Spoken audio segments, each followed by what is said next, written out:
All right. Sorry about that. Hopefully everybody is doing okay. Happy Saturday to everyone. Once again, I apologize, everybody. I needed a little bit more time to do what I had to do this morning, or now it's this afternoon. Because you guys know once I'm up here, I'm up here. So yeah, man, it is what it is. But hey, happy to see everybody. What a difference a week makes. I am feeling much better than I did last week. Obviously, you guys know I was dealing with some insomnia stuff, couldn't sleep. So I've been getting sleep. Ironically, last night I didn't get the greatest sleep because I woke up in the middle of the night and then I started to feel a little uncomfortable, and it took me a while to fall back to sleep. It was just one of those nights, and I just had to deal with it. But I still got 5 hours, which is, not too bad.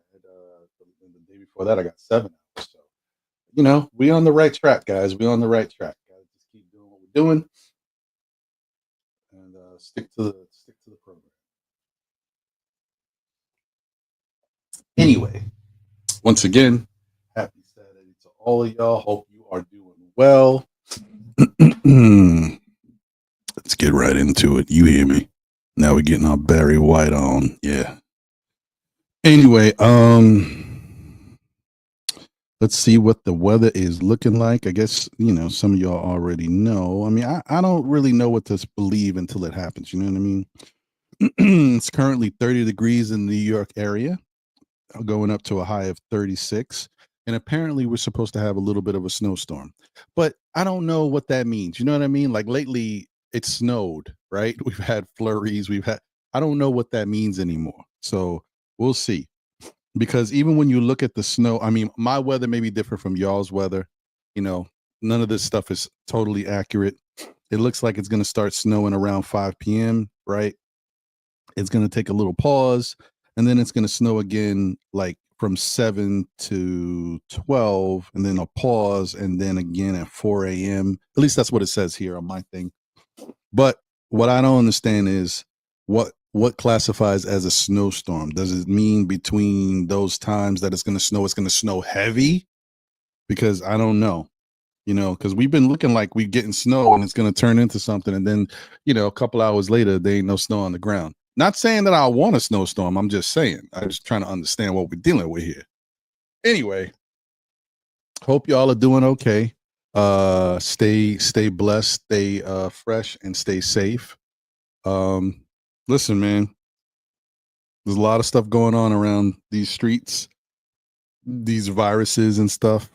It's too much happening at one time. You got freaking, the big one that we all been dealing with for like 4 years. You got the flu.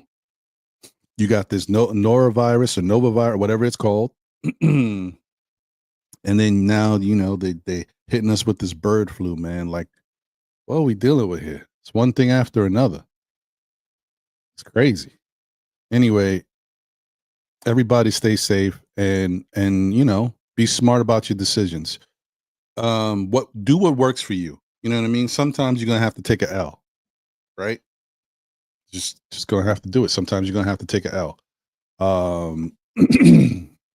There's situations where you want to do certain things, and it might be smarter for you to just stay home. I'm not saying all the time. I mean, everybody's human. It's up to you. You got to do what works for you. For me, I'm a different person, especially these days, dealing with my own little health stuff and my wife and stuff. I'm like, I got to be smarter about what I do. And if it means that, I got to take a L, I take a L. It is what it is. Like today, I might be taking a L. But you know what?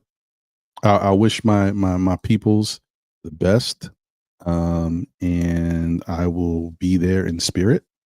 And if you don't know what I am talking about, let me see if I can add this.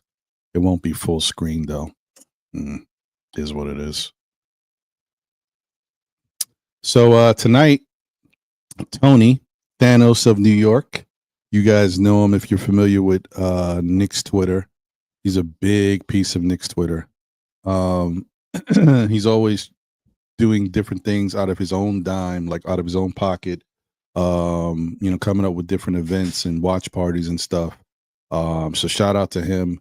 He's throwing another watch party tonight at Diamantes in the city. You guys see the address there. It's going to be pretty dope. He's going to have music by Lito. You guys know Julito McCullum from The Wire. He's big in the Knicks community. You've seen him as a part of MBK. You've seen him on multiple Knicks shows in the community. You've seen him on Knicks Fans TV. So he's going to be there. I guess he's going to be performing live. Some of his joints, he came out with an album which was fire. So I think he might be performing some joints off of that, or at least the music will be played. I don't know if he's actually performing live. I don't know. But yeah, so he'll be, or no, I keep forgetting. You know what? It may not be that he's performing. I forgot, or playing his music. I forgot. Julito's a DJ too. I don't know if y'all knew that. If you follow Julito, because he DJs in his spare time, and he used to do these Instagram lives where he would do mixes. I forgot about that. My bad, Julito. If you watching, my brother, I forgot you DJ too. Yeah, so he might be on the ones and twos, mixing it up.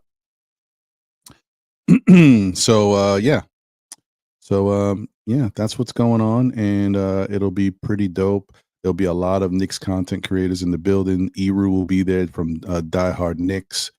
Phil will be there from formerly of the Morning Brew, but you know him now of the Knicks Nightcap on the Nick of Time show channel. But there'll be a lot of different people in the building. A lot of Knicks Twitter will be in the building heavy. They roll deep. And yeah, man. And even my guy, well, he already mentioned it, but if you guys watched the show last week, Jay Boogie is probably in town now. He's supposed to be there probably tonight performing live, I think he mentioned. So it's pretty unfortunate. I would love to be there to see my peoples and say what's up.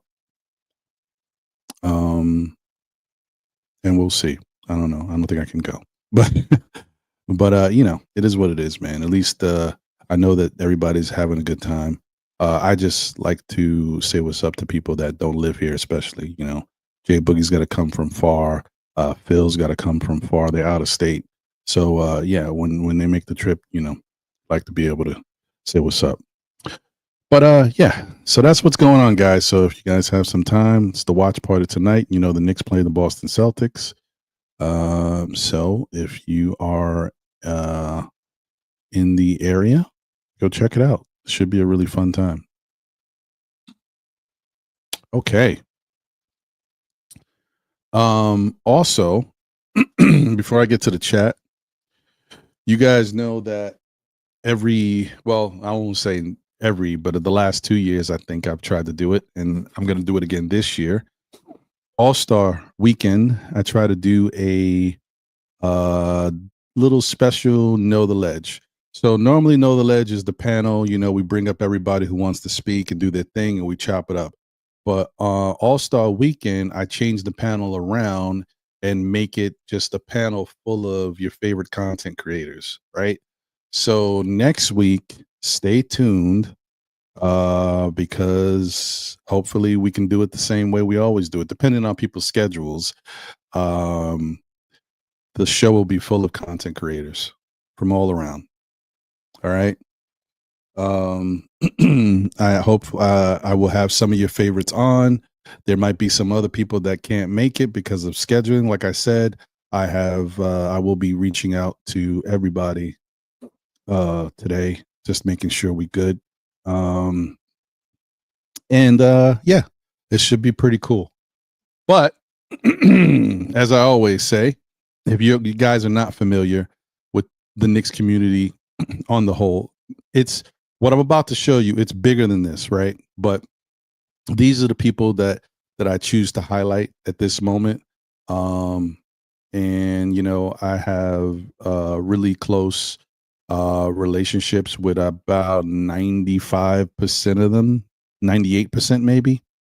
You know what I mean? So just want to give you guys another quick look see at not only what we got going on in our Knicks community, so you can go support and show them love, but also people who you may see on the show next week. And there's a couple people that are have different shows that are related around football, but they also do Knicks content as well. So y'all know we got to give it up, show them love, man, because they do a great job. So here we go. You can see it. Excuse me. We got nothing but Knicks with the Podfather Sim. One of the pioneers, man. The guy, the Podfather, one of the people that inspired a lot of us to get into this damn thing. Knicks and Bruises with Tony Crow. We got Dope Soul Sports Talk with the Queen Steph. We got Die Hard Knicks with my guy Eru. You know what I mean? Blawrence Tears Network with Mr. Uncle Freezy himself. The Nick of Time show with my guy Jay Ellis. Shout out to Jay, shout out to Lee, shout out to Ryan, shout out to Ebony. Appreciate you guys. Nick's Nightcap with my brother Phil. My guy Eru, my other brother, basically. You know what I mean? Apollo, another brother. So shout out to them. Shout out to my guy Jedi Sports Network, BX Sports, Jedi Kev. Shout out to my guy Chris, the entertainer. You know, if you guys follow Chris, you know he does a fantastic job covering the New York Giants. He would cover the New York Knicks too. He doesn't do it as much as he did before because his Giant coverage is so heavy and he's so good at it. So that takes up a lot of his time. Guard Up Knicks with Apollo and the Familia. You know what I mean? You know, they have been doing their thing for a while. I know family and stuff has been a little busy, so they haven't been doing as many shows as they used to, but you know, always fam. Shout out to Andre, Rick the Ruler, you know what I mean? Then we got Knicks Real Talk with my brother Divine and my brother Sha. Salute to them as always. You know how they give it up before and after all the Knick games these days, not just the pregame, they doing post games too, man. And recaps. Shout out to them. Shout out to the Legion of Knicks with my guy Guillermo. Appreciate him. Shout out to the Organic Fanatics podcast with my guy Raul. You know what I mean? The new Knicks, Two Shots, Machete. You know what I mean? Shout out to all of them. Shout out to my guy, Die Hard Giants himself. You know what I mean? Do I have to even say it? Do I have to say it? You know what I mean? Jarrell has been a big part of this Knicks community, NBK, Dope Soul Sports, and he does his own Die Hard Giants channel. So shout out to him. Shout out to the, I guess, newcomers on this graphic, Nixon-ish. Appreciate them. You know what I mean? Kevin the building. You know what I mean? You know how he does. Miss Nixon the building. Appreciate all of them. Shout out to them. Shout out to Raw Hebrew in the building. What up, Raw? You know what I mean? He's like another staple of this Knicks community. He's been doing it forever. Shout out to CT. The streets are buzzing, and so are you. Shout out to CT, always being consistent with his content, showing love to the New York Knicks. Haven't chopped it up with CT in a long time, but it's kind of tough because CT is, from the land down under. He got that Australian time going, so I know he used to make it his business to try to rock with everybody, which would change up his schedule and his time. And I think now it's more of him just kind of sticking to his own time schedule and being comfortable, because I'm sure he made himself very uncomfortable to try to fit our time schedule multiple times. So shout out to CT. And last but not least, the two Knicks chicks, Lady and the Chef and Miss Diva Locks. Please go support them and show them love. Yeah, man. This is, like I said, this is not all of the Knicks community, but this is a good majority of the Knicks community. And like I said, the people that I rock with heavy, I rock with a lot of people, but these people I rock with heavy. So yeah, man. Please show them love. And believe me, I would love to add more names to this list. I think this Knicks community, we are better if we're together. But there's other people that are really good at doing their thing, their own thing. And so, we just kind of have to move together separately. So, but I would love to be able to include other people here. I would love to be able to chop it up, have a conversation, have a dialogue. Maybe one day in the future it'll happen. But right now, this is our peeps. This is who we do our dailies with. You know what I mean? So shout out to them, man. And like I said, hopefully you may see a lot of these people on next week's show. So please, tune in and support. Thanks, guys. All right, and I'm back. Okay, so let's see what's going on with the chat. First off, let me get to this super chat because I see there was a super chat right out the gate. Give me a second. I don't know why that looks that way. Why is it, That's weird. Hold on. How do I get back to what's going on here? It's kind of weird. Something funky going on. I can't get to my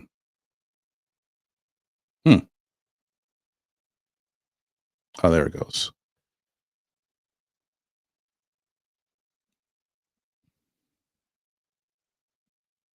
Shout out to Mr. Corey Lee. Y'all know what it is. He says, peace and salute. Queens is in the building. Queens get the money, and the 718 boys are too. I told y'all the butcher is coming. Number 23, Ron, bro. I'll be pulling up. All right, no doubt, Corey. Appreciate you. Thank you for the generous super chat. What's in my cup today? Shout out to all my peoples out there, and tea.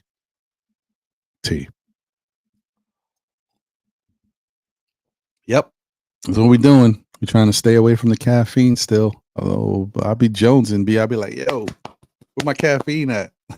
Oh man, I'm gonna be all right. If the time comes, then it comes. If not, then I'm rocking how I'm rocking. All right. Shout out to Walter Blackman. Said, good morning, Ron. I hope our team plays 48 minutes of basketball tonight because the Celtics will be ready after losing the other night to the Mavericks. That's a good point. That is a good point. And good to see you, Walter, as always. And shout out to everybody who's tuned in across YouTube and X. We got 115 here so far. Please smash that like button. Appreciate everybody. Salute to y'all. Crim's dad in the building. What up, Crim's dad? Said Mitch or OG playing tonight. Big storm coming. Good morning, Ron and Knicks Nation. Salute to you, my brother. Yeah, I actually don't think Mitch ain't playing. That's a for sure. I don't think OG's playing either. I mean, he might, but I don't think he will. We'll see. I would be surprised.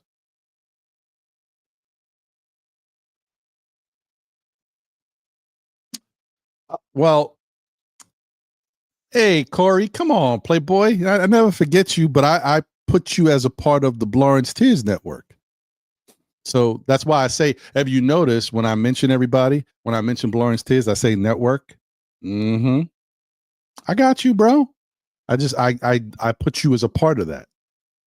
So yes, the invite is there for you as well. I just haven't reached out to anybody as of yet today.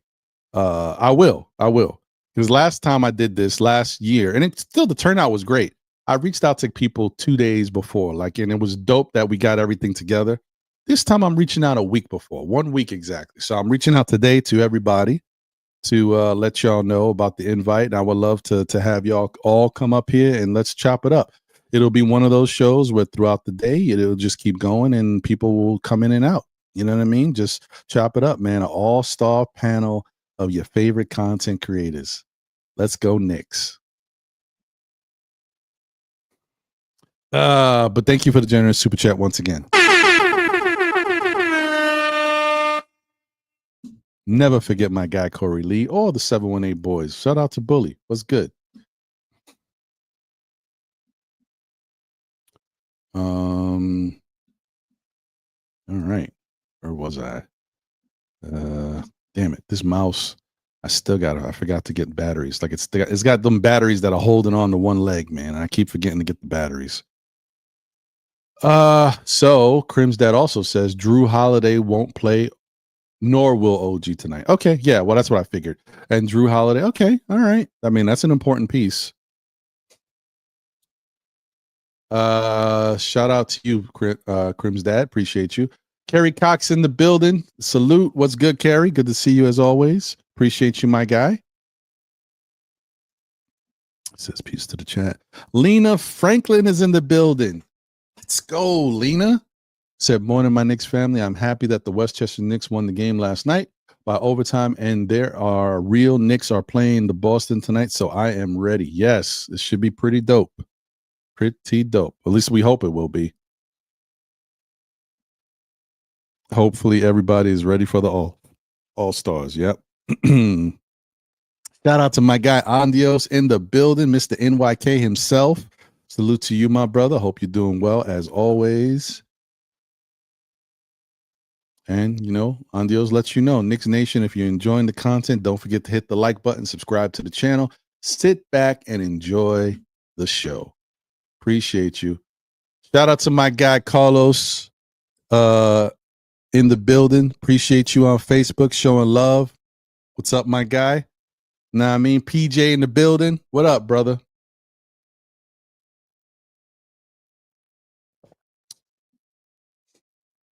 Shout out to JJ. What's going on, my guy, my fellow Knick fan? He says, salute, Ron. Happy Saturday, bro. Let's beat the C's tonight and get to a half game behind them for second place. Pumped up for this one. Let's go. Yeah, I'm excited for this one too, man. This is, you know what I mean? Like, this is a game that you want the Knicks to be able to come out and play best. Like, look, it's not the end of the world if the Knicks lose, but all you want is for the game to be competitive, for the Knicks to be in it to win it. You know what I mean? Like either win it or be in it to win it. Because I'm not making a big deal. This is only the second game of the matchup. You know what I mean? They got 2 more matchups after this. But I want to win this one. But if they don't win for whatever reason, at least be in the game to the very end. Like make it a close game so that it can go either way. Just play smart basketball, no blowouts. The last time we played the Celtics, they blew us out. We weren't ready. We by no means were ready at all. They played us so early. But yeah, I expect a better showing tonight and hopefully a victory. Shout out to Darlene Bryan in the building. Let's go, Darlene. What up? Good to see you as always. Nostalgic Knicks Minute Police is in the building. Blessings, SKF. Salute to you, my brother. Nick P is in the building. What up, Nick P? Good to see you. Nick P says, what does everyone think of Wright? Maybe he will help out on the perimeter by defending a bigger guard. I'll be honest, me being a Knick fan and watching this Knick team, as much as I've watched this Knick team, I don't expect to see DeLon Wright that much, but if I do, I do. That's all I got to say. Like, I really don't expect to see him that much.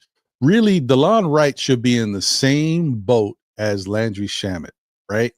They both got to earn their minutes. If Shamet gets to play and he does something good in the little time that he plays, he'll play more. And we won't see DeLon Wright at all. But if Shamet doesn't get another opportunity or doesn't play well, then DeLon Wright will get an opportunity to, a couple minutes to play some defense, and we'll see how he looks. I don't expect a lot from him. He don't shoot well. He can be streaky here and there once in a blue. I'm not looking to that. Now, it would be nice if he can come in and play some solid defense because he's a good defender. But this ain't really. This is a situational pick. You know what I mean? When you have playing against a tough team or whatever, or you're playing against teams that are hitting you with athleticism and guys are kind of moving the ball a lot, and you need an extra defender out there, he can help with that. He's 6'5", so he's not quite what the size that we want right now. We want like 6'7", but it is what it is. He's 6'5". He is a good defender. So maybe we'll be able to use him in certain spurts, right? When something is not really quite what we want it to be.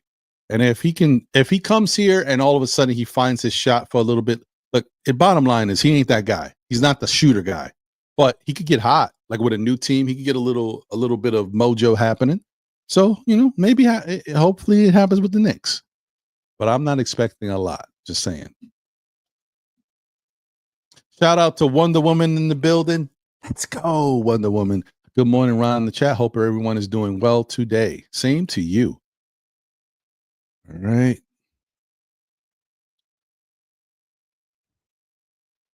M. Gene is in the building. What up, M. Gene? Appreciate you. Thank you for being here and rocking with us. As always, it is appreciated.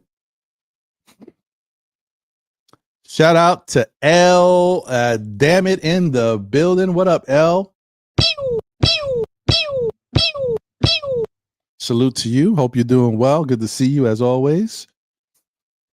She says, SKF, get your coffee, kick your feet up, get your phones ready, and let's enjoy Saturday's best morning show. Pew, pew. There you go. Appreciate you, L, and thank you for being a member of the SKF Army, being a member of what we got going on and showing love and support as always the way you do. You know how you give it up, and you know how we appreciate you. Thank you so much.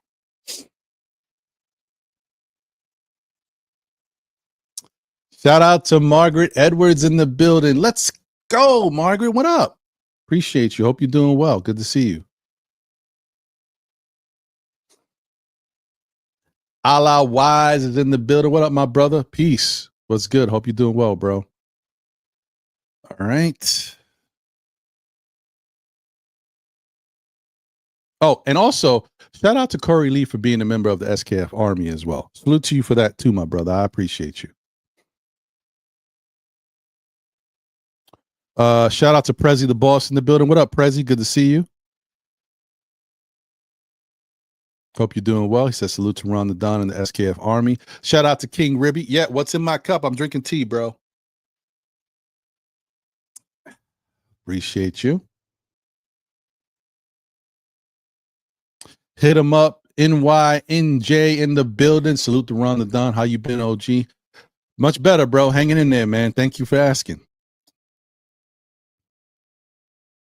NYC B-Ball 08 in the building. What up? What's good? Hope you're doing well. Mr. Realistic is here. Salute. What's good? Hope you're doing well. Good to see you.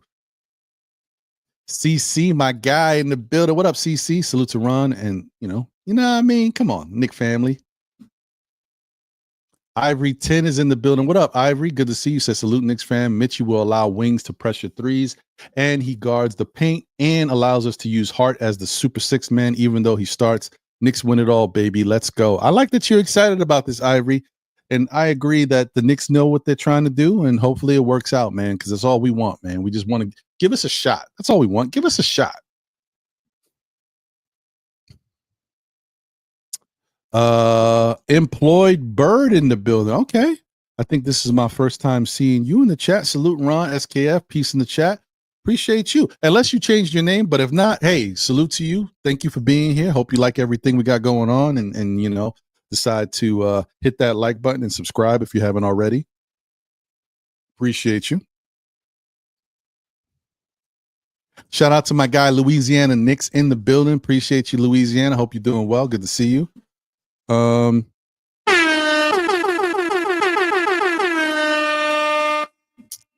Let me get to this super chat from Mr. P. Duggan himself. Thank you, my brother. Appreciate you for the generous super chat. He said, we blew it. We were on watch to see Jimmy B help Golden State get to the Western Conference Finals. At the least, he was our missing piece to win. Shake my head, Knicks snob fans. Come on, P. Duggan. You know you ain't serious, man. Get out of here with this Jimmy Butler stuff. Y'all see what Jimmy Butler did? He got traded to Golden State and immediately signed a 2-year deal. That 2-year deal is giving him $60 million per year. Are you kidding me? What? What? Hold on. Yeah. What? Hell no. Man, giving no Jimmy Butler no $60 million per. Are you crazy? My man scores 18 and 19 points per game. He's 36 years old or whatever the hell he is. Hasn't won a championship. And we giving him $60 million per? Hell no. No. Nope. I don't care. If he does it for Golden State,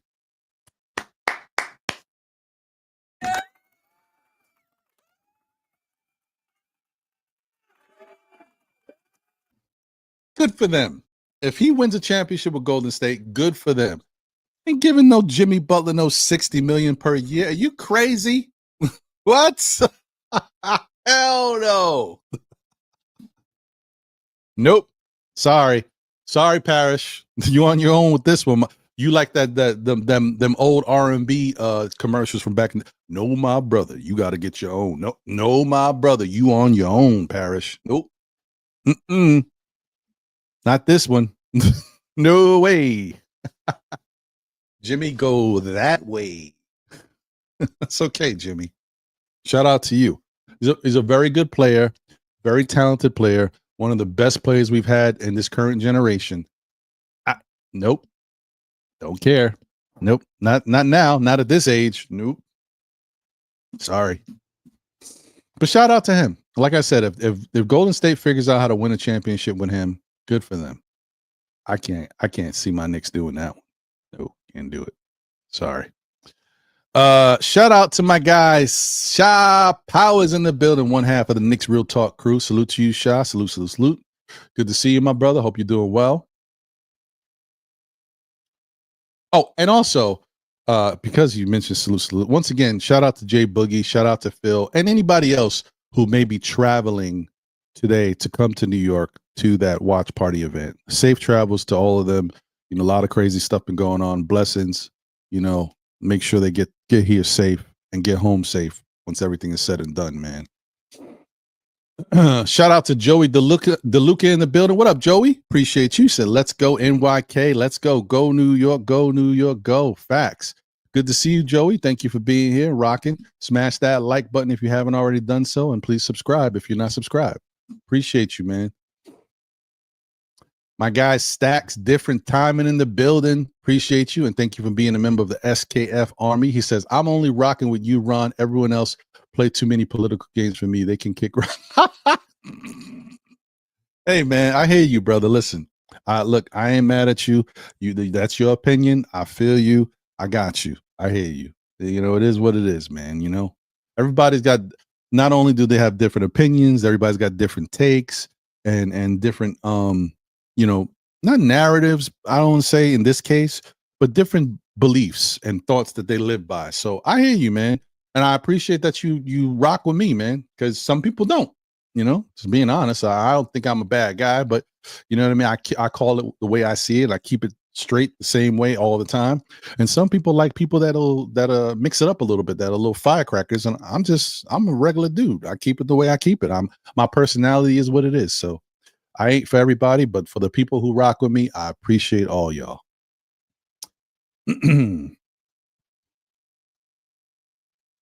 8 hours and 15 minutes till tip off. Oh, you can't wait. I like that. Shout out to Sherwin in the building. What up, Sherwin? Good to see you. Hope you're doing well, my brother. Kareem Grant is in the building. What up, Kareem? Says salute everyone in the chat. Ron, my guy, fam, my bro. Good afternoon. Same to you, my brother. Hope you're doing well.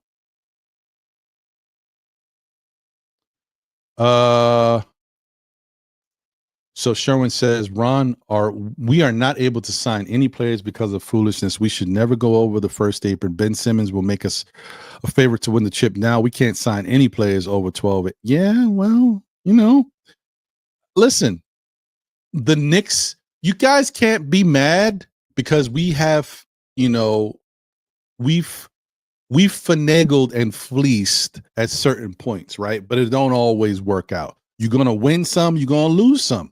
The Knicks were able to basically trade for Cat. So I find it very interesting that people are flipping out these days. And this is not you, Sherman. I'm just talking in general. So, but I'm explaining, people are flipping out these days because of what we gave up for Mikal Bridges, right?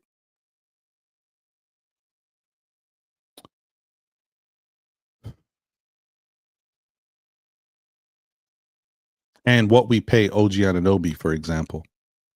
I get it. OG Anunoby's not perfect.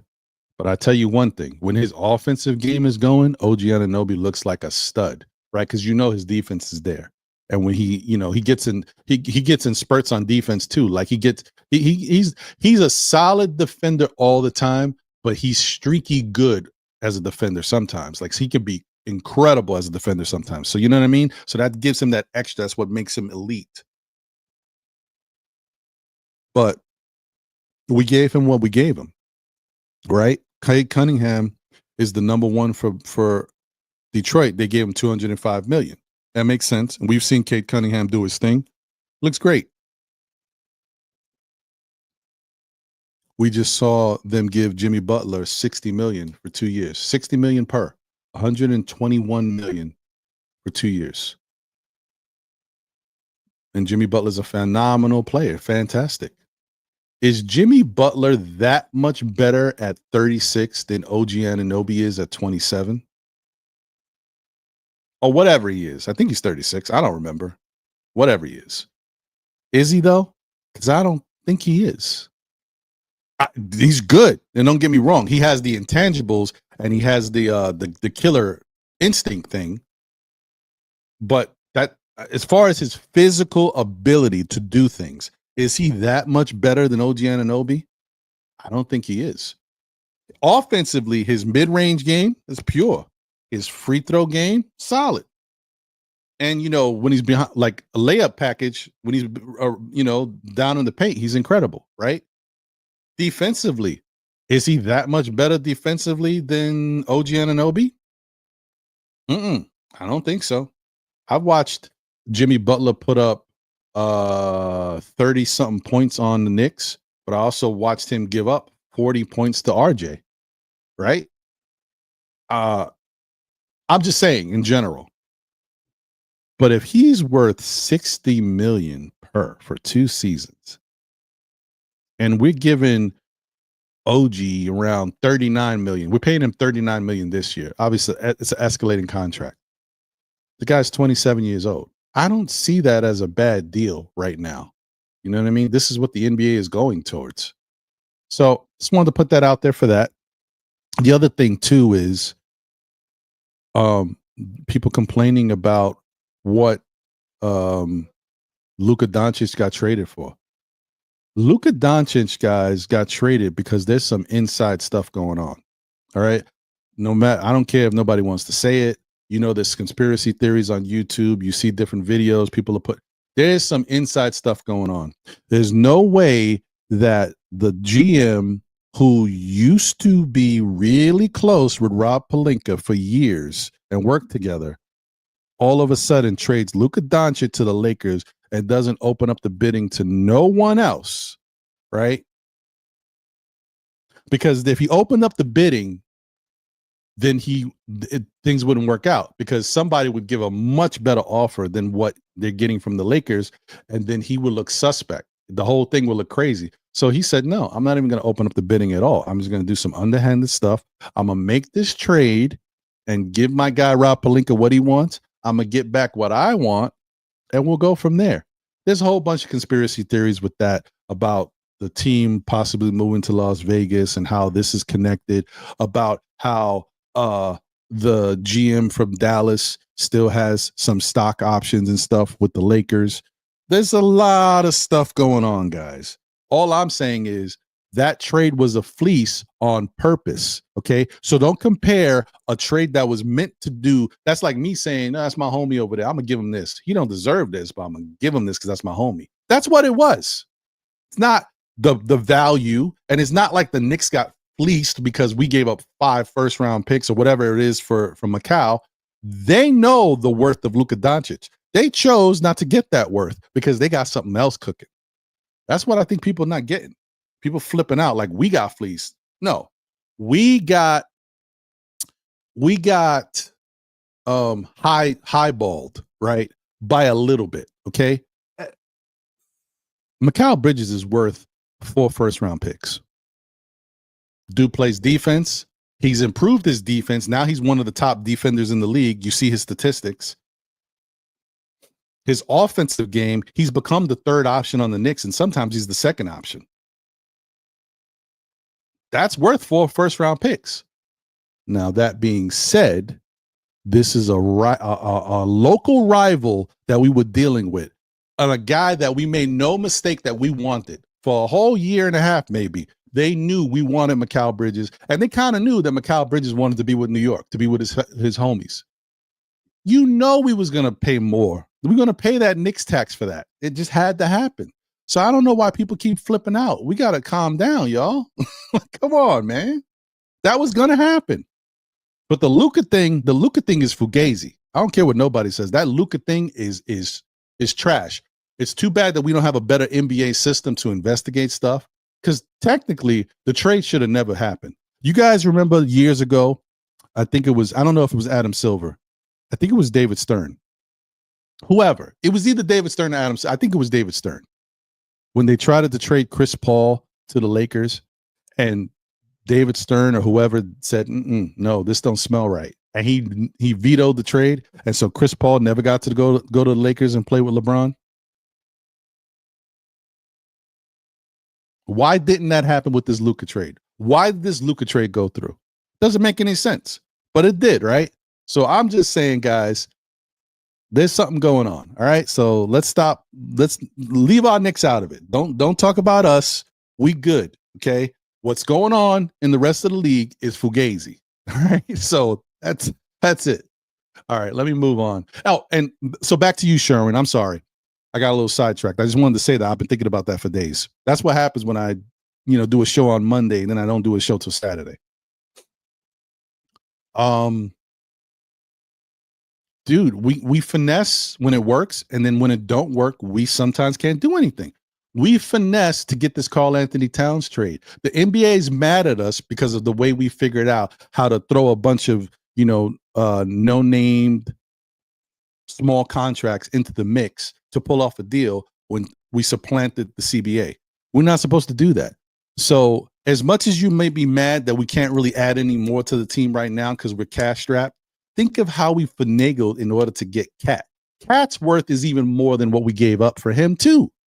Cat, 2 years ago, Cat's asking price was way more than what we gave up. And even right now, what we gave to get him, his asking price is a little bit more than that. But we were able to finagle it to get it done. So that's all I'm saying, guys. Let's not go too crazy. We did get Cat. Okay, we got Cat. So, all right. Let me move on. Sorry about that. Juan B in the building. Hold on. I see I got a couple super chats. Let me go to the super chats and I'll come back to the rest of the family. Okay.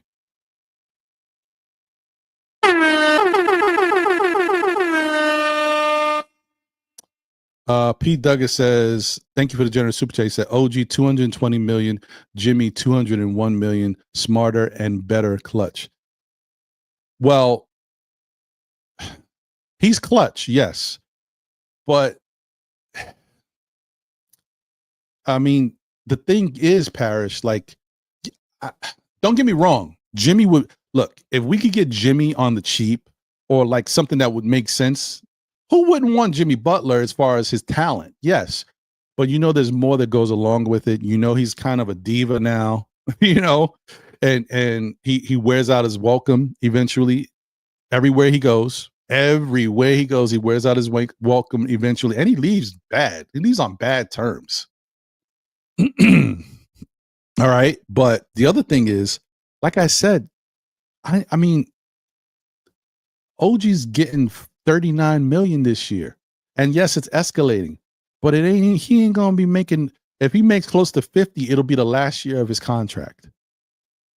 Jimmy Butler's getting 60 million per right now. Like this year, he's gonna finish out this contract. I think he's making 53, something around there. Next year, he's gonna get 60 point something, and then the year after that, 60 point something again. 60. Cat's not even making 60. He's close to it. That's crazy, bro. That's crazy. I hear you, but that's crazy. Sorry. I can't do it.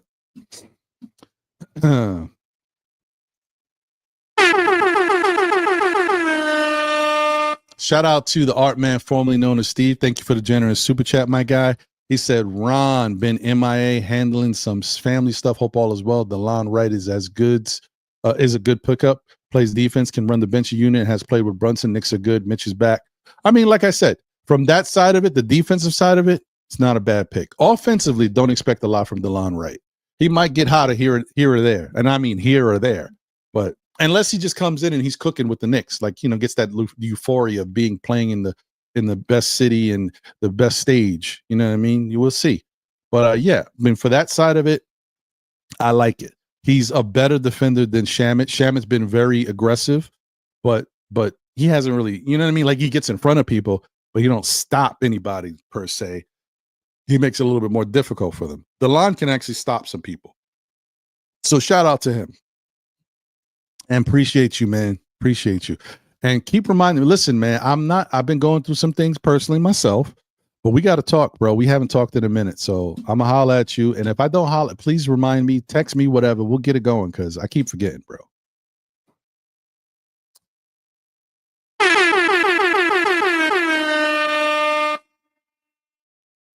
Shout out to my guy, Corey Lee, said, PD, you on that extra Cali packs, big bro.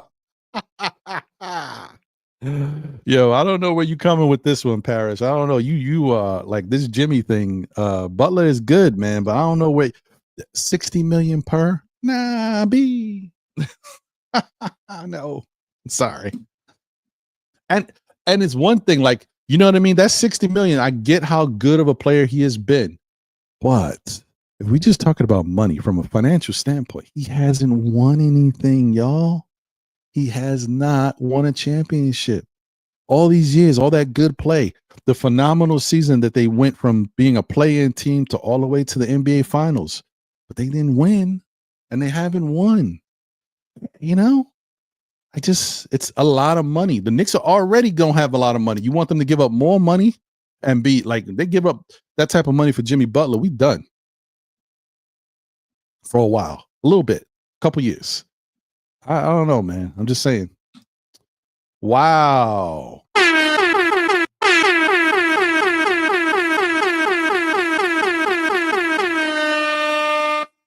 Dang, wow. Oh, man. Shout out to Tori B.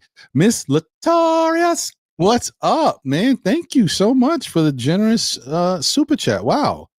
Incredible.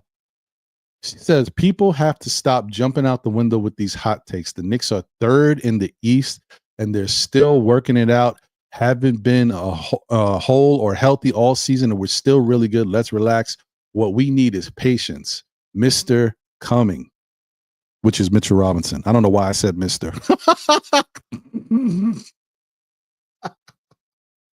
Anyway, wow. Thank you so much, Latoria. Appreciate you. Or Tori B. Thank you so much for the generous super chat. As I tell everybody, super chats, I'm not going to front and say like they're not, needed because they help, especially with what I be trying to pay monthly to keep things going with the show. I hope to do the best I can. Eventually, I hope to one day be able to give you like a better live setup with no green screen and, have a more comfortable environment. I can have my little LED lights going and some Nick memorabilia and stuff in the background, maybe some stuff supporting other content creators like their merch and stuff. But right now I got to do the best I can with what I can. But I do appreciate you guys for supporting the show. I definitely appreciate this, Tori. Thank you. You don't have to do this, but I appreciate you for this is people's hard earned. So I definitely thank you for what you're doing. So once again, thank you so much.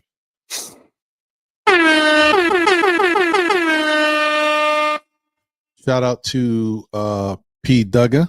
He said, and thank you for the generous super chat. Once again, my brother, he said, besides Jimmy being a better passer, finisher, clutch playmaker, free throw percentage leader. Well, actually, their free throw percentage is almost not identical, but it's very similar right now. Jimmy's free throw percentage has come down a little bit, and so he's closer to OG's number. But the other stuff, I hear what you're saying.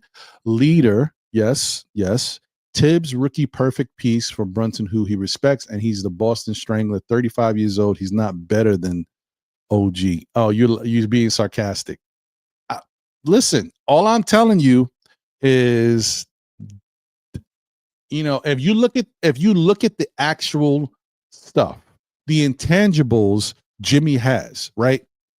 The leadership, you're right. Jimmy has that. Clutch, Jimmy has that. The killer instinct, Jimmy has that. Those three things. Oh, wait, and I'm sorry. The jump shot, the mid-range jump shot is pure. Jimmy has that. So those four things are very important, right? And those are the difference between Jimmy and OG, really. But as far as ability, offensively, when OG's on, he's just as good as Jimmy. When he's on, right? Defensively, they are the same. Okay. You want to think they're not? Go look at the defensive ratings. You see they both have the exact same defensive rating. But OG's younger, and OG will continue to get better.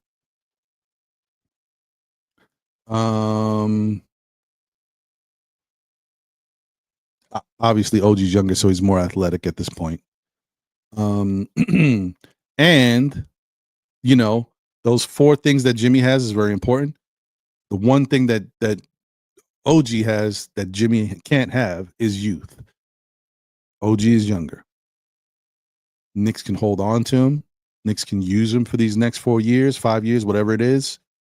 And they can continue to get better around him. And he can continue to get better being a part of the Knicks, being around Cat and being around Brunson. So the difference is, you might say Jimmy today, Jimmy might be the better person for you if you want to win right now today. But next year, OG could be a better player. OG could have improved.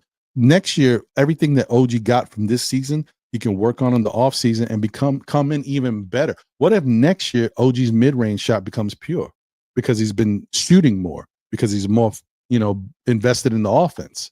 He already can shoot the three ball pretty damn well. I know he had this spurt of a month or so where he wasn't shooting well, but you guys know his career history and what he's done his last 3 years. He's been shooting phenomenal from the corner and stuff like that. If you can shoot like that what's to say you can't shoot, from the mid-range at that level? Just got to keep working at it. I'm just saying, my guy, I hear you, but that price tag is a lot for a guy who hasn't won anything. Even though he can get you there, but it's also, he's destructive too. He's destructive. It's just, but I hear you though.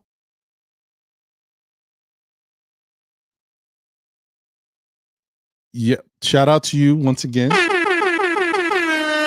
Thank you for the generous super chat. You're right. He's always Jimmy is always in the mix, but he hasn't won. And I'm not saying it's all his fault. It's about the team you put around the person. But Miami's had pretty good teams. So I just don't think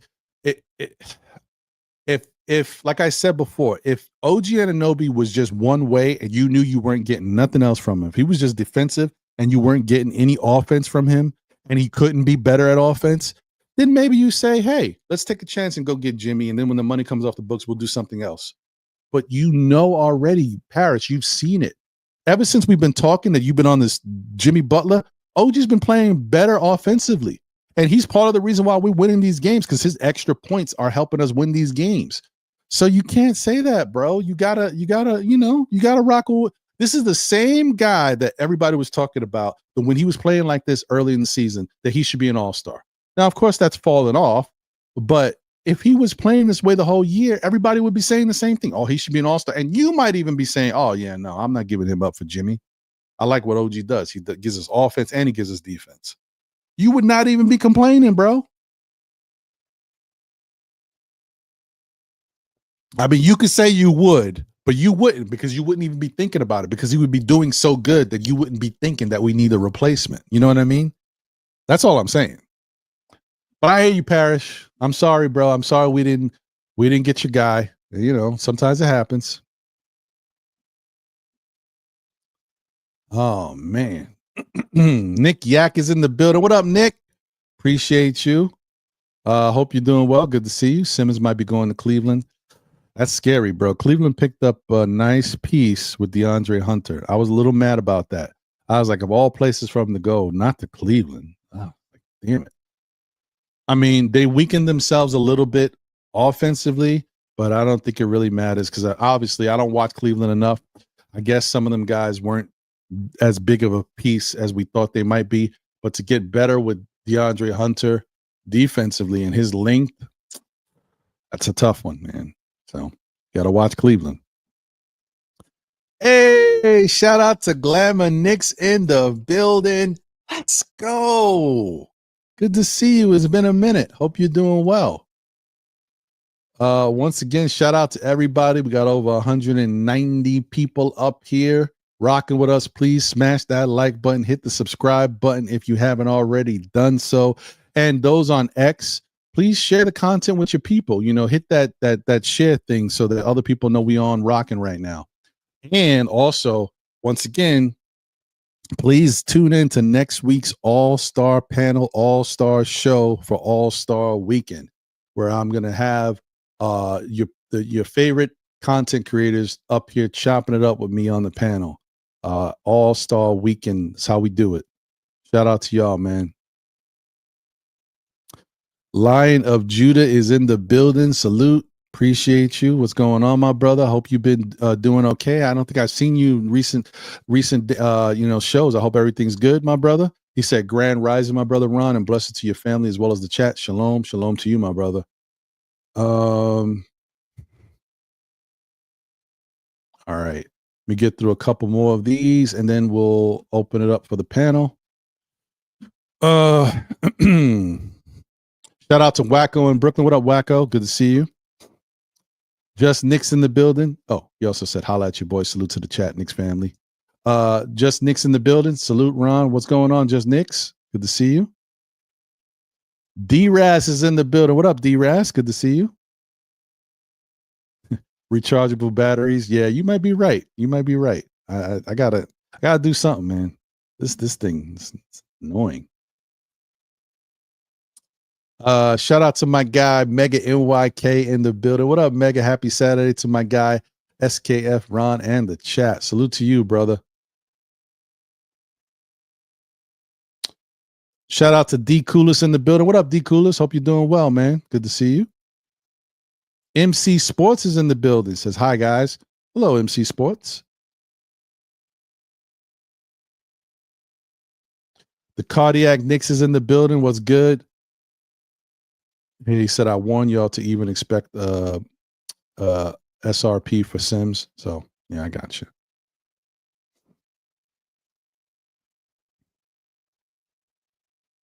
Shout out to Jimmy Henry in the building. Salute. What's good? Thank you for being a member of the SKF Army. Says, good day, Ron, and all SKF. Wishing a productive show and a win tonight. Facts. I'm with you on that, brother.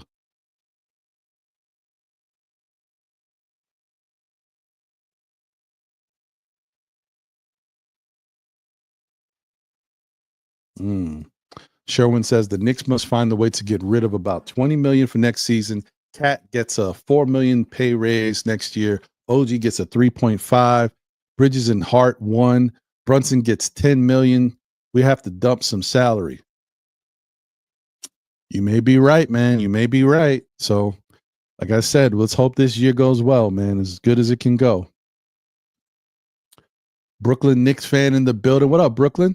Says, do you think Knicks win championships if Ewing didn't get Achilles injury against the Pacers in the playoffs?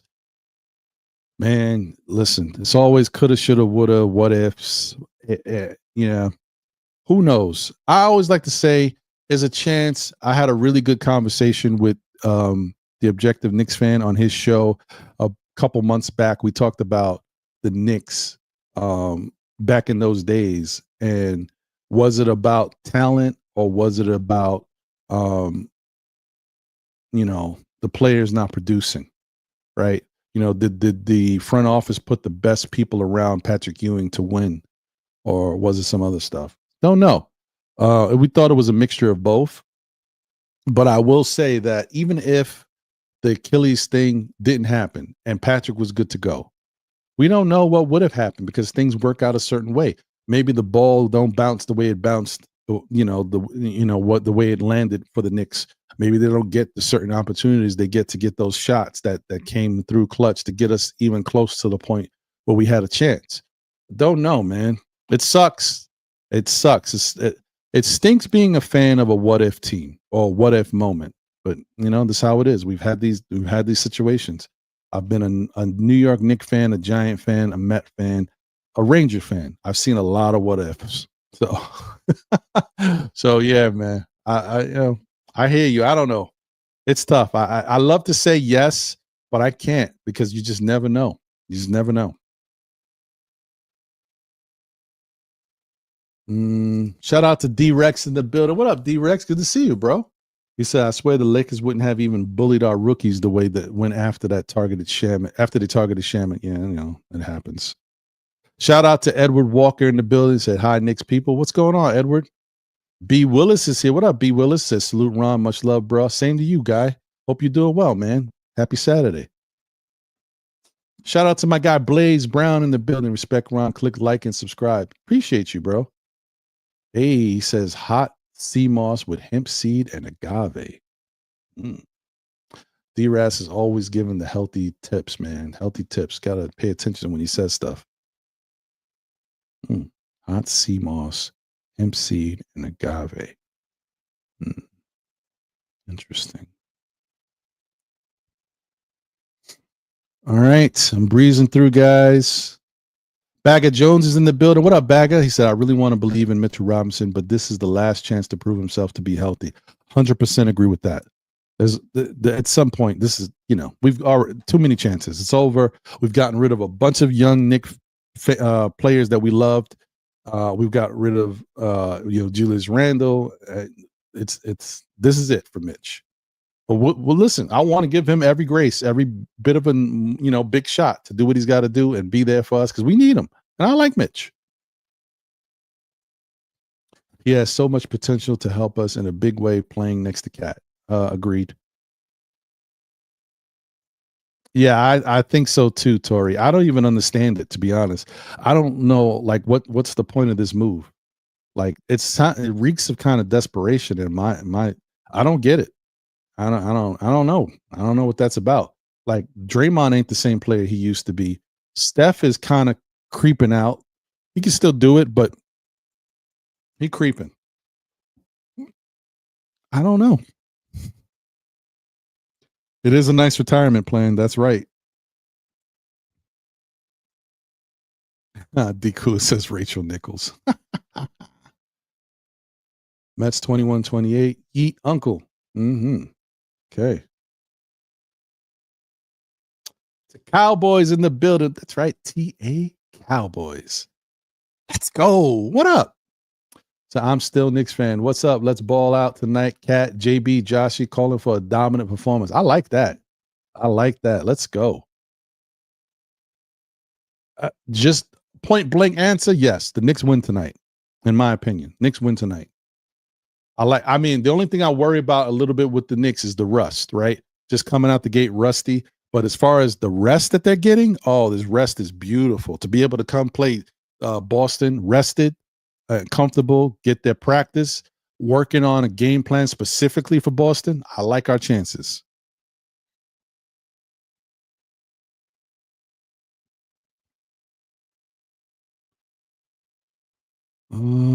Okay. All right.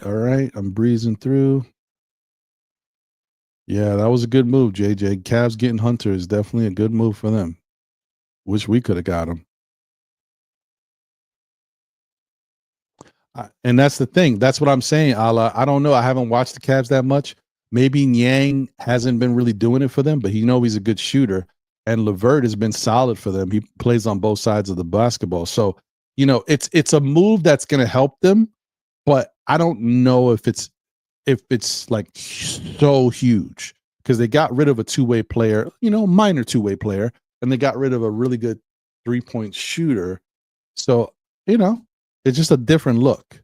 But maybe that's all they need. Sometimes, you look at the move that Josh Hart was for the Knicks. Sometimes, just a change of scenery, different person makes a difference.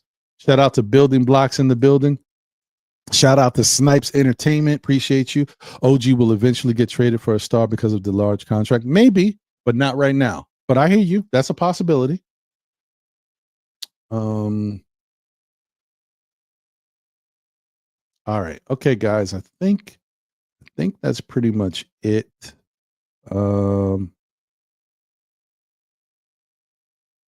Wiz BKLA in the building. We have enough to contend for the ECF, but the Cavs got stronger with Boston, OKC, Dallas, and the Lakers in the West. We have a challenge to win this year. The Spurs, Rockets, and Magic will be ready. Shout out to Bo Ismail in the building. Yes, appreciate you, my brother. Thank you.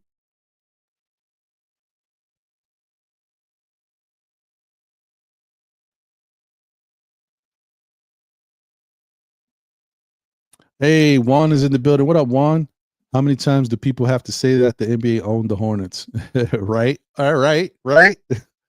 Shout out to you, Juan. Once again, I don't know if you saw my message to you last week. I saw that you were in the chat, but you left before I could bring you up.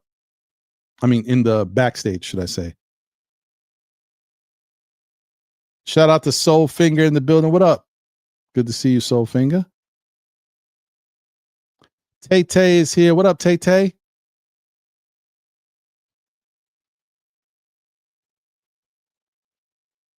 Westchester Lester is in the building. What up, Westchester? Good to see you and a member of the SKF Army. Salute. DeLon Wright wearing number 0. Usually that player is good. Yeah, well, we'll see. Shout out to my guy, Elvin Santiago, the Punisher in the building. He said, my man, Ron, I'm loving this for you. You always had the voice for sports talk. Proud of you, my G. Man, appreciate you, bro. Thank you, man. Thanks for being here and supporting, man. Always, bro. It sucks that we get older. We don't get to really rock the way we used to, man. But hey, man, the love is always there, bro. Hey, shout out to the one and only, my guy, Dexter Henry. Salute, Ron. What's your prediction for Celtics versus Knicks tonight? I got the Knicks, man. I like the fact, like I said, that we're rested. I like the fact that Tom Thibodeau can game plan for them. He has really good time. I mean, shout out to the schedule makers. Giving the Knicks a lot of time to prep and get rested for this game. But I feel good about it. The only thing, like I said, I worry about is them coming out the gate rusty early because they haven't played since Tuesday. But other than that, the rest is big. It's huge for this team. We'll see, man. And hopefully the person who needs the rest the most benefits the most from it. And that's Karl Anthony Towns. He looked really good in the last game. But if tonight that finger feels a little better and that 3-point shot can start falling, Celtics going to be in for a fight. And that's what I'm hoping for, man.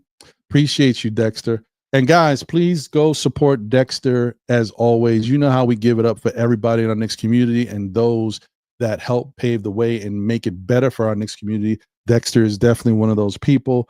And he's doing so much. He's got so much going on with the New York Got Game.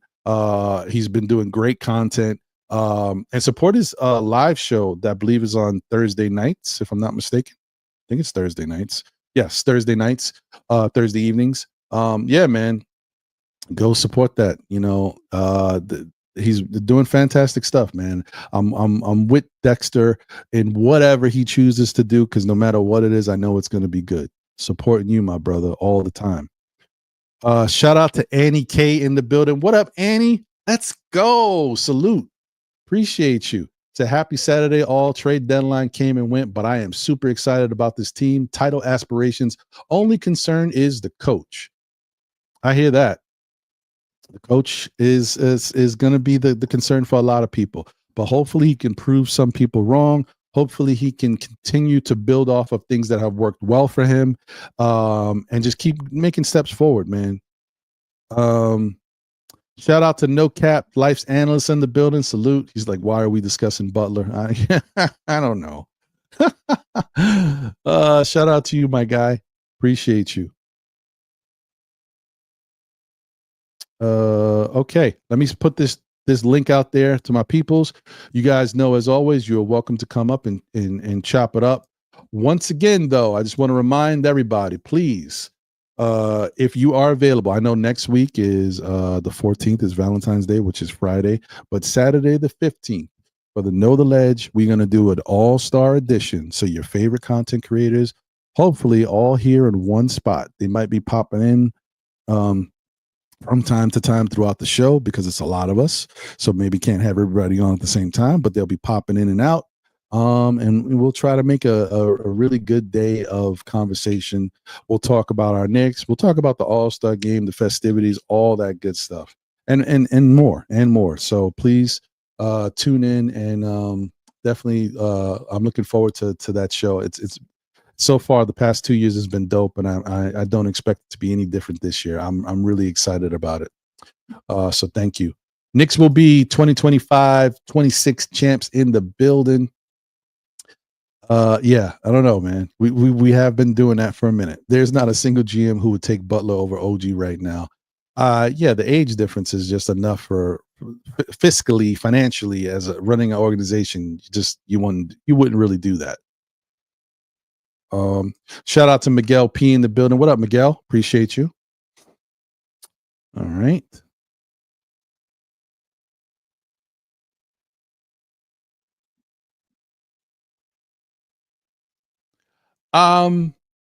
Sherwin says, Ron, I am an OG fan, but please keep it real. Playoff Jimmy is the best player in the NBA. I mean, Playoff Jimmy has been great, but Playoff Jimmy,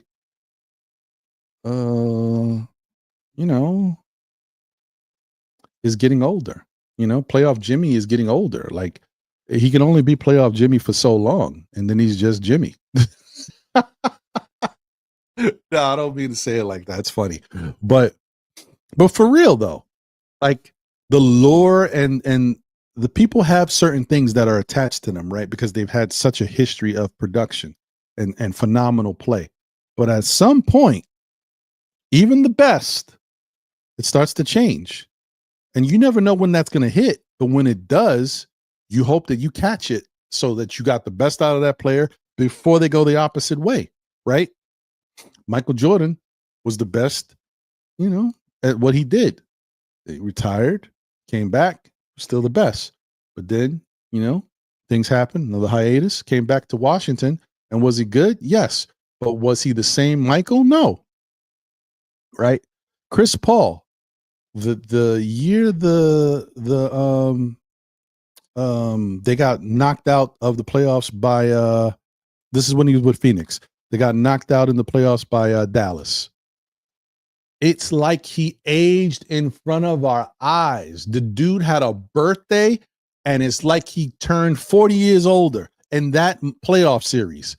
He was not, it happened instantly in the series. He was great up until his birthday in the playoffs.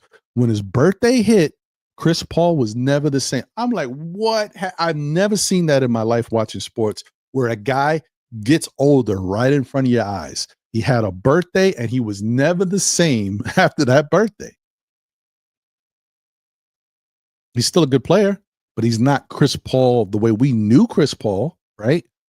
And in Jimmy Butler's case, I'm not saying he's that way yet, but he could be. We don't know. Maybe he will never be the same playoff Jimmy he was before. He's had a really good run. Maybe this year, if the Warriors make the playoffs, maybe he won't be Jimmy playoff Jimmy, whatever that we're used to. Who knows? We don't know. But I hear you. He definitely has been that guy though. But I don't know if he's still going to be that guy. And I wouldn't want to trade my 27-year-old who can play on both sides of the basketball. If like I said, if OG was limited, it was only a one-sided player, it's a much easier decision, but can play on both sides, especially when he's locked in, when he gets going. I wouldn't want to just give that up for Jimmy, especially who Jimmy is, man, because Jimmy got baggage, man.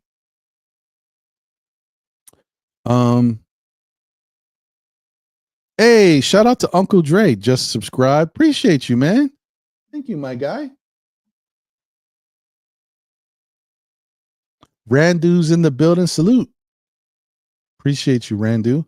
Hey, the Woogieack is here. He said, I can't call it. Appreciate you, Woogie.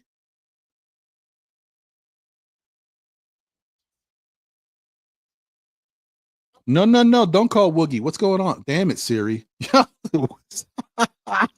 Yo, my phone, my watch be wilding out, man. This is one thing about this watch. It goes crazy. Dominic DiNardo is in the building. He says, shout out to you tuning in from X. He said, ifs and ands, but was there ever a future Hall of Famer around Pat?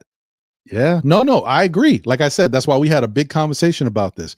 We felt it was half and half. Part of it was the players producing and going up against Michael Jordan and them Bulls.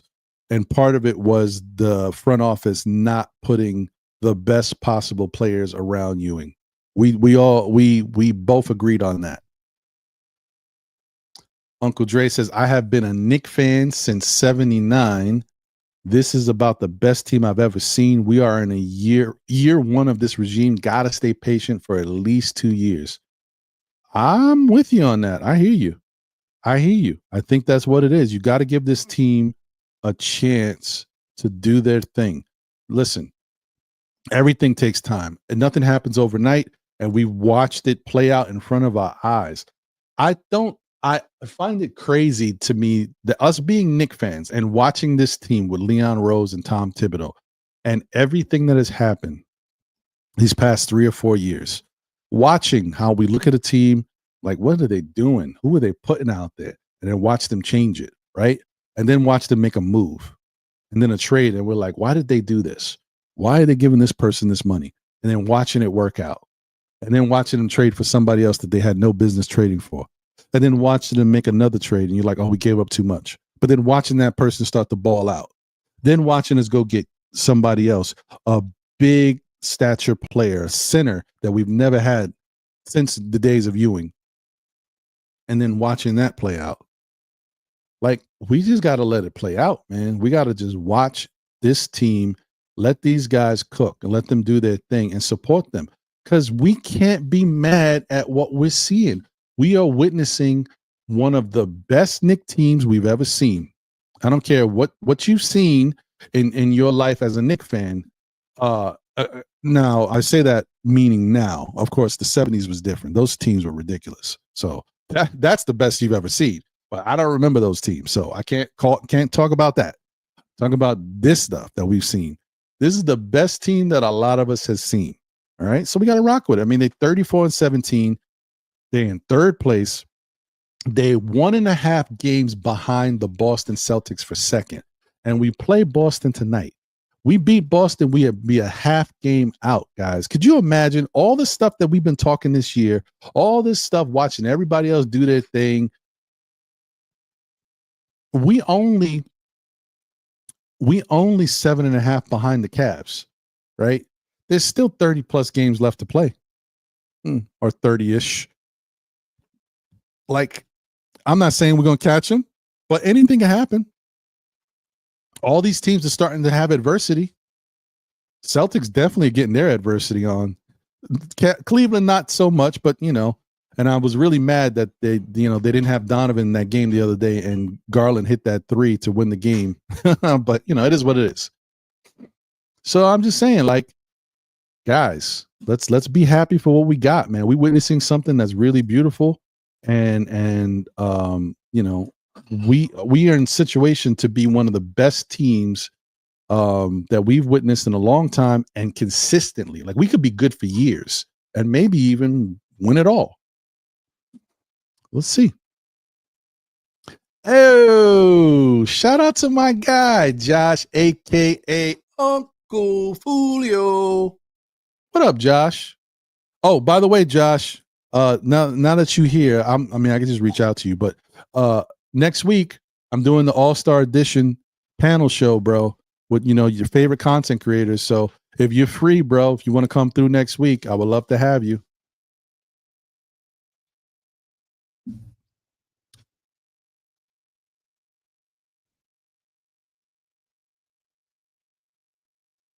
Yeah. Shout out to Miguel P. He says, Ron, some of these trades were pushed at the NBA level. They want a star-studded playoffs with the big markets represented. Of course they do, because they obviously, that's another side of it. All I said is some of these trades is fugazi. But yes, the NBA ratings are down. They're trying to figure out better ways to get fans to start watching this product again. But I don't care what moves you make, who you move around to. If the basketball product is bad, if you're playing a certain way and you're not improving how it looks to the fan, we're still not going to be happy. If the referees suck and they're still not calling the games, fairly on both sides, we're still not going to want to watch. You know what I mean? Let me tell you something. You know what's bad? What's really bad? And I say this on the heels of the Super Bowl. Football is horrible right now. I don't know how y'all feel about it. I personally don't want to watch it. I'm a Giant fan, so I will watch my Giant games. I have not watched not one playoff game. All I saw was a couple highlights, and from those highlights, it made me get turned off even more, right? I don't want to say I'm not going to watch the Super Bowl. I may put it on, right? But I'm not looking forward to watching it. I think the NFL, I don't know what's going on with sports right now. I hope this is not happening everywhere. I don't know. But I feel like the NFL is rigged. And I think a lot of fans feel that way. Something's going on that doesn't seem right. The whole Kansas City thing. I've seen so much fugazi stuff happen with Kansas City this year that it turns me off. I don't want to watch anything. I don't want to watch none of these games because it's just crazy. Some of the stuff I've seen is nuts. And it's not just them. I'm paying attention to Kansas City because they're a really good team and they're always been there. But who knows what's been happening around these other teams that I'm just not paying attention to. I just think it's fugazi. It's crazy. Some of the stuff that they're allowing to happen is nuts. And as fans, I can't believe we even put up with it. But that's the type of stuff. And I hope that stuff is not happening in the NBA. The bad thing that we already know is the gambling aspect of it. We already see the gambling stuff has been happening for years, and we're finding out more about it. They just got another ref on gambling, right? Like, this is crazy. But yeah, man. I just wanted to throw that out there, my little rant about football, because I'm like, it's bad, bro. It's bad.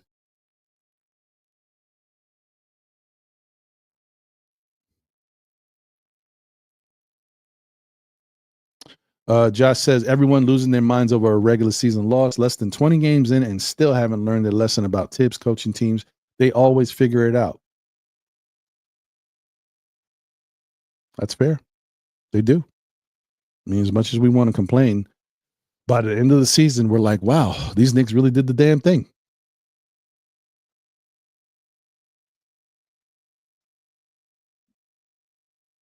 All right, let's see here. Shout out to the generous super chat. Mr. P. Duggar says super chat updates on Golden State with Himmy, Draymond, and Steph. Come on, P. Duggar. What are you doing, man? Oh, man.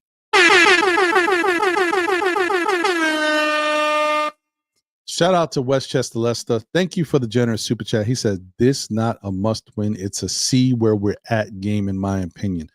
I agree. That is why I said what I said earlier, brother. I'm with you on that. I think this is a let's win this game, but if we don't win this game, let's be in the game to win it down the stretch. If we lose because they play better than us down the stretch, okay. But we have to be in it down the stretch. This has to be a good game. I do not want to see a blowout on the Celtics side. It could be blowout by us. We blow them out, fine. It is what it is. I don't want to see that on our end, especially not after not playing since Tuesday. You know, we should be well prepared. We should be well rested. We might come out a little rusty, but we should be good enough to play Boston well and have a chance to win this game, or if not, blow them out. Whatever works. And like I said, this is only the second game of the 4-game schedule against Boston. We'll still have 2 more games after tonight. Pete Duggar in the building. Once again, thank you for the generous super chat. He said, white men can't jump. Some of us can hear Jimmy.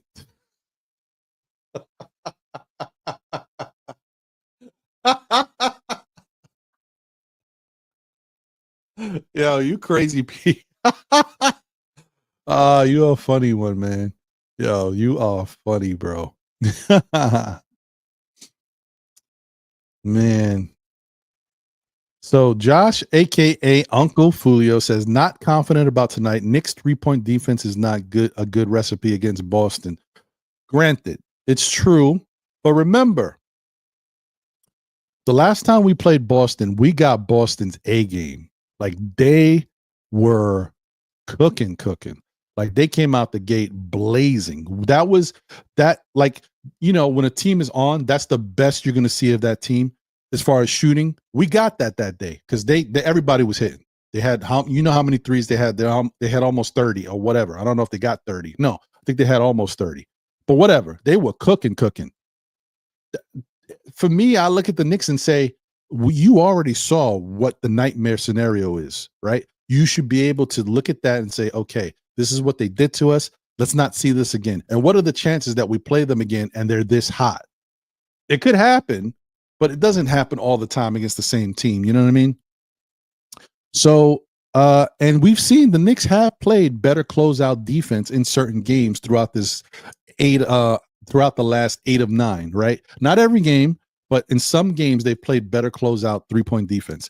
They can do that if they just, you know, continue to talk out there, and with the rest that they have, we will see a better product. And Tibbs has to continue to play the bench to spell the starters. The last time we were in the situation, he didn't, well, it was still early, so I don't want to say that it mattered then. So forget it. I'm not even going to talk about that. It was too early in the season to even say that the guys were tired. So forget that.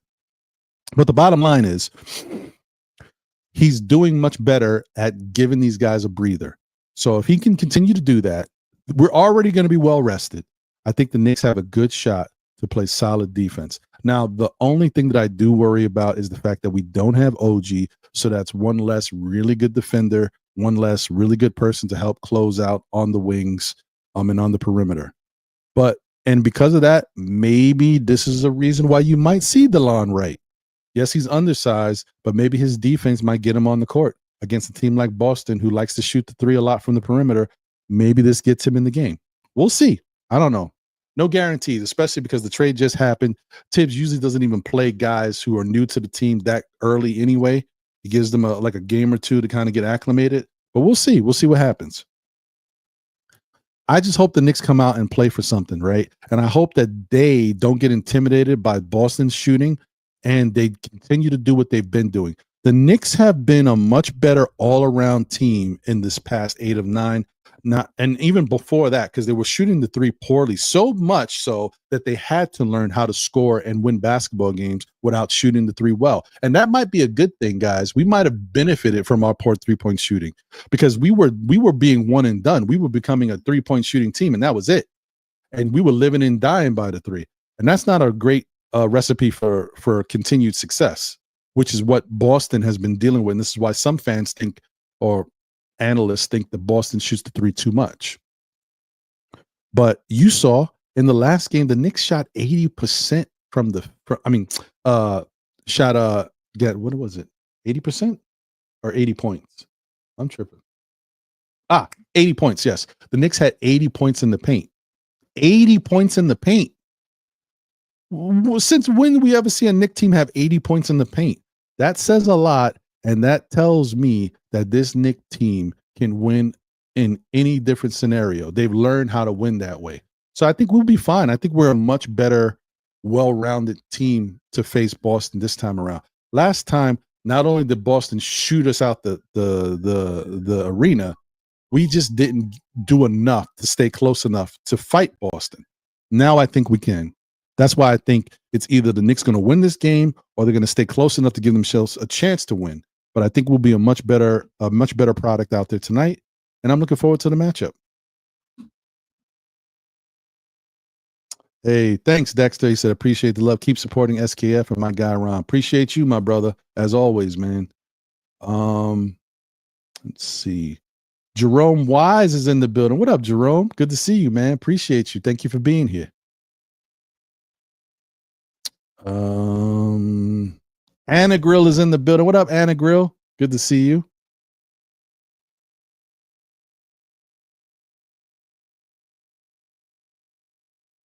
Let me see. All right. Okay, so what I'm going to do. Oh, shout out to JM3 in the building. Appreciate you.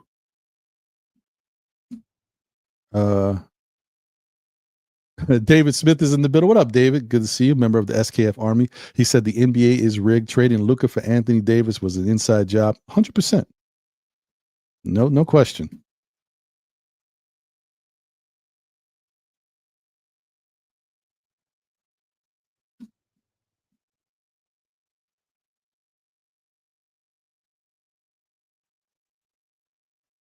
No, Josh.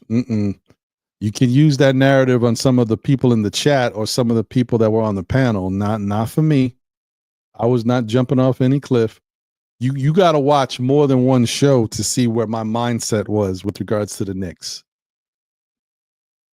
If you see me in a moment of weakness where I feel a certain way about the cat trade when we first got him, that's one thing. But I felt better the next day. But yeah, no. Only thing I said was I do not like the way Tibbs is playing the minutes, playing guys with these minutes. And that was actually about 25 to 30 games in when I started to feel that way. People were feeling that way out the gate. It took me a minute to start feeling that way. And I was right about it because it's not about hurt. It's not about health. It's about production. Because if my guy is out there and he can't produce because he's tired, if his shots are hitting the front of the rim because he's tired, if he can't play defense because he's tired, that's an issue. As I said before, I don't have a problem with anything that Tibbs does as long as it's successful.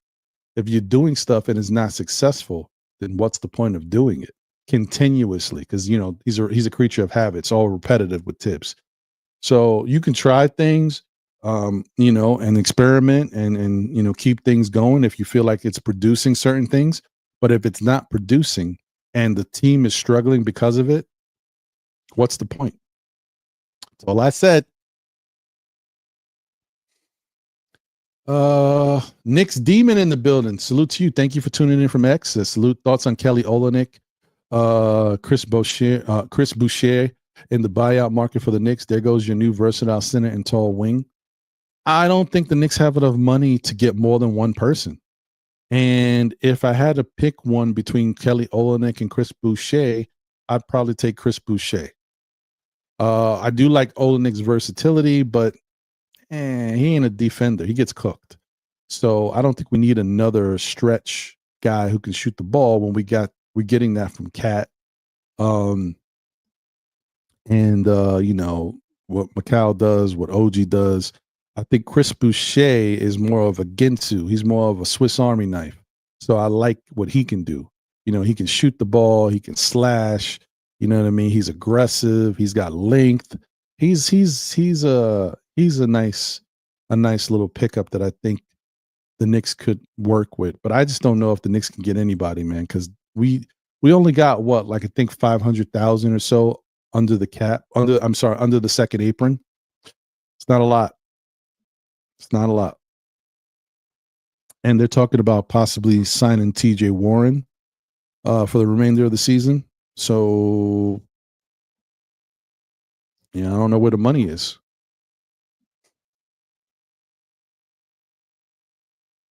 Tori says, JB is a bona fide superstar. Cat is a true all-star. McCall is coming into form. OG is two-way beast. I can't say enough about Josh. What are folks complaining about? I agree, man. We got to be happy. We got to be happy with what we got, man. It could be a lot worse.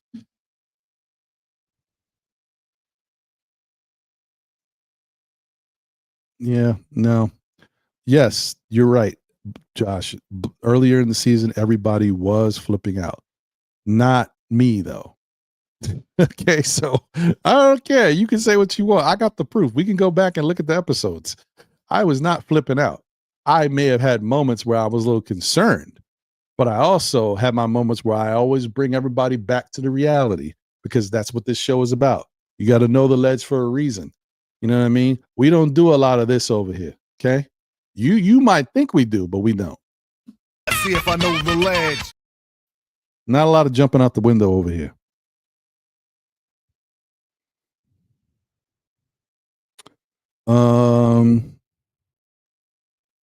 My guy Marlon in the building. What up, Marlon? Your neighbor plays for the Eagles? Really? That's crazy. Oh, Jalen Carter? Oh, wow. Look at that. Crazy. Nice. It's pretty dope. So I guess we know who you're rooting for. I mean, I would too. I mean, if I'm not really invested in a team and my neighbor plays for one of the teams in the Super Bowl, I guess I'm a rock with the team that he's on, right? Like that only makes sense. Unless he's playing against my team that I like, no. But other than that, why not? Breaking news, Ben Simmons signs with the Clippers. Yes. Good. Get him out of here and get him to a place that does not affect the Knicks. I love that. That's beautiful. That's what I'm talking. This is the type of news. That's what I'm talking about, Andios.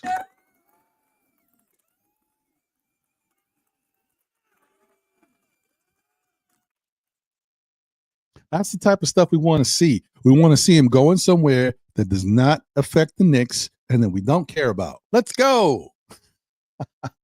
Good job.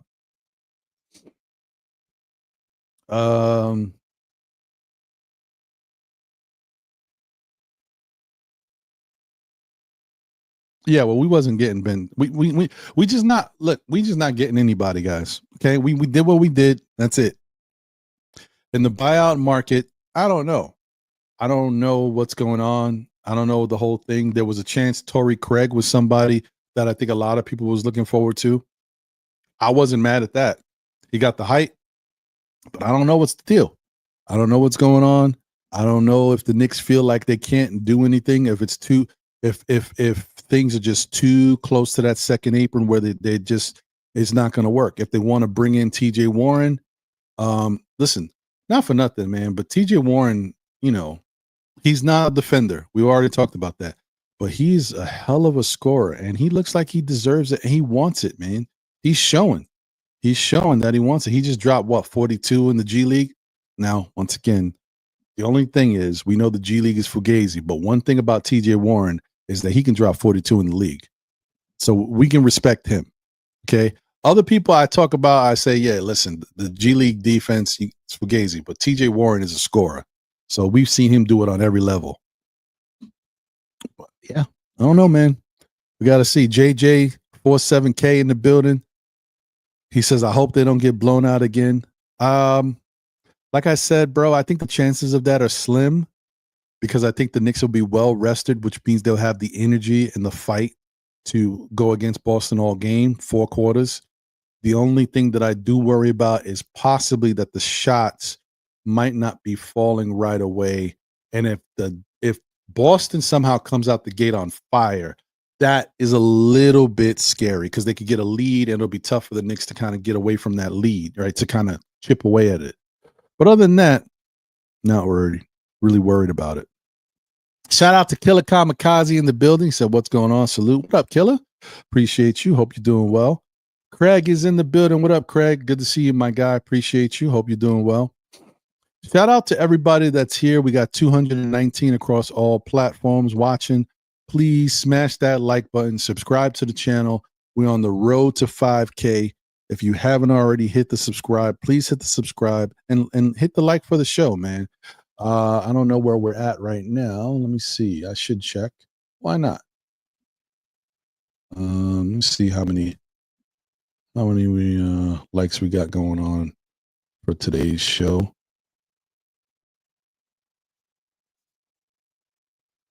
Okay, we are currently at 90 likes, guys. So please, let's get over 100 if we can. If you haven't hit that like button, please smash the like button. Show your love for the show, man. I appreciate it. Thank you. Shout out to you, Jerome Wise. Thank you for the sub. Appreciate you. Thank you, man.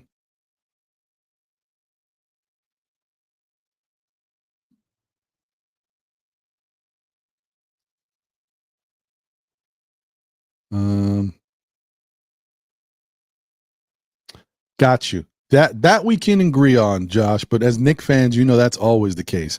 As New York fans, period, we're always impatient in New York, no matter who the team is.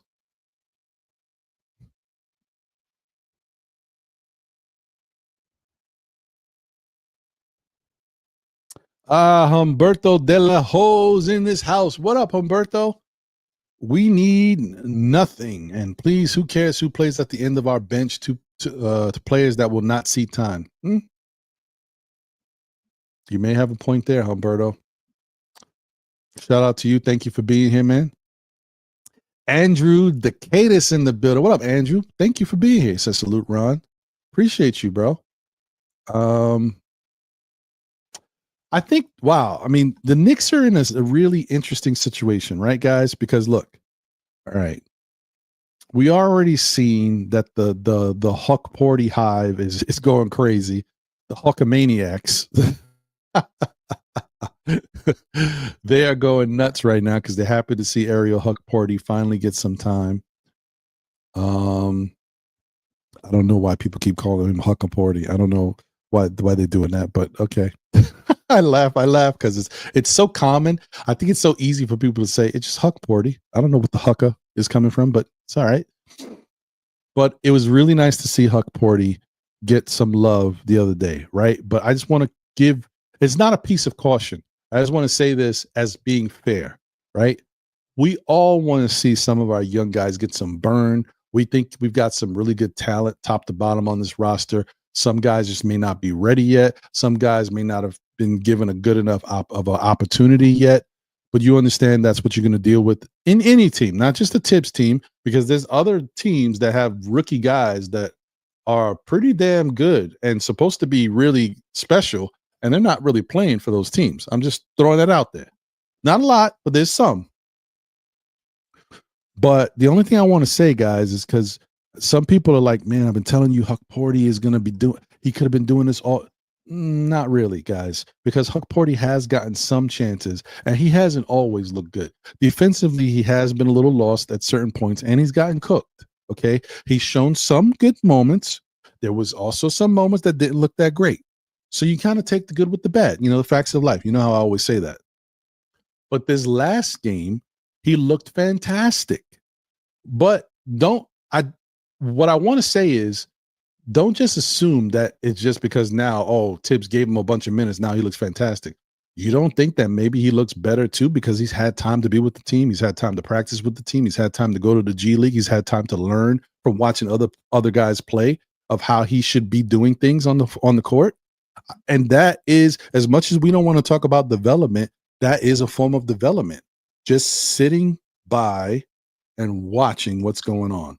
Sitting by and looking at videotape, sitting by and looking how my peers execute. How is Precious playing? What is this guy doing? How's OG playing defense? Like just watching. It helps. Even talking. Yo, what made you do this on defense? Why'd you do that? I saw you switch and you could have stayed home. Why'd you switch? Because I thought it would be whatever it is. It's important, guys. I know we get on Tibbs, we get on the Knicks for not having a development staff that we can really depend on, but the Knicks are still developing. We might not be the best at it, but we are developing because allowing guys to practice with the starters, coaches telling guys, okay, well, no, we don't get to see it. We're not in practice. Nah, you shouldn't have did that. I know there's not a lot of practice, but most recently, especially with these days off, the Knicks definitely been getting practice. The coaches are talking to guys. Mark Bryan is telling Huck Porter, yo, when you did this, you should have did this. No, I like that. That's good, right? Keep doing that. You know what I mean? You getting the encouragement. That's happening, right? And you also know that the time being able to go play in the G League, just staying fresh, watching other guys, your peers or whatever they are, playing ball, even Huck Porter just being in the G League, watching how Moses Brown moves, whatever. I talk about stuff like Moses Brown has been in the league and he hasn't really hit. He's killing in the G League. Excuse me. And we don't know what can happen with him. But just because I say that about him doesn't mean what he's doing is not great to watch. And it doesn't mean that somebody like Huck Porty can't see what Moses is doing. He's like, oh, yeah, he's really getting himself in good position to do things. Maybe if I'm a little quicker out the gate, maybe if I lower my stance. You saw how he played defense in that last game. There was a point where he got down like he was a guard. I was like, okay, what are we doing here? This is the type of stuff that I'm saying. Like, you just watch and you see him and you like, okay, it's not necessarily all about, oh, Tibbs didn't put this guy in the best position to succeed, or Tibbs doesn't want to play this guy. Maybe Tibbs, by not playing him, by allowing him to watch, by allowing the practices to happen, by sending him to the G League, maybe now Huck Porty has figured it out. Because remember, Huck Porty is a European type player, played in the Australian League. They play basketball a little different. It's similar, but it's different. The NBA, the game speed is faster. And maybe, now he's starting to get it. Maybe he understands the speed. Maybe he understands that my defense, I got to make my read quicker. I got to make my reaction time a little quicker. I can't think about it. I just got to go. That's all I wanted to say, guys. That's all I wanted to say. Oh, yeah, I'll put the link back out there. Sorry.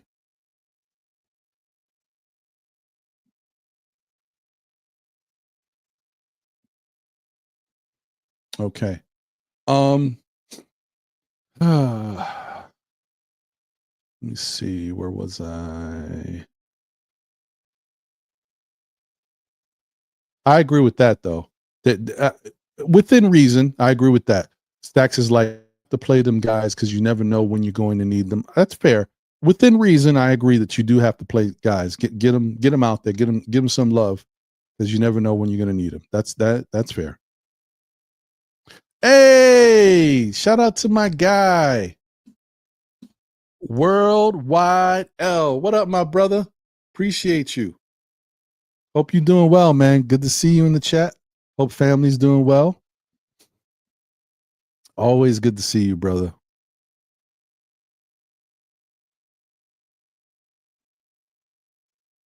Oh, man.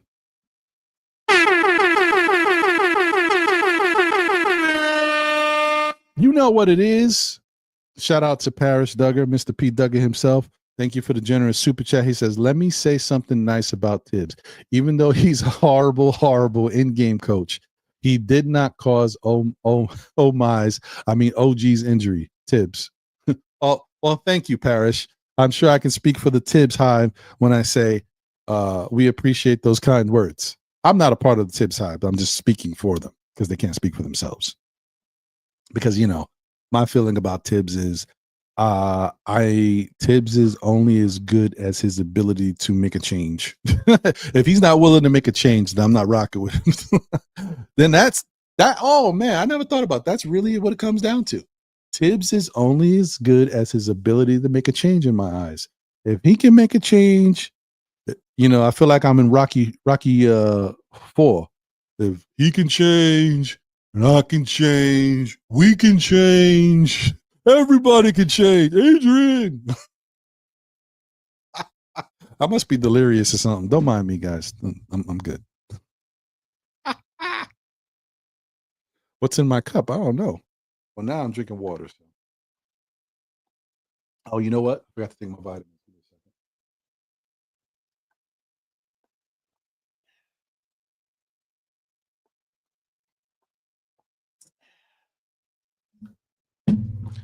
Now we got to chew these gummies. Uh-huh. Okay.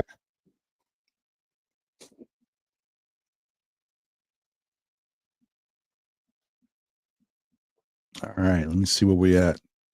Get this refresh over here. All right. We got 99 likes, y'all. One more to get 100. Okay. Shout out to Kenneth Lane in the building. What up, Kenneth? Appreciate you. Hope you're doing well. Good to see you. Shout out to my guy Jay Chosen in the building. What up, Jay? Good to see you, my brother. He said, "Good morning, family. Peace, Ron. Yes, morning for me. Long night anyway. Blessings. No doubt, brother. No doubt." Shout out to Old Head in the building. Salute to you, my guy. Knicks fans are just way too cynical and never happy. Shake my head. And you know, we're a funky bunch sometimes. Macau Wells is in the building. Salute. Shout out to you. Hope you're doing well. Said Huck is learning still raw. That's a fact. We may want to see him. He's going to be good some games. Going to be, you know, some games not so good. Or some moments not so great. We'll see what he becomes. Shout out to Vaughn Allen in the building. What up, Vaughn? We could all see the last game. The game is slowing down for Huck. I agree. That was the best I've seen him. And I assume he's going to continue to get better.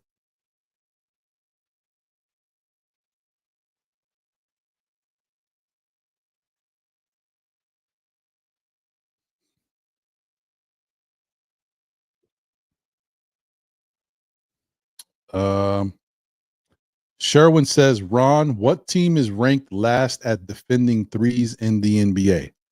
Well, Sherwin, I'll tell you.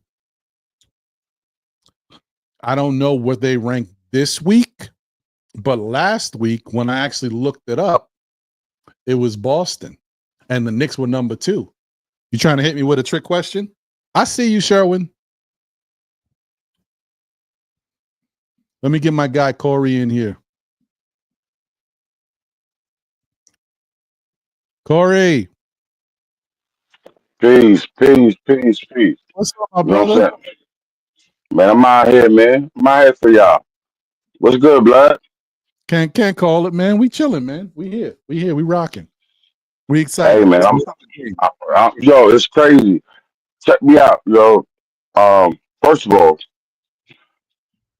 it wasn't a direct shot at you because I already know. You know what I'm saying? I represent the Brunson family, and I carry that flag like a big dog. You know what I'm saying? I stand on the shoulders of my big bro, Freezy. You know, he's my mentor to some degree in this game. You know what I'm saying? But I want to shout out a few people who helped me get here, and that's for the love of the game. You know what I'm saying? Uh, a lot of y'all, even you are to some degree, well, more to some degree, a whole lot, because I appreciate you. Every time you allow me to come up here, you know what I'm saying? A couple other people, you know what I'm saying, y'all don't know about, but y'all need to check them out. My man, Man Cave, Asgard, some crazy cats I know. What do they call themselves? Oh yeah, All Ball TV. You know what I'm saying? Shout out to my. Hold on a second. I gotta make a special shout out to the 718 conglomerate. For y'all who don't know, 718 is a group. That's Freezy, me, Soulfinger, Allah Wise, and Big Bully. You already know the big dog. And my man King Ribby. Mm-hmm. But I always wanted to tell y'all something. I told y'all something before. Yo, my wife got me in the wardrobe. I don't know why. She got me in the wardrobe. I'm about to shut it down because I'm at 9%. I got to shut it down for a second, but I'm going to plug up. But I told y'all something, right? What did I tell y'all? What did I, Ron, whatever I always said. Just repeat what I said. Look at my back. Oh, you ready? Okay, I see you. And that's for my blood, my bro, King Ribby, because he didn't think at one point that, you know what I'm saying? Yo, man, listen, it ain't about that name right there. Real talk, Nick fans. All right, I'm just letting y'all know, yes, I am Nick, I am Mitch Truther, He is my man, and I love him. Nick Yak, that was for you too, because you was out here throwing blows with me.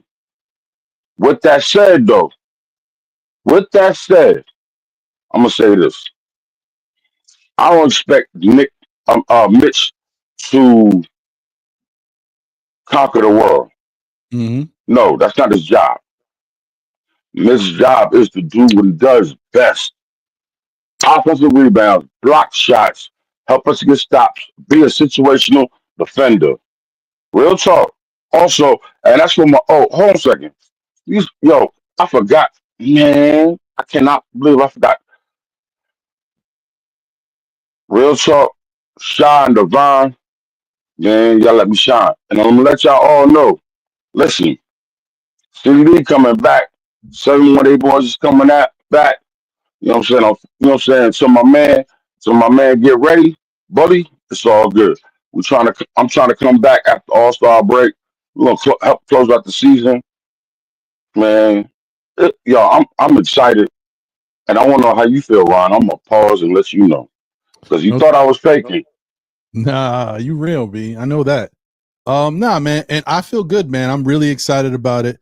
I'm really happy that this Nick team is doing what they're doing. I've been excited all year. I hope I've been as patient as I could be. I think actually I've been super patient with this team, except for the minute thing. Once the minute thing got a little out of control, that bothered me. But other than that, I've been real happy with what I see, and I've already, like I said, and Leon, I trust.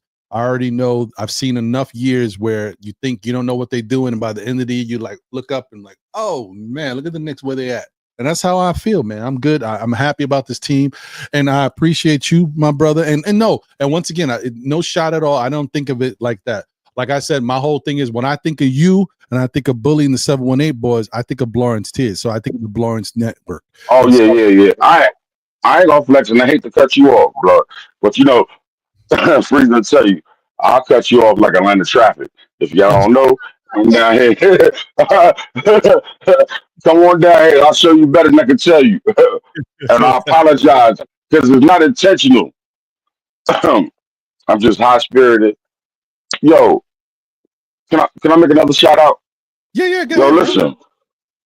Yo, if y'all don't Knicks fans, if y'all don't know, Freezy got something big going on playback TV. Mm. You know what I'm saying? Please, please, please subscribe. Come out there, check us out. I won't be out there because I'm taking my alert team out there and we sniping. You know what I'm saying? Out in the streets of Atlanta, we sniping Boston fans because we was out there last week. You know what I'm saying? Me and my man S Guard. If you don't know, he got a show called Man Cave, and he was affiliated with you know what I'm saying, for the love of the game. Good dude, good dude. Staten Island, stand up. You know what I'm saying? And I got a special guest who's gonna be rocking with us tonight. We're gonna be out in the streets again in Atlanta. You know what I'm saying? Lurking, knocking people down. You know what I'm saying? But no, you know what I'm saying? No, no, no. Listen, non-violent. I'm just being funny. But Yeah, I still got though, you. You good. we out here. We out here. You know what I'm saying? Yo, we out here for real, for real. Big Knicks fans, NGA. You know what I'm saying? Come find me if you're in the Gwinnett area. Real talk. Come arrive.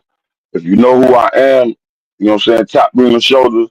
The first 5 people who show up, I promise you, I got you. Drinks on me. You know what I'm saying? It got to be before tip off, though. After that, you go on your own. But All with right. that said, though, real talk, though, real talk. Listen, I'm happy this young man is back. Knicks fans,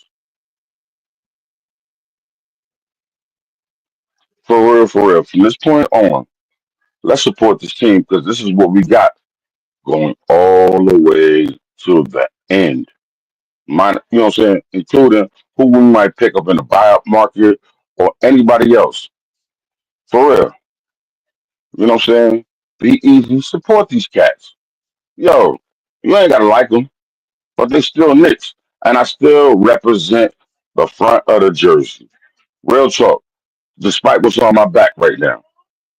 No doubt. But with that said, Yo, Ron, I'm gonna step out. I'm gonna come right back, plug up my phone, and Okay. I'll be able to rock. You know what I'm saying? Chop it up for the rest of the. You know what I'm saying? For the time being, until I gotta step off and meet my man Esgar.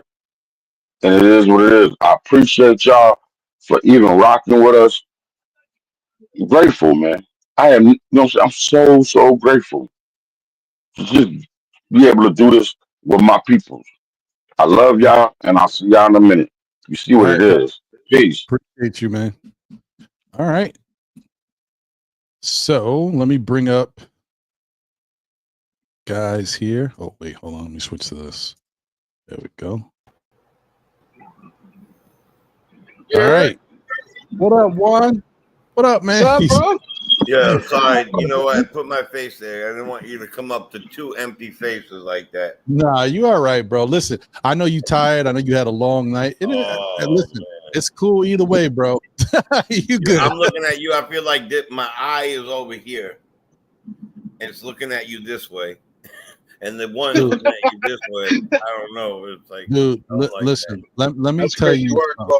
let me tell you something real quick. I don't, I don't care. You guys already know. I don't mind sharing things with y'all. I don't care how people see it or what they feel. Agreed. I'm 47 years old, right? I'm still young, but in my mind I feel older. I feel like life is kind of like, it is what it is. But He's a TRT, man. yeah, well, but so here's the thing, right? I've been dealing with the health stuff, you guys know the insomnia stuff, right? And I've been on a regimen trying to be better. I have been sleeping better, but last night, and I drink water and I'm drinking teas and stuff to help me and all this, whatever. So when you're drinking stuff like that, you got to get up in the middle of the night to go to the bathroom. I slept 3 hours. The older you get, especially. right. I hate that so much, bro. It's the worst, bro. So I slept I 3 just hours. turned 41 and I'm experiencing that. Oh, it can get worse, bro. But anyway, I don't want to. Sorry, man. I got something to say too about that. So I slept 3 hours. I got up. It was 4 a.m. Well, actually, no, it was 3. I went to bed at 12:40. Yeah, I wound up going to bed later than I wanted to, but whatever. I woke up. It was 4 a.m. I go to the bathroom. I come back to bed. I lay down. I'm trying to calm myself down. I'm trying to get ready to go back to sleep. And I've been okay with this lately. These past few days, it's been working out. Good. But all of a sudden, I felt a little bit of pain in my chest. Right. And here's the thing, guys. Like I said, I'm only sharing this because I want to share it to other people out there so you can think about this stuff. Because, sometimes in life we don't think about these things. And I want y'all to, be thinking. We all got to support each other. So I felt a little pain. Now, lately, I don't know if you guys know, whatever. When you eat certain foods, you might get gas, a little buildup, and it's not just about the gas that comes out your mouth or wherever it comes out. It builds up in your body sometimes. And when it builds up in your body, it hurts. So unfortunately for me, sometimes the gas buildup is somewhere around here in the chest area, which is not great. But it's scary. It's scary because it can mimic and it feels like something else. So let me tell you, when I was feeling that last night, I could not go back to sleep. I was like, oh boy, what's happening, man? I was freaking out because I'm already like, I'm 47. I don't eat the best. I'm African American. Like, what the hell's going on? Right, you're adding all the things that they're talking about. Yo, one time in my life, I'm sorry, were you done with that? Oh, no. That was it. Bottom line is I wound up taking a Pepsid. I stood up I couldn't go back to sleep. So I stood up for about 2 hours and then I fell back to sleep. But that was my night. And I was freaking out. But I just wanted to share that with you. Be careful, y'all. Take care of yourself. Check yourself, man. It's not a game. You know what? Men were hard-headed. I'm sure there's plenty of great queens on here right now that are, women that are, that follow through with their doctors and stuff. But men, they need to be pushed. They need to be pushed most of the time. And don't front like you don't need to be pushed. All right. So those that aren't, congratulations and God bless you. That's great. My birthday, my 39th birthday, I'm 48. We're in the same range. I'm a single dad, having a great time. It's the morning time, flipping By the way, me being sleeping to 1:30 and then going and washing my face and all that, it wasn't a bad thing tonight. Last night was a good thing, but usually it's hard for me to stay sleeping. I don't know what I dropped, but I dropped something. I stood up fast, and I thought I stood up too fast. Heart starts beating. Boom. And I'm like, whoa, whoa, whoa. I'm holding on to the counter. And I had this years ago. They made toys way better. They make them, it was different. So I gave my kid my old doctor set that I had. I wanted to keep it. And the stethoscope really worked a little bit, right? It was old. And I said, yo, bring that over to me. And please, to my son. And I probably talked to him just like that. So my son's the oldest. Frankie's the oldest, right? And my two daughters. And I got another daughter in Florida, a different marriage, but this is those three. So they come over and I'm like, Frankie, take your sisters into your room. I don't know what's going on with me. I don't want to scare them. They were little. Put the stethoscope on. My heart is just regular. But to me, it's going. Right. And I'm going, oh my God, what the, I don't want to curse you. I'm like, oh my God. So, I don't know why I have such a hard time calling 911, but I call my father. Dad, I don't know. I think I'm having a heart attack. He's like, what, you an a-hole? Call 911. And I was like, yeah, why you calling dad? He was like, I was like, no, just come over and get the girl. Tell mom to come and get the girls. Can you please? I'll call them. Long story short, it was the first time I've ever experienced a full-blown panic attack. Mm. And I never knew what it was. I could remember having them, but never that level. I never feeling that stuff. So there was not, and think about what I just said. My birthday, my kids around me, making food, nothing bad, everything fine. So let me tell you something, man. They're and from that day forward, and I'm in the music business. I could perform in front of. We opened up a Nice and Smooth in Connecticut one time. There was like 10,000 people in Bridgeport. No problem. I had me and my kids. It has nothing to do with that. Your equilibrium's off, your blood levels are off, your blood sugars are off, your carbohydrates. I'm Italian, my carbohydrates are always off. My carbs are always wrong. It's just a lot of things. Your weight, your height. There is so stress many levels. reasons. So too many things. Yeah, that's why, I try to be like you in these things that, I want to be very honest about what I feel about this stuff, but let everybody know that that this is sports. There are some really real things happening in life. So you got gripes or whatever, but if you're yelling over your gripes or we're yelling over it, that shouldn't happen. Yeah, we gotta real life happening. real stuff. Life be lifing, man. And this is why, I don't want to get too far away from the Knick talk and what we're here for. But at certain points, we're all people who like the Knicks, and for the most part, if I look at my demographic, the people who watch this channel, we're all like in the 30s or up. You know what I mean? So whether you're a woman or a man, everybody's going through certain things in life. We all getting older. We all got to take better care of our body. We all got to be mindful of our mental health. So it's just good once in a blue to kind of talk about, give everybody just a little bit of information, just to be like, you know what, man, I'm here. I'm rocking with Ron. I didn't know he's like that. I didn't know I'm like that sometimes. I didn't know he's like me. You know what I mean? You just never know. You just don't talk about it. That brings a lot of people's comfortability to the show. I'm telling you, there's so much to having that mutual, oh crap, I'm not alone. And there goes I'm a drug and alcohol counselor on the side. That's the truth. When people say, "Oh, I'm not alone," like this is what this channel's about. We're Knicks fans. None of us are alone in that. So Right. it's good to know that there's other things happening in life, and we don't. I don't want to speak for you, bro. I know, but I Right. know. No. I hear you, but that's what I don't what want to feel see anything negative in anybody's life. It's just not who I am. I don't get joy from that. It's not who I am. As a 20-year-old, I operated different. As a 40-plus-year-old, even after my 30s, I operate completely different. So God bless everybody. Take care of yourself. Let's go Knicks. Let's go Knicks. Let's go. Yeah, Let's get back to the Knicks here. So how you feel, Juan? What's your thoughts, bro? How you feeling about tonight's game? How you feel about the current state of the Knicks and where we're at? A little bit nervous because the Celtics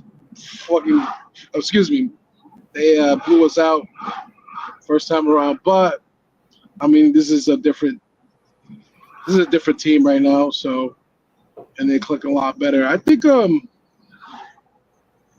they have a shot. I mean, yeah. Listen. They're gelling way better now than the first they're just a regular basketball team, bro. Yeah. They're starting to gel better now, though. Like, the chemistry is starting to get there. So, like, I don't know. I think they have a chance. I think we need OG, though. They don't have Drew, though, right? Drew's out? Nah, Drew's out tonight. Yeah, so that kind of cancels each other out because they're both, like, elite defenders. So yeah. I think you match up well. I think we finally seeing some Huck in there, getting some Huck mania going. Mm-hmm. And he's I can tell you can just see it, man. It's like he has a and he can pass. Did you see how he passed the other night? Yeah, he threw some nice passes. He looked good, definitely. I don't ever see Mitch do that, so like that's even good. We have a good. Most people felt that way for a long time. So I feel really positive about the Knicks right now. I mean, I know why some fans are cynical because it's been 4 decades, so it's easy to get in that cynical like that. Yep. You should be more positive with the team that we have. This is a reason to be positive. It's not like years past. Like, even with those Melos teams, I never felt like the Knicks could win a chip. This team feels like you can win a chip, man. And I didn't like Melo, too. I always felt like he was too selfish. Don't get me started on Melo. I wasn't a big Melo fan, so. I hear you. I like Brunson. I'm sorry. I wish people would stop comparing Brunson to Melo, saying, like, you've seen this recently? People are saying, oh, he's like Melo. He's hogging. He needs to, like. I'm like, bro, I never seen Melo average 7 assists in a season ever. Like, he distributes more. True. I never see him take a back seat. Brunson doesn't get mad if he doesn't put up 30. Like, I don't want to say I don't know if anyone here does it, but like I want to see that stop already because Knicks fans be just saying the wildest stuff. Like, nah, Brunson is he's a winner. He wants to win. Yeah.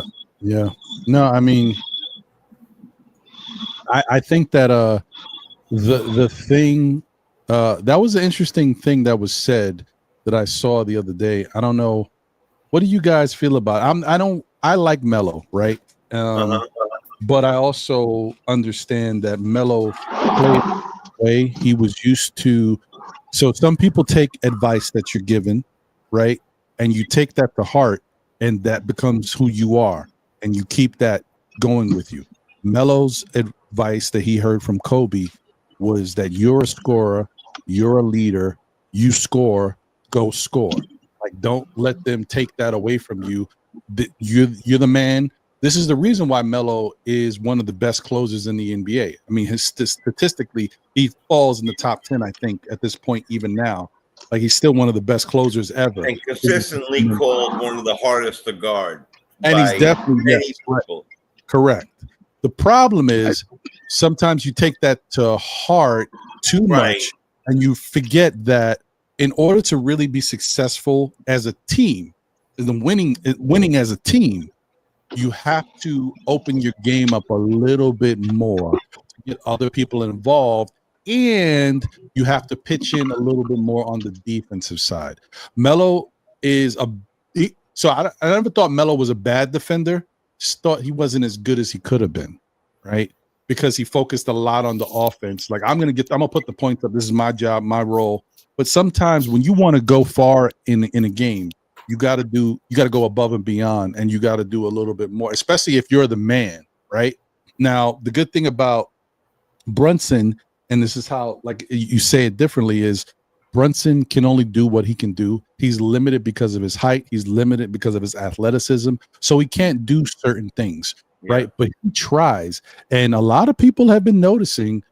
I know it's weird because you can't tell with certain statistics, but Brunson has actually been playing better defense, right? If you look at how he's been attacking and getting in front of his men, sometimes you will see him get cooked, yes.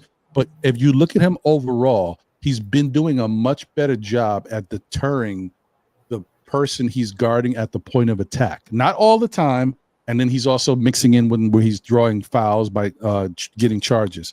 But he's been doing better at trying to be in front of his man and not being a cone of defense out there. He's actually moving and trying to be better, and that has helped the Knicks.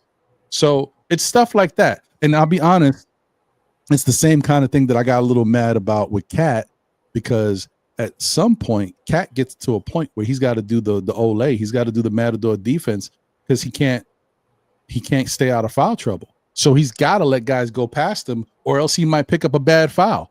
And this is what we kind of want to just get away from. If Cat can just make sound decisions to start the basketball games off and jump straight up.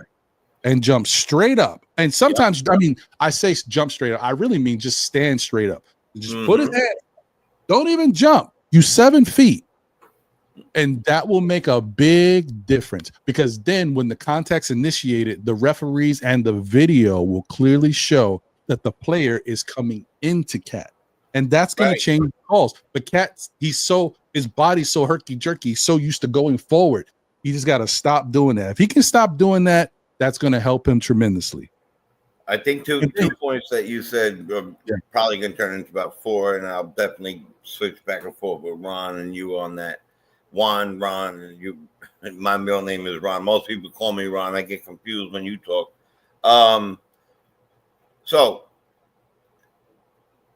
I've always watched Cat play defense, and it looks like he's playing offense on defense. The way he plays his offense is the way he plays his defense. Now, any great defender, you know what I mean? Like going hard at it, doing the way he thinks, instead of just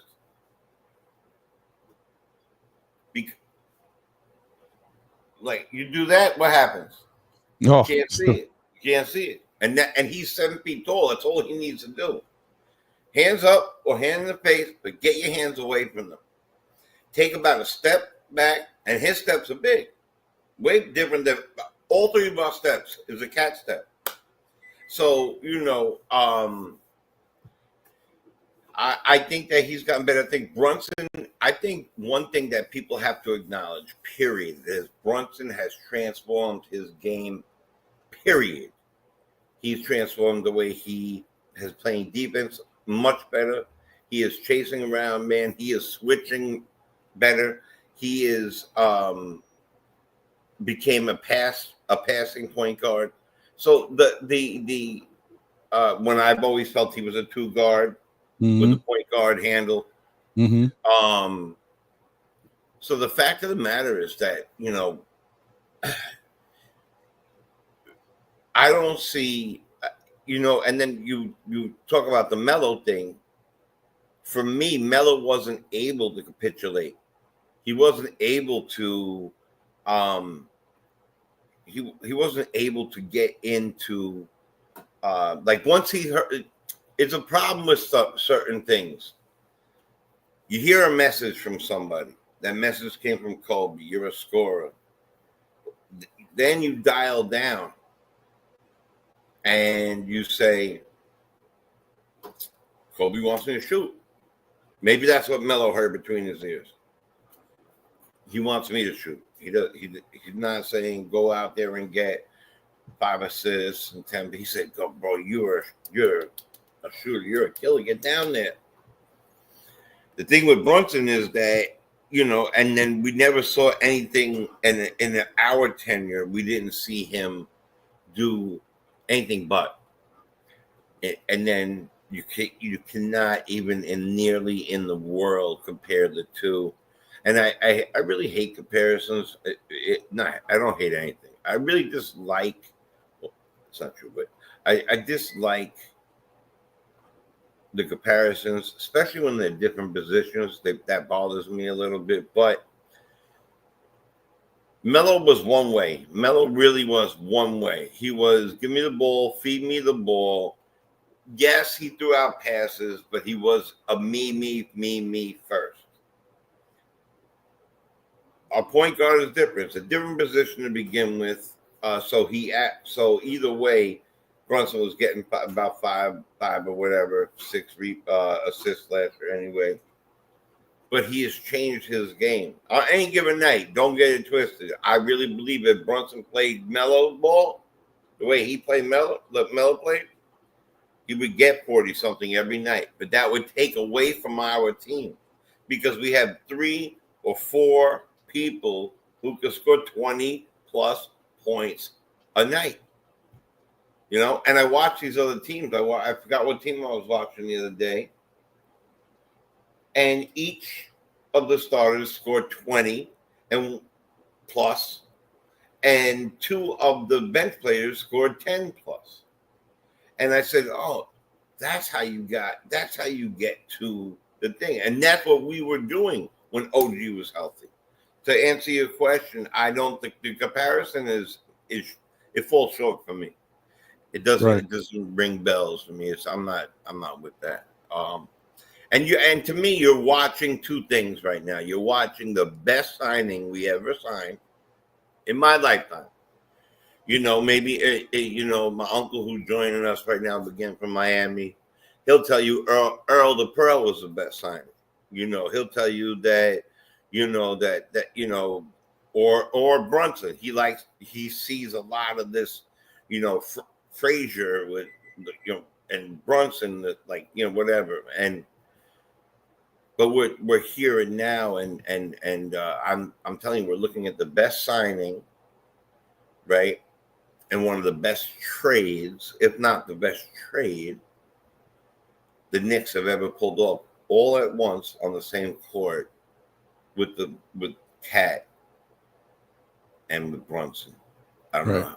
I don't know if that answered everything. No, it does. It does. I can agree with that. And the other thing too is I don't really love. I'm bringing it up because I'm a content creator, and it's content, so I want everybody to have a chance to have a thought about it. But I really don't like the comparisons either. I don't like even on our own team when we have to put people against each other. They're on the same team. Right. We root for everybody. I don't even want to see that. So I definitely don't want to see when we have to compare what other people failed at to big facts. What our current guys are doing. I don't think it's right. I don't even it's, for example, and this is different, right? Mm-hmm. Charles Barkley. I don't like to hear Charles Barkley sometimes because I think he says a lot of stupid stuff. When I agree with him, but I don't love everything he says. But I do respect him as a basketball player. Charles Barkley was one of the best basketball players I've ever seen play. The dude could do so many different things out there in the court. I was shocked. And the way his height too. Yep. His height, the way he rebounded was incredible. Who does that remind you of? Josh Hart. I know. Yeah. I know. Except Barkley scored a whole lot more. Right. Barkley was incredible. Yeah. But Barkley also never won anything. So, all those years of excellence, and he never won a championship. But because of the thing about Barkley is you can say he was somebody who never won a championship. Okay. And that's the one knock on him, but you can't look at Barkley as a failure because his numbers are incredible. This dude's a Hall of Fame basketball player for a reason. You look at his numbers, you're like, oh no, he was sick. So you can't take that away from him. But people still try to take stuff away from people. They try to downplay stuff because it's just how the world works. If you ain't here right now doing it, if I ain't watching you do it, I don't care what you did back then. I wasn't here. I wasn't around. You know what I mean? I seen little highlights, whatever. You look good. People don't give people no credit. People don't get it, man. So yeah, so I'm like, I don't want to talk about that's it. Shaq's fault a lot though, because Shaq points it out way too much. Yeah, and I'm gonna tell you, out of the three people, because Ernie, we're not gonna count Ernie. Out of the three people who played ball up there, you best believe that Barkley is the second best player. Not Kenny Smith because he won a ring. Hey guys, Kenny Smith won a ring, but you know, he definitely wasn't Charles Barkley. So right. You know what I mean? Yeah, I mean, but that's the whole thing. Like that's why you have to. And it's the same thing that I think about when I'm doing these shows. That's why I have to be a little careful when I'm just going to say certain things, because if I strongly feel it, and that's something I think everybody can kind of relate to, that's okay. I could just say it. But if I'm just going to say something just to say something, I'm setting stuff up for people to just run with it. And then I'm like, what am I putting out there? So Barkley and Shaq, they joke with each other, but Shaq maybe don't realize when you continually do this, now you got everybody feeling a certain way about Charles and what he's doing, like downplaying what he did. Charles was a beast. But anyway, but you get my point. You get my point. Yeah. Yep. Big dog. I'm gonna say it like this, big bro. They like to be polarizing. Let's keep this in context. This is TV, so they gotta keep the ratings up. You understand what I'm saying? And to some degree, they know they wrong as hell. They know they wrong as hell. But it's cool though, because you know what? I don't check for them at all. I don't check for them at all, because for some degree, them two got a Nick issue, and it's cool. So when we come up and they're standing there looking stupid, I feel so much better. You know what I'm saying? Because like I'm not too far from TNT. You know what I'm saying? I can drop a bottle of hot sauce or two all day. You know what I'm saying? So that when they eat crow, it feels good. You know what I mean? So it is what it is.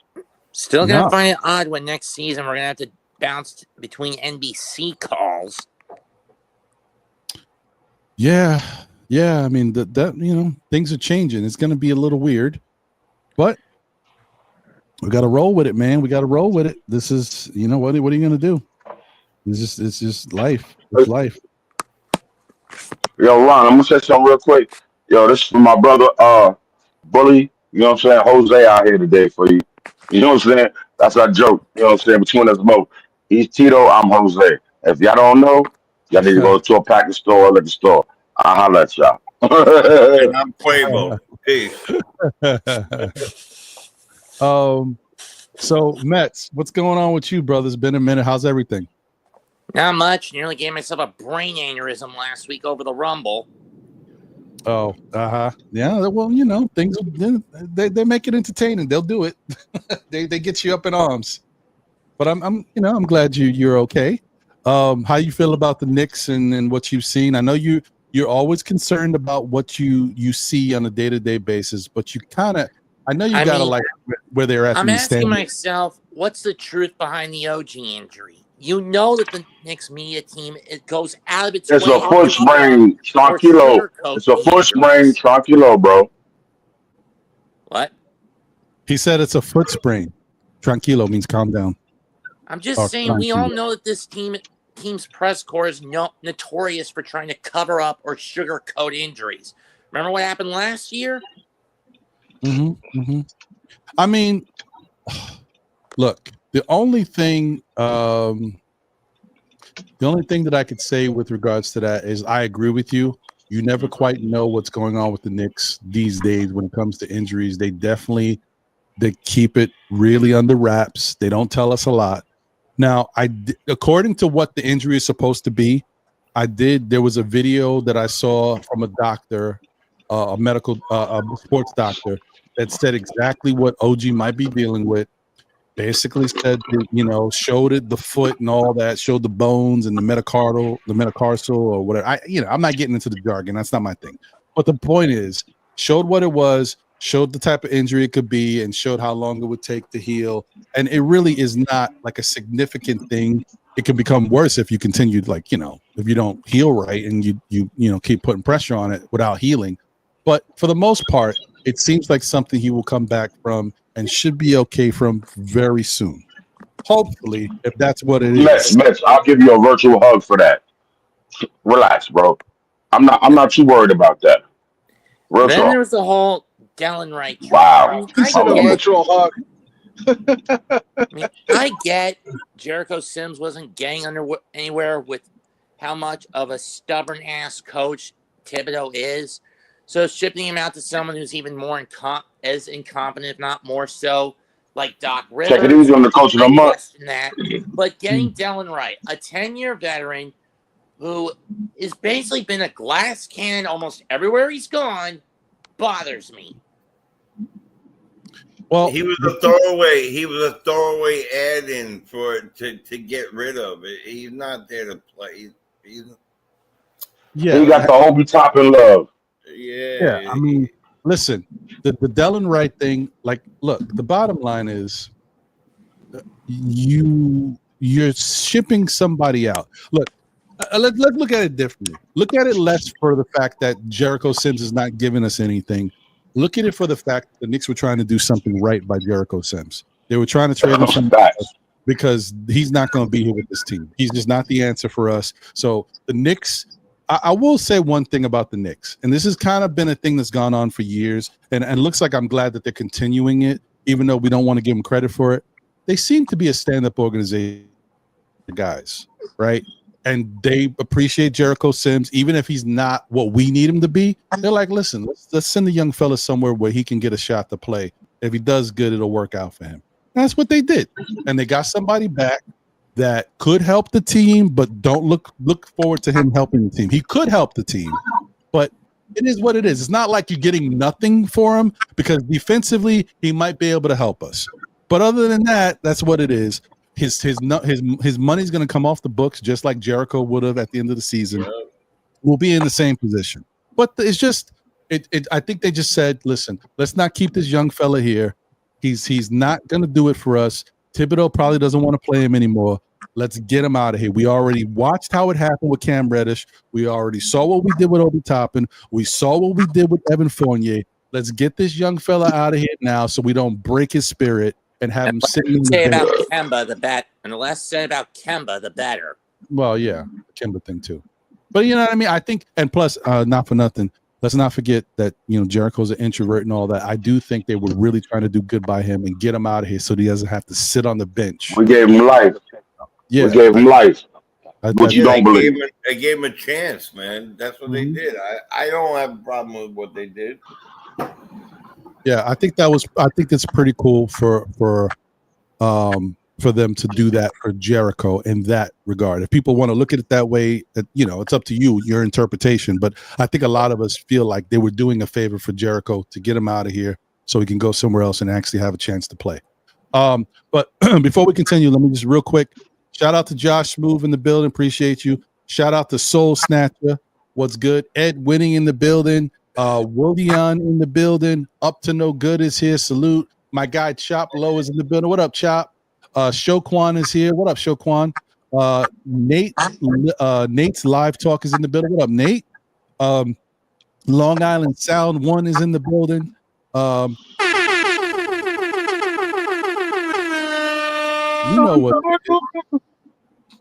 Shout out to NYC B-Ball 08. Thank you for the generous super chat. He said, let's get this W tonight. Facts. Get me a Yes. So let me ask you this, Mets. You talked about the negative. You talked about what bothers you. What's good, bro? What's good? What do you like right now? What do you like? I'm liking that there's some level of cohesion with this team. Okay. I'm liking that for the most part, we have been getting those wins where it's needed, even if early on it didn't seem like it. Okay. What do you think the chances are for the Knicks being able to beat Boston tonight?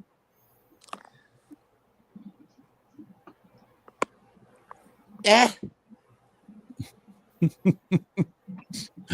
Mets, I'm gonna get you a plane ticket tonight. You gonna come out here and kick it with me. Because you know what I'm saying, Corey Lee's gonna be on assignment for Uncle Freezy. You come out here and kick it with me, and I'm gonna show you better than what you think. All right, how about that? I'll just watch the game on TV and see how it plays out. I mean, I'm just saying. I mean, last year February was a Bro, I was joking. Bro, I was joking. Don't have Bro. Corey, send me a ticket. You guys are gonna be all right, man. Mets, it's gonna be okay. Yo, bro, come on, son. It's gonna be okay. You should be. Wings will be in the building. Listen, I am. It's just that there's still that third part in the league in the East. There's still that part of me that lingers in a little bit of doubt with this game. All right, but you're always gonna have that doubt until you're proven wrong, right? But at least you can feel like, hey, they are playing good basketball. This is my team. I can be happy about the product. It's exciting for me to watch them play, especially when they're playing well. They've won 8 of their last 9. They have a chance to be a half game behind Boston for the second spot in the East if they win tonight. You got to feel good about that. I do. What? Okay. I understand. You seem real cynical, dude. Like, I get it. I mean, I don't completely blame you, but like with this squad that we have, I don't completely understand it. Yo, Dr. Soros, I got a parachute for my nephew. Don't worry about it. Well, I mean, the thing is, Juan, the thing that's always going to be an issue for Mets is he's not a big fan of Tom Thibodeau. So as good as the squad is, he's still going to feel how he feels about Thibodeau. So that I don't like Tibbs either, but we got to rock with him. He's the guy. He's the coach of the month, like as Corey said. Coach of the month. And I apologize because I just used my man Dr. Soros. Hell, man. Yes. Pivoting like hell. He's been changing up, adding people. Benches have been mixed together with the starting unit. Look, man, I know you got people, and even Ron said it. I said it before. Yeah, the minutes were long, and the consecutive minutes were long in the beginning, right? But they had a gel, man. We have this joke. I do this with Divine and Shaw, being Italian, that they had, I take out the gel and I put it in my hair like that. They gotta do like, they just had a gel. They had a gel. And now you see that none of them go over 40. Nobody in that team does that. That was a brand new team weeks before the season started. A brand new team. It's the LA Gear. The LA Gear. A brand new it's the LA Gear. And they had a brand new everything. Weeks before his center with a fresh baldy to my brother on my right. And they had he had to, make sure that they were cohesive. Not to mention you had a second unit player from last year coming into the first unit, which was Hart. The whole team was completely different. They gelled together. Now he's mixing them up. You can't see that. It's okay. And you don't got to like him. I'm not saying you got to like him. At first, I was skeptical about my coach for the Mets. Now I think he's great. I'm with you on that. That's just how it works. I'm with you on that. Yeah, you know what I mean? Now I think he's fantastic, to be honest. Like the way he talks with every play is great for the Latin play, everything. So, and put some respect on his name. You don't gotta like him, but he bringing us some playoffs on a regular basis, man. Let's just hope he continues to make changes when necessary. As long as he's open to change, Tibbs is going to be fine. I think we're all going to be happy. But if he's not open to change, that's when it's a problem. I think we're going to be okay. And I didn't bring it up, but it is Knick news. You guys know that. Shoot, I lost it. I had it. Mitch is supposed to come back tonight. No, Mitch ain't coming back tonight. We lost Okiki. Oh, Kiki, yes. Oh, Yeah. no. He signed with the Sixers. Yeah. I ain't mean to steal your shine, blood. Yeah, he Right. signed with the Sixers. Appreciate you, my So guy. just let it go. Who? He ain't coming. He He ain't had a coming up. horrible He's game not coming last up. night. Let it go. So Who? all I want to say to my fellow Knicks fans out there is we lost the NBA G League player Okiki, right? He's no longer going to be here. So, he had some really nice games, some triple-double stuff. He is gone.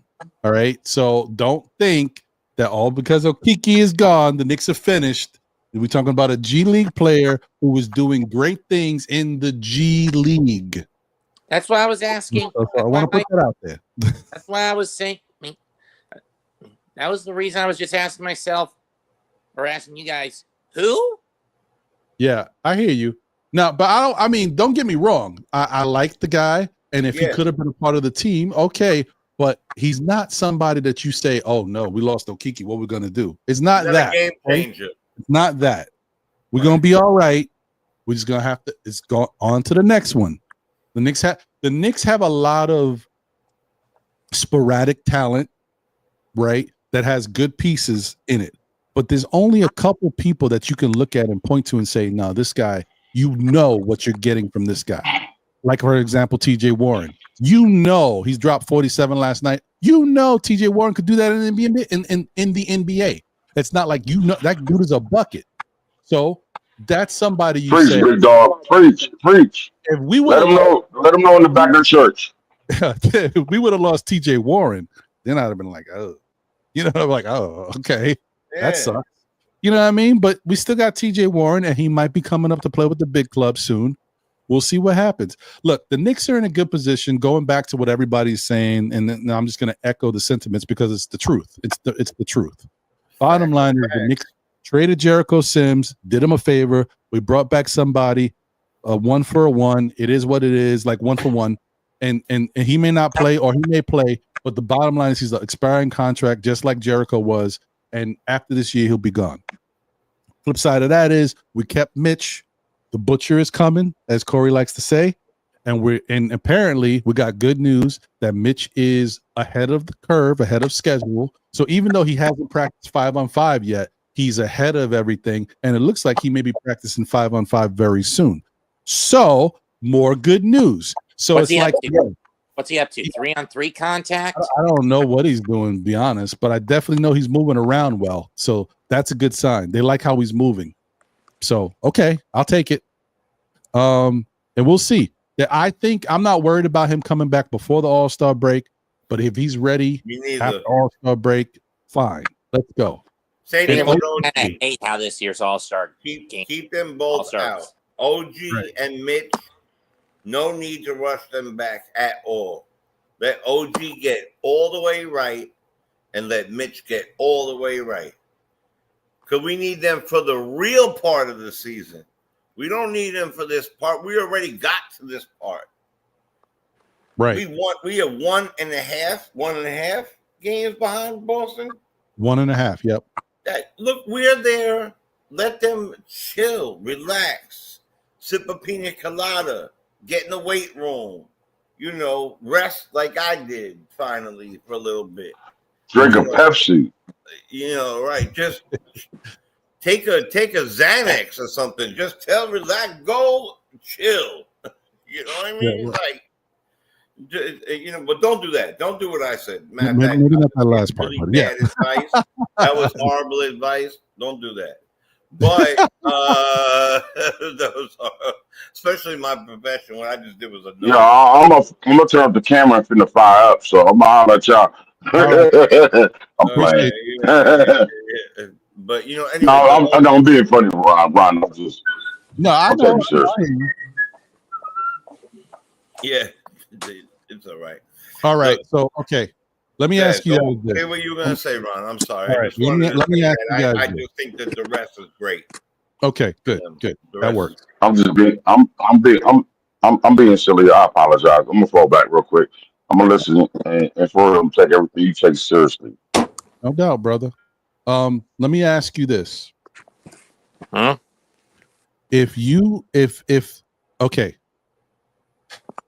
Do you feel confident that what you've seen recently, the Knicks are able to win games without OG Anunoby? We know how big and important his defense is right now. I just mean for right now, for this spell, because we don't know if he's coming back before the All-Star break or sometime after. Are you confident that without OG, the Knicks can win these basketball games? What do you think, Mets? Switch Harden to Chua's positions, and then maybe.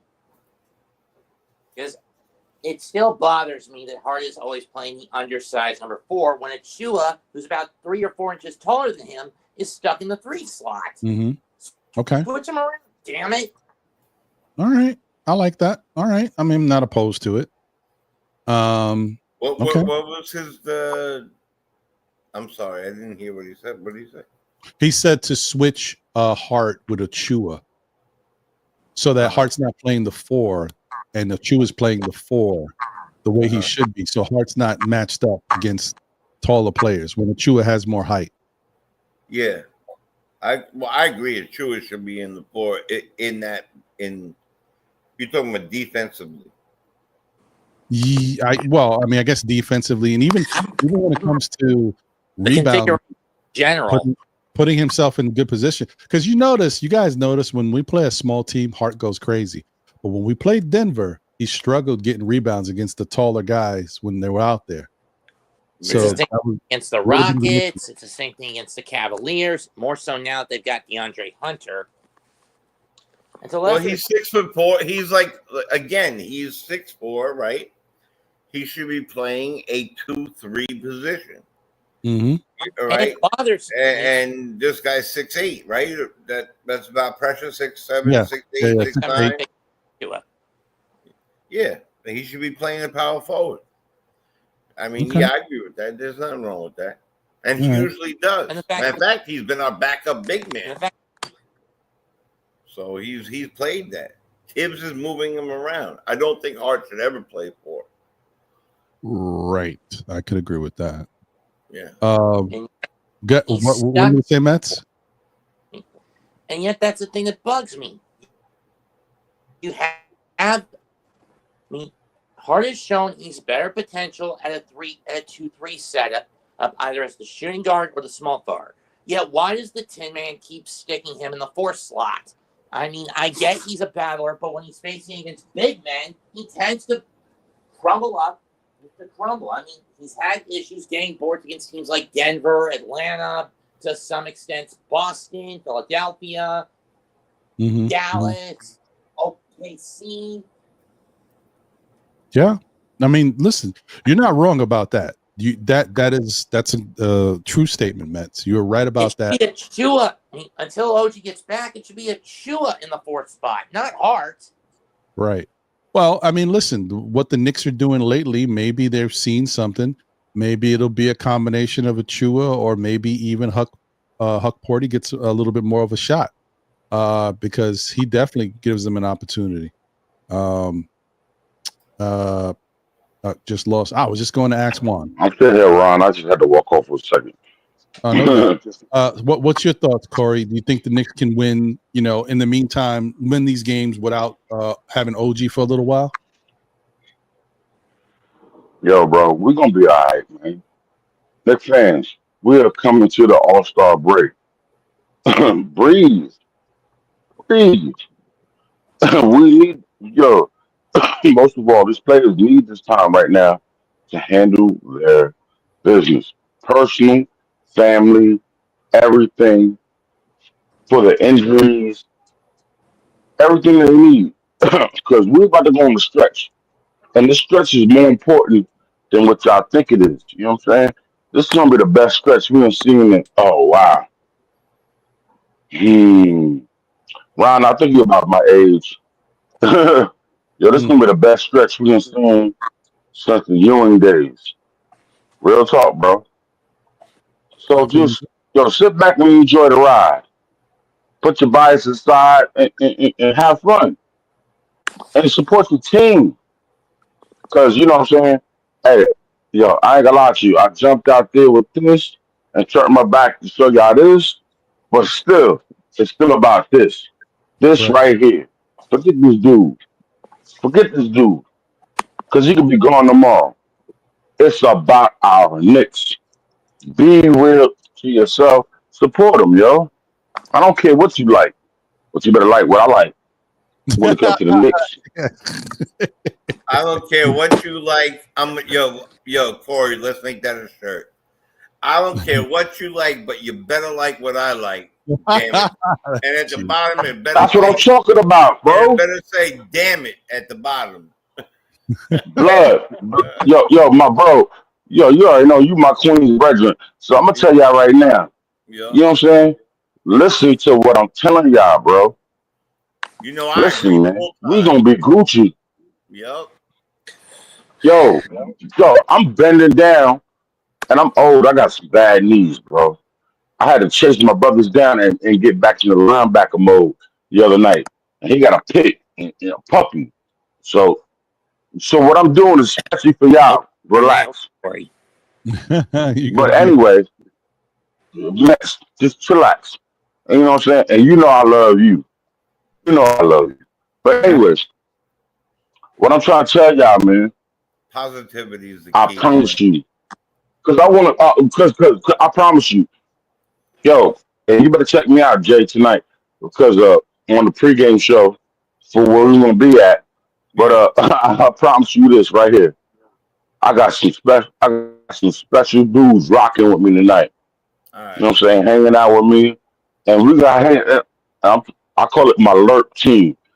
And I don't know if I know what lurk means. I It's an unfortunately acronym for the do, and U.S. I thank you Army. for it. mm. Long range patrol. We out here for y'all. We out here for y'all. We gonna show you. We wanna be out here. Please come to playback TV. But anyway, outside of that, let's breathe. OG is gonna be okay. It's a sprained foot. Mess around or like this on TikTok, F around and find out. You understand what I'm saying? Mhm. Yeah, I mean, You know what look, I'm saying? you got to Be think as patient. positive as you See can. what happens. Unk. I'm done. I'm done for now. Eat. All Chris, right. Chris dad said he's lurking at my house for a spaghetti dinner. Um. I'll throw it down So to you. I'll throw it down to you, Crim's dad. I'll throw it down. No, Yo, you I feel like granddad of the Boondocks. Get my rocking chair. what's what's your thoughts, Jay? How do you feel? You think we're gonna be okay? You think we can win? Next couple games without OG. I'm gonna tell you. I'm gonna tell you just like this. I think the Knicks have gelled. They're a cohesive unit. They, the bottom line is that they're led by a general, whether you like him or not, who coaches very, very deliberate, right? And he has his ways.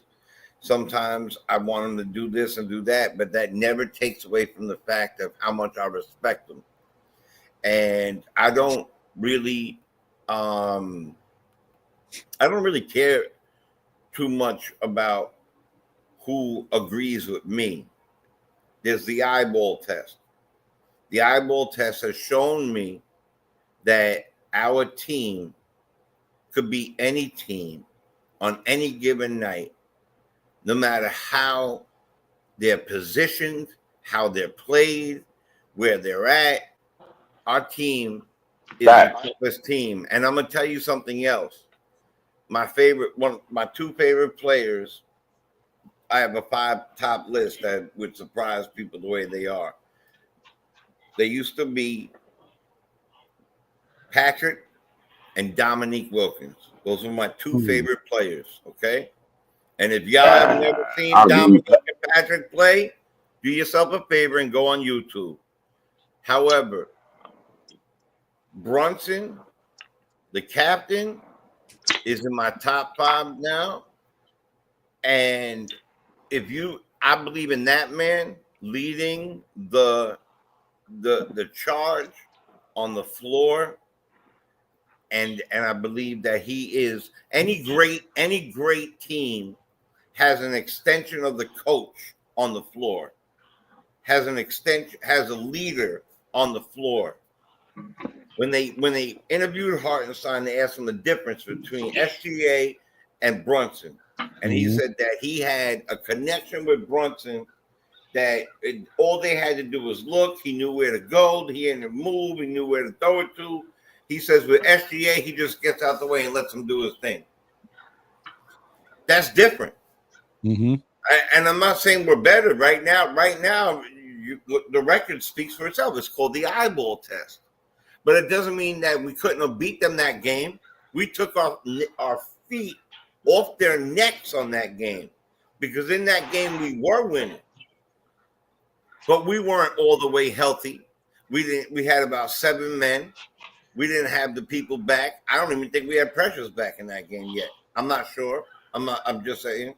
But as far as tonight, absolutely. You're never going to hear me say that we could lose a game. Ever. I Bro, I ain't going alone enough to beat any team on any night. Any team in the NBA on any night. And don't forget, I'm not gonna be running around the vengeance. Sorry, pardon me, Corey. The vengeance test. When you got vengeance in your blood, when you got get back in your blood, when you got all right, you kicked my behind in that last one. When you got that in your mind too, and you add it with the fact that you dope with what you do, you really good at what you do. I ain't got a worry in the world. And win or lose, they're still my favorite team. But I believe they win it. Bro, you would not have my old ass run around in these streets. You know what I'm saying? Later on this evening, if I did not think the Knicks were going to win. Yo, I thought the Knicks were going to win last weekend. Oh, well. But you know what they surprised me? They put the 1-2 on 2 other teams. And my bro Wise, man, he said we're going to finish up the rest of the month undefeated. He missed it by 1. And I'm pretty sure he'll chat. He can say, yep, I said that. You know what I'm saying? Yeah. It is what it is, yo. Nick fans, you gotta trust. Both of you. You gotta trust. You know what I'm saying? You gotta trust, bro. Trust and believe. Yo, Tom Thibodeau has taken our team from here to there to here to there. Yo, right here. Bro, And we was a 2-3 years ago, we was a 40-something team. Yo, if we won 42 games, yo, and got in as a 6th seed, Knicks fans was like, oh my God. So breathe, y'all. Relax. Enjoy. Yo, sit back. This is entertainment. You understand what I'm saying? Yo, I would never lie to you. Y'all see my face? Real talk. Out here in Atlanta, they call me OGC. You know what that means? The original gun clapper. But I'll holler back at y'all. Pause. Appreciate you, man. All right. Well, I mean, listen, I like where you guys are going with this. I think we don't. There's no need to panic. I think Knicks fans, we're in a good position. I think we're gonna be okay. I feel the same way everybody else feels. I think the Knicks can and will continue to win without OG. As I said before, my biggest concern was wondering if the Knicks could win without Brunson or without Cat. That is still something that we don't know yet. That's different because those guys are big parts offensively, really big keys. It's different. And I know OG's big on defense, but, you know, as OG was struggling to figure out what was happening offensively, the guy was averaging around 8-9 points, not really adding much offensively. We were still winning games. So missing OG offensively, can we win? Yes. Defensively, it's a little bit more of a problem, but if we play the right type of basketball, if we do the things that we have to do to help each other out on the court, we talk, we give effort, we can win. We can win.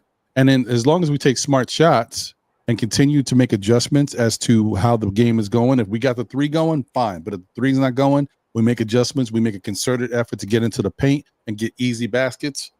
We can win. And, you know, the other thing you've noticed in the last 8 or 9 games, especially throughout the 5-game win streak, the Knicks have been rebounding more. They've been getting to those boards. We definitely getting to those boards now, and that's a good sign. We need that. Second chance opportunities. Definitely. Very important. And just imagine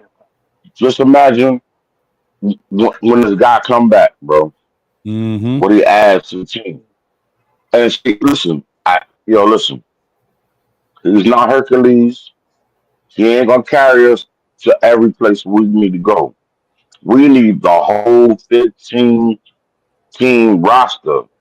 Don't get it messed up. Listen, this is my man.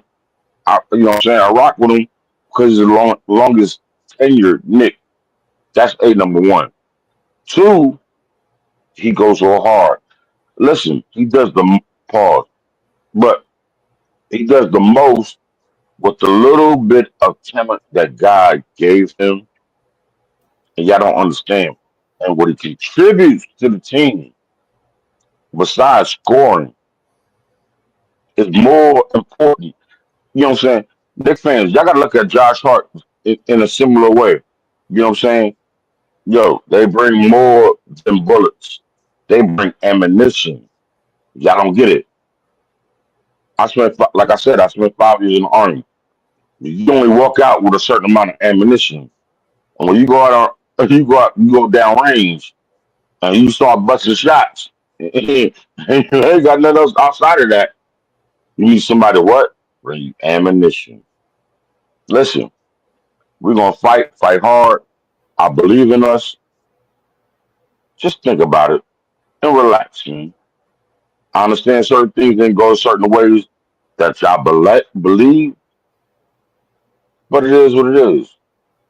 Let's live and fight. Let's fight for what we want, a chip. I'm in agreement. I mean, I don't think there's anything else to say. I mean, you see what we're doing. I mean, we're 1.5 games behind them. You know how important this is. I mean, they lost.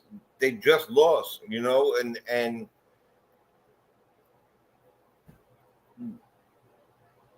we could.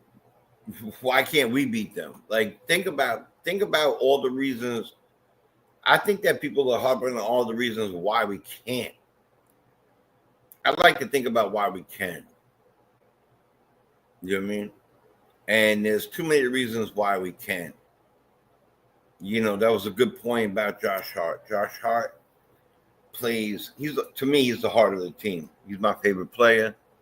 You know, him and the captain are my 2 favorite players, but Hart is the heart of the team, does everything, intangibles, all the things. He's the 90s Knicks on our team. And you know, I think that we're not too worried about. I'm not worried about that. I know Holiday ain't playing. There's a couple of people that are not. I believe, right? Is it Holiday who's not playing? Drew Holiday, yeah. Holiday's Yeah. not. All right. So they could bring their full team. You know, it doesn't really matter. We got a true 7-footer. They don't have a true 7-footer. They have our old guy Porzingis. But in my honest opinion, and this not being a homer, Cat is. I mean, you could just eyeball test. He's a better offensive player. Neither one of them played too much of any defense, so that's a wash. Except Cat is going to score more and he's going to rebound more. He does every game. Go check the standings, go check the stats, go back in the game logs, go back and check it. What we'll miss OG with is Tatum. However, if we play in the way we play in that 5-game winning streak, and Precious comes in, same size, gets in front of him, and Cat keeps his hands up, make it tough for him to get in that lane. they're not going to have that first game, can't miss a 3-point for anything game.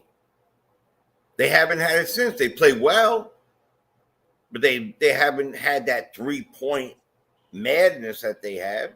We got to make them shoot. Like you said, Ron, we're rebounding better. We are getting over 30 assists a game.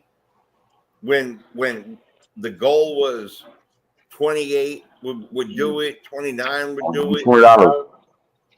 I got you. Now I it's just like $20. 30. Please get that 33. goddamn. Look. What? And so we're assisting better. They're gelled more.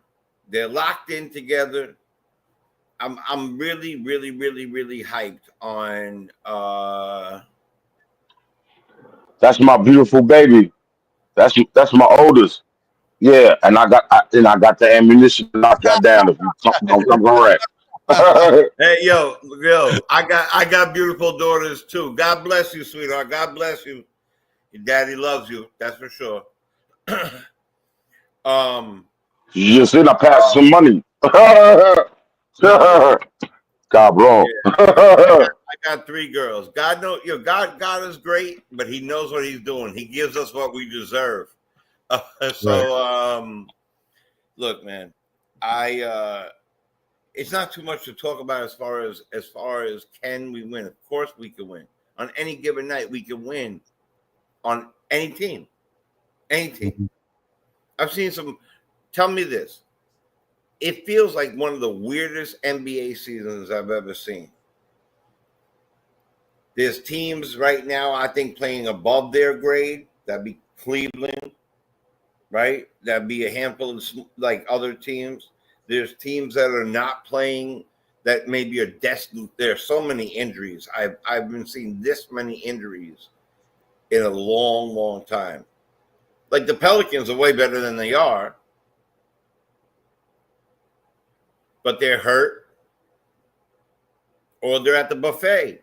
There's 1 or 2 things happening over there. Yeah. So it's and then you got the crazy trades that have happened this year. Like to me, this is a very awkward year. But the fact of the matter is, look, I rock with the Knicks, and I'm still a Knicks fan, and I'm always going to be one. So yes, I'm a realist. If I see something is it going to be a tough game? It'll be a tough game. Boston's a good team. They're our rival. They're in our division. They've always been a tough fight, even when their team sucked and our teams are good, or vice versa. We still fought.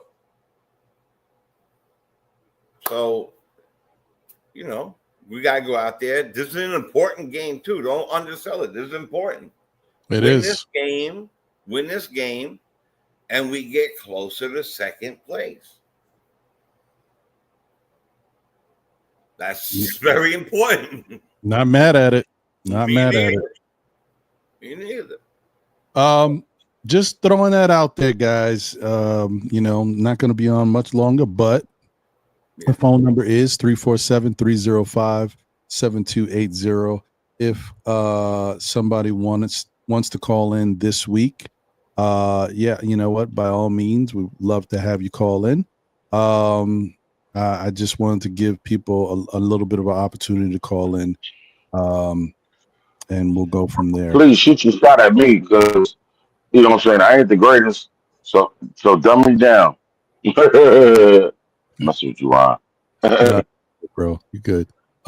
Yeah, man. So if you guys look, just scrolling across the ticker here, I'm going to cover up the number a little bit. Sorry. Once again, that number is 347-305-7280.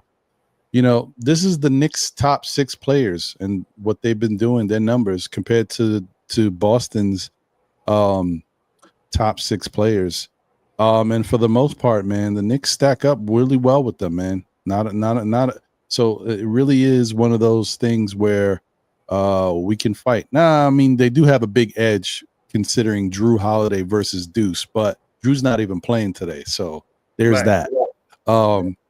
But yeah, we stack up well with them, man. They don't do anything that abnormal better than us. They got their 2 top scorers just like we do. Chris Stapps adds his 19, just like Macau adds his points. Derek White adds his 16, just like OG would add 16. Of course, we don't have OG, so that does affect us. But you know what I mean? Like, we're very similar. We're very similar in how we both play basketball and the type of talent we got.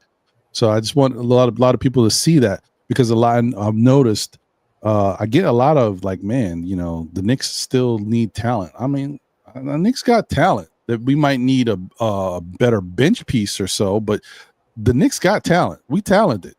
Look at that big man, 24, 13, and 3. The other big man, 19 and 7. You see that? I mean, when it goes by again, I want you to notice. Check if you want to do it position by position. Check where we are. Tatum got 26. Let's call him their big man, because Christoph he's not their big man. So 26, OG would have got about 15, but he would have gotten his face, blah, blah, blah. Christoph 19 and 7, our guy 23 and 13, 25 and 13. Point guard 16 and 4. Our guy, I think, was 23 and 7. And their bench, our bench could do that. Drew Holiday 11 and 4. Bridges 24 and 6 and 4. To me, they might be a touch deeper. But look what I'm saying about as far as the position. Look, Mikal 18. Like I said, we stack up very well again. Stack up. And Josh Hart is you know, and that's a down game. That one right there, 14, 10, and 6. Oh no, that's his average. These are averages for the year. These are averages for the year. Yeah. He averages 1 assist. Who? Hold on, I gotta wait till it comes back around again. Yeah. Maybe I saw something I didn't see. I am getting old. No, you're okay.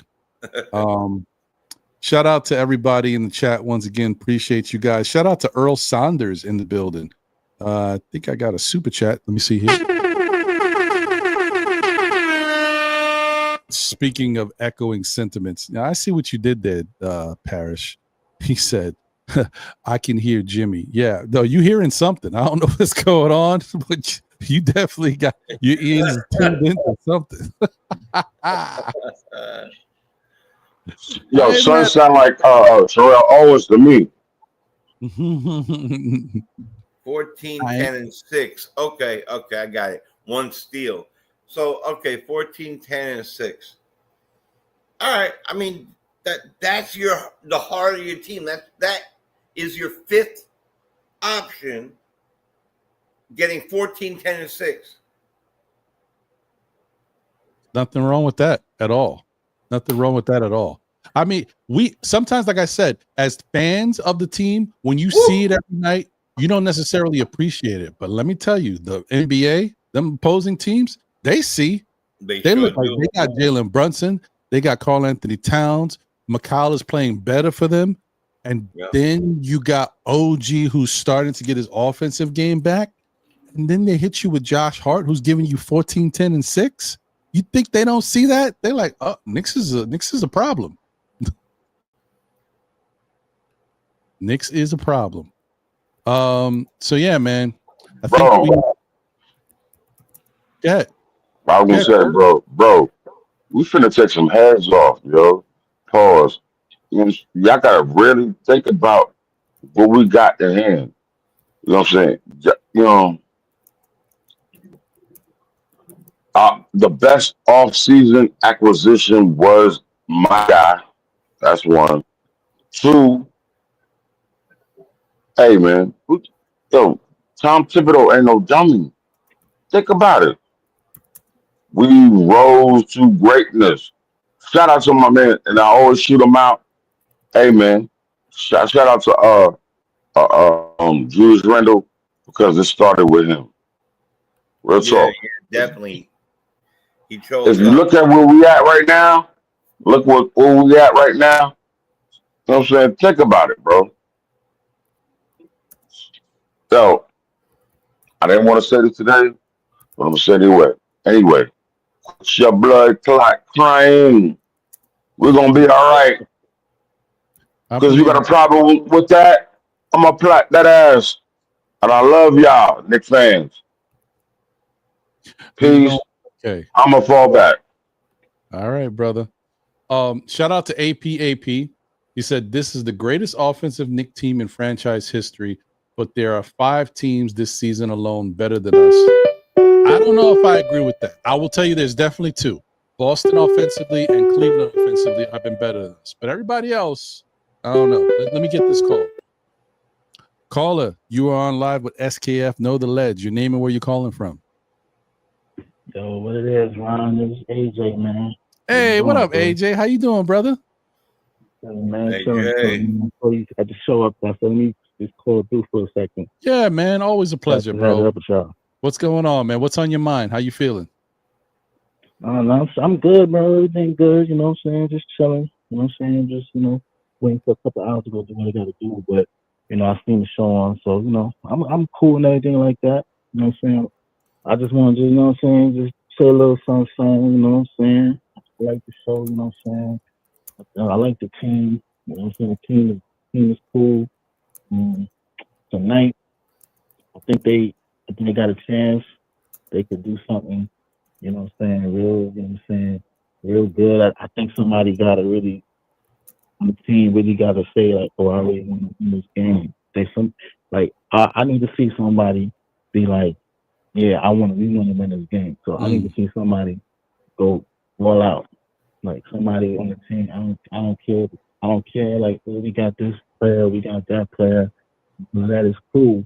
But like, if they want to win this game, then Deuce, I need to see Matteo. I need to see Cat. I need to see guys.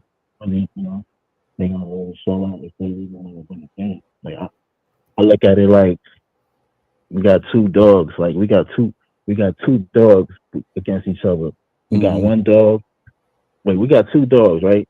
And we got a steak. Now a steak 100 miles down the road. Now we got 2 dogs. We got one dog who's hungry. He's gonna sprint all the way down for that steak. Then we got another dog who got all the toys, got all the food, and he's overweight or whatever. And he ain't looking at that steak like he's like, I'm good. Like, which dog you think's gonna go sprint for that steak? Gonna be the hungry dog, right? He like, man, I need that steak. I'm gonna go 100 miles sprint for that steak. You know what I'm saying? Because I really want that steak. So that's how I look. That's how I'm gonna look at this game. I'm gonna look at it like the dog that's hungriest in this game is gonna just they're gonna go. So like, yeah, take this serious, young boy, and we gonna, you know what I'm saying, show NBA that we just not no regular team that's just gonna come in there and just play the basketball. We're gonna go in there, we're gonna show like that. We really want them boys. So I don't know. That's what we got. That's what I want to see. And I hope maybe we see that. You know what I'm saying? Maybe, you know what I'm saying, it come out like that. And, even if it's a close game, you know what I'm saying? It could be a close game. If it's a close game, then that's cool too. You know what I'm saying? But as long as I see effort, you know what I'm saying, they go in there, you know what I'm saying, play real well together, then yeah. And, and that's what it is. That's what it is. Yeah, man. I agree with you, bro. Like I said, I said earlier, I just want the effort. I just want to see them go out there and play 4 quarters. Play 4 quarters, and whatever happens. We will definitely put ourselves in position to win the game. If we lose, we lose. But it's not going to be, doom and gloom, hang your head. You know what I mean? They got 2 more games against Boston after this, and who knows what can happen. We might lose tonight and then win the next 2, and then we have an even Steven series. So you can't really stress about it. But I just want them to go out there and play hard. And if they win, great. If they win, Knicks fans are going to be on cloud 9. Everybody's going to be overreacting a little bit. They're going to be like, yeah, told y'all, we ready. Like, it's going to get a little crazy, but it's all right. I'm still going to have people complain. It's okay. It's all right. Okay. Yo, blood, I done heard some Knicks fans outside of People that I rock with go bananas because of what Cleveland did. Who cares? Because we got listen, just like Boston and everybody else, we got to get in the ring with them, right? You know what I'm saying? Yep. Mm-hmm. It's true. Don't we ain't soft. We ain't soft. To some degree, we're not soft. We're gonna be all right. You know what I'm saying? We're gonna be all right. I agree with you on that. Yep. AJ. And I Yo, think that was a great yo, point. yo. Who's calling? I don't. What's up, Jay? AJ's on. AJ. That was a great point. I Pieces, do. The the hungriest team. I like to think that we go out every night hungry. I'm saying, and chase that steak. But if we don't go out there with, thank you. If we don't go out there with hunger, I don't know if you notice this or not, but like when Tibbs puts in certain people, if they don't go out there with that hunger for that steak that you're talking about, they come right back out. So our starting five, Yeah, that's true. you know what I mean? They go right back out, especially the bench. But I've seen them do it. I've seen them do it a couple of times with Mikhail. Seen him do it a couple of times with OG. I've seen him do it a couple of times. But the problem is, it's only a couple of times. And that was probably due to consecutive minute gelling. I'm gonna call it gelling. Anybody can call it what they want, and they can whatever it is. That's what I choose to call it. I choose to call it. Now that we're not, and we're where we're supposed to be. And I'm gonna tell you this: I got friends all over this world, but let's call it United States, right? Just in the U.S.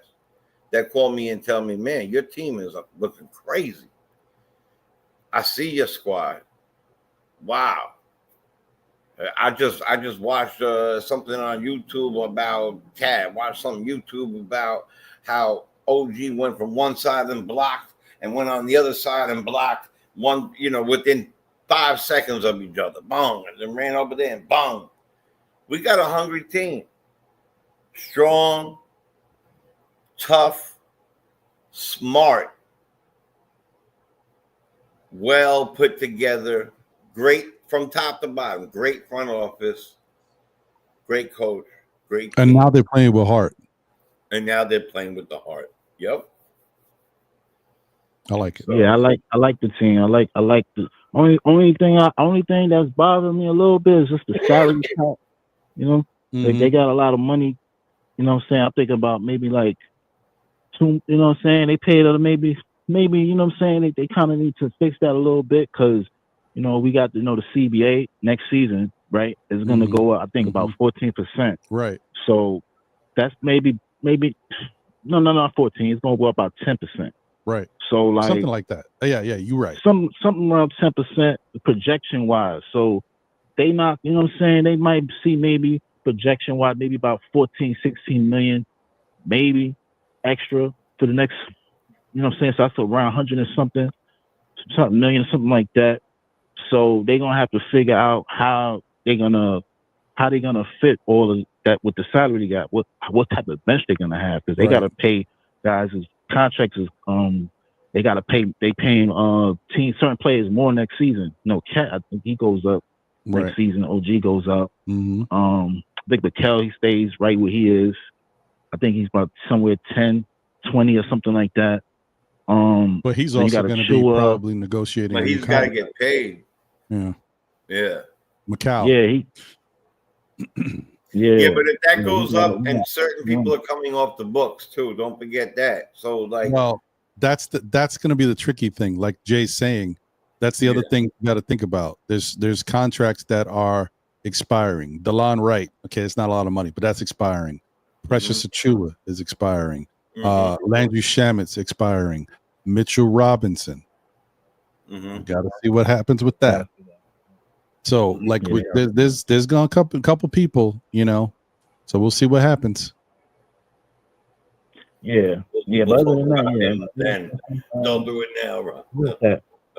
That's the only thing I worry about. That You salary. do what you want. Do what you want. But I was just saying that would stir the stew. You know what I mean? So. Yeah, I just need shout out to APAP and listen, man. AJ, I thank you for the call, my brother. It's always good to talk to you and chop it up, man. Listen, I know you excited. Let's go Knicks. Let's get this victory tonight, my brother. Yeah, man. Let's go, man. I gotta work tonight, so like just see, you know what I'm saying. I gotta look at my phone, and, you know what I'm saying. Yep, I want to get thrown out because I ain't been a Knicks fan in years. You know what I'm saying. I've been all the teams. Like hey, you know what I'm saying, because of how bad they had the coaches they didn't had all those years. It was just hard to watch. They had that guy. What's his name from the Pistons? Isaiah Thomas. Isaiah Thomas. Isaiah Thomas. Then he had man from the Lakers. Point guard. Derek Fisher. We also had Kurt Rambis. Mm-hmm. Yep. Kurt Rambis. Like all those guys, it was just like so hard. It was hard to like. Man, I don't blame nobody who's in New York. That was like, man, I gotta go with the LeBrons, the Kobe's, and all that. So like, you know what I mean? When they got Randall, I was like, yeah, since they've been doing that. The Tibbs, I'm like, yeah, they bring me back in. You know what I'm saying? So now, you know what I'm saying? I'm watching them. So I'm a big sports fan. So yeah, so I want to see them. You know what I'm saying? Do well. And I know all the Knicks fans are fans for years before me. You know what I'm saying? I want to see them win. So all the guys out there, you know what I'm saying? They deserve. You know what I'm saying? Being fans this long, they deserve the team to win. So yeah, like if they come out this game tonight, you know what I'm saying? Like we want to show that they a team to be reckoned with. Then yeah, that's all you can ask for. Exactly. I'm with you on that. 100%. That's what it is, man. And I'm with you and Ron on that. 100%. Thank you for the call, AJ. Take it easy, man. Have a great night at work, man. Hopefully you got some good news, man. Even if you can't watch the game live, hopefully there'll be something for you to watch replay, gang, man. Hopefully they win this one and you'll be like, yeah, I want to see what they did. Yeah, I gotta get hooked up with that pass. I gotta get hooked up with the NBA, the league pass. Yes, I can watch them back games. Oh, okay. You know I gotta do that. Yeah, I definitely gotta do that. But yeah, are you in New York, AJ? Man. No. Huh? You're not in New York? Nah, yeah, I'm from Queens. Yeah, I live in Hollis. I'm in Hollis, Queens. Hollis, Queens. You're in Hollis. You're only about 15 minutes from where I'm at right now. So I'll tell you what, man. You know, if you can't watch them, listen to them, man. It's a good listen. Try to see if you can plug. I don't know what you do, but if you can put an earbud in or something like that, some way to do it. Yeah, I work sun out. I'm gonna work it out. You know what I'm saying? Like it's a game like that today. Yeah, I'll work it out. Trust me. Trust me that. All right. That's what I love. You know what I do. I'm gonna find a way. I hear you. Yeah. I hear you. Just like the Knicks. Yeah, that's Exactly. they're gonna figure out how to make us happy. I know they will. All right, my brother. Well, like I said, enjoy the rest of your night. Enjoy work, and I hope the Knicks get this victory and make you happy. Put a smile on your face. You're like, yeah, that's my team. Mm-hmm. Yeah, let's go, man. Let's go. Let's get that W, man. Let's get it, man. All right, my brother. Take it easy. Be well. Stay warm, brother. Man. All right, latest. No doubt.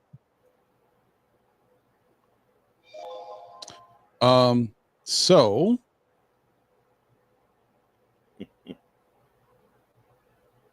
I am not. I'll check the stand. I'll check it right now. But yeah, listen, man. Well, there was two things I was going to say here. First was APAP. I don't have. Oh, let me pick up the call and then I'll say what I was going to say. Write it down. Hey, caller, you are on live with SKF. Know the ledge. Your name and where you're calling from. It's Soul Singer out of San Diego. What's up, my brother? Hold on one second. Let me just get this thought out, and then we can. Hold on, get your thought together. Appreciate you, my brother. So APAP. Personally, I'm very confident in this Knicks team. My only concern is that we made a choice. You drew a line in the sand, and we're going with it, and I'm with it. But now I'm just concerned about how long that's going to hold up, and that's just Mitch. you know what? We decided to depend on Mitch. That's fine. I think he can help this team out. I think listen, once again, I've always said this, guys, I got no problem with Mitch and what he does out there on the court. All I'm concerned about is, can he hold up? If he can hold up and we can get through the season with him and get through the playoffs, that's all I want. That's it. That's my only concern. I think everything else will work itself out. I think the Knicks have figured out a better way to play defense, even though they're still, going to give up 3-point shots, but they figured out a way to play better defense. Let's keep in mind, guys, even though we know that they're second to last in the league in 3-point perimeter defense, they are still third in the East, right? You know what I mean? They're still one of the top 6 best teams in the NBA. Like, come on. Top 2 in offense.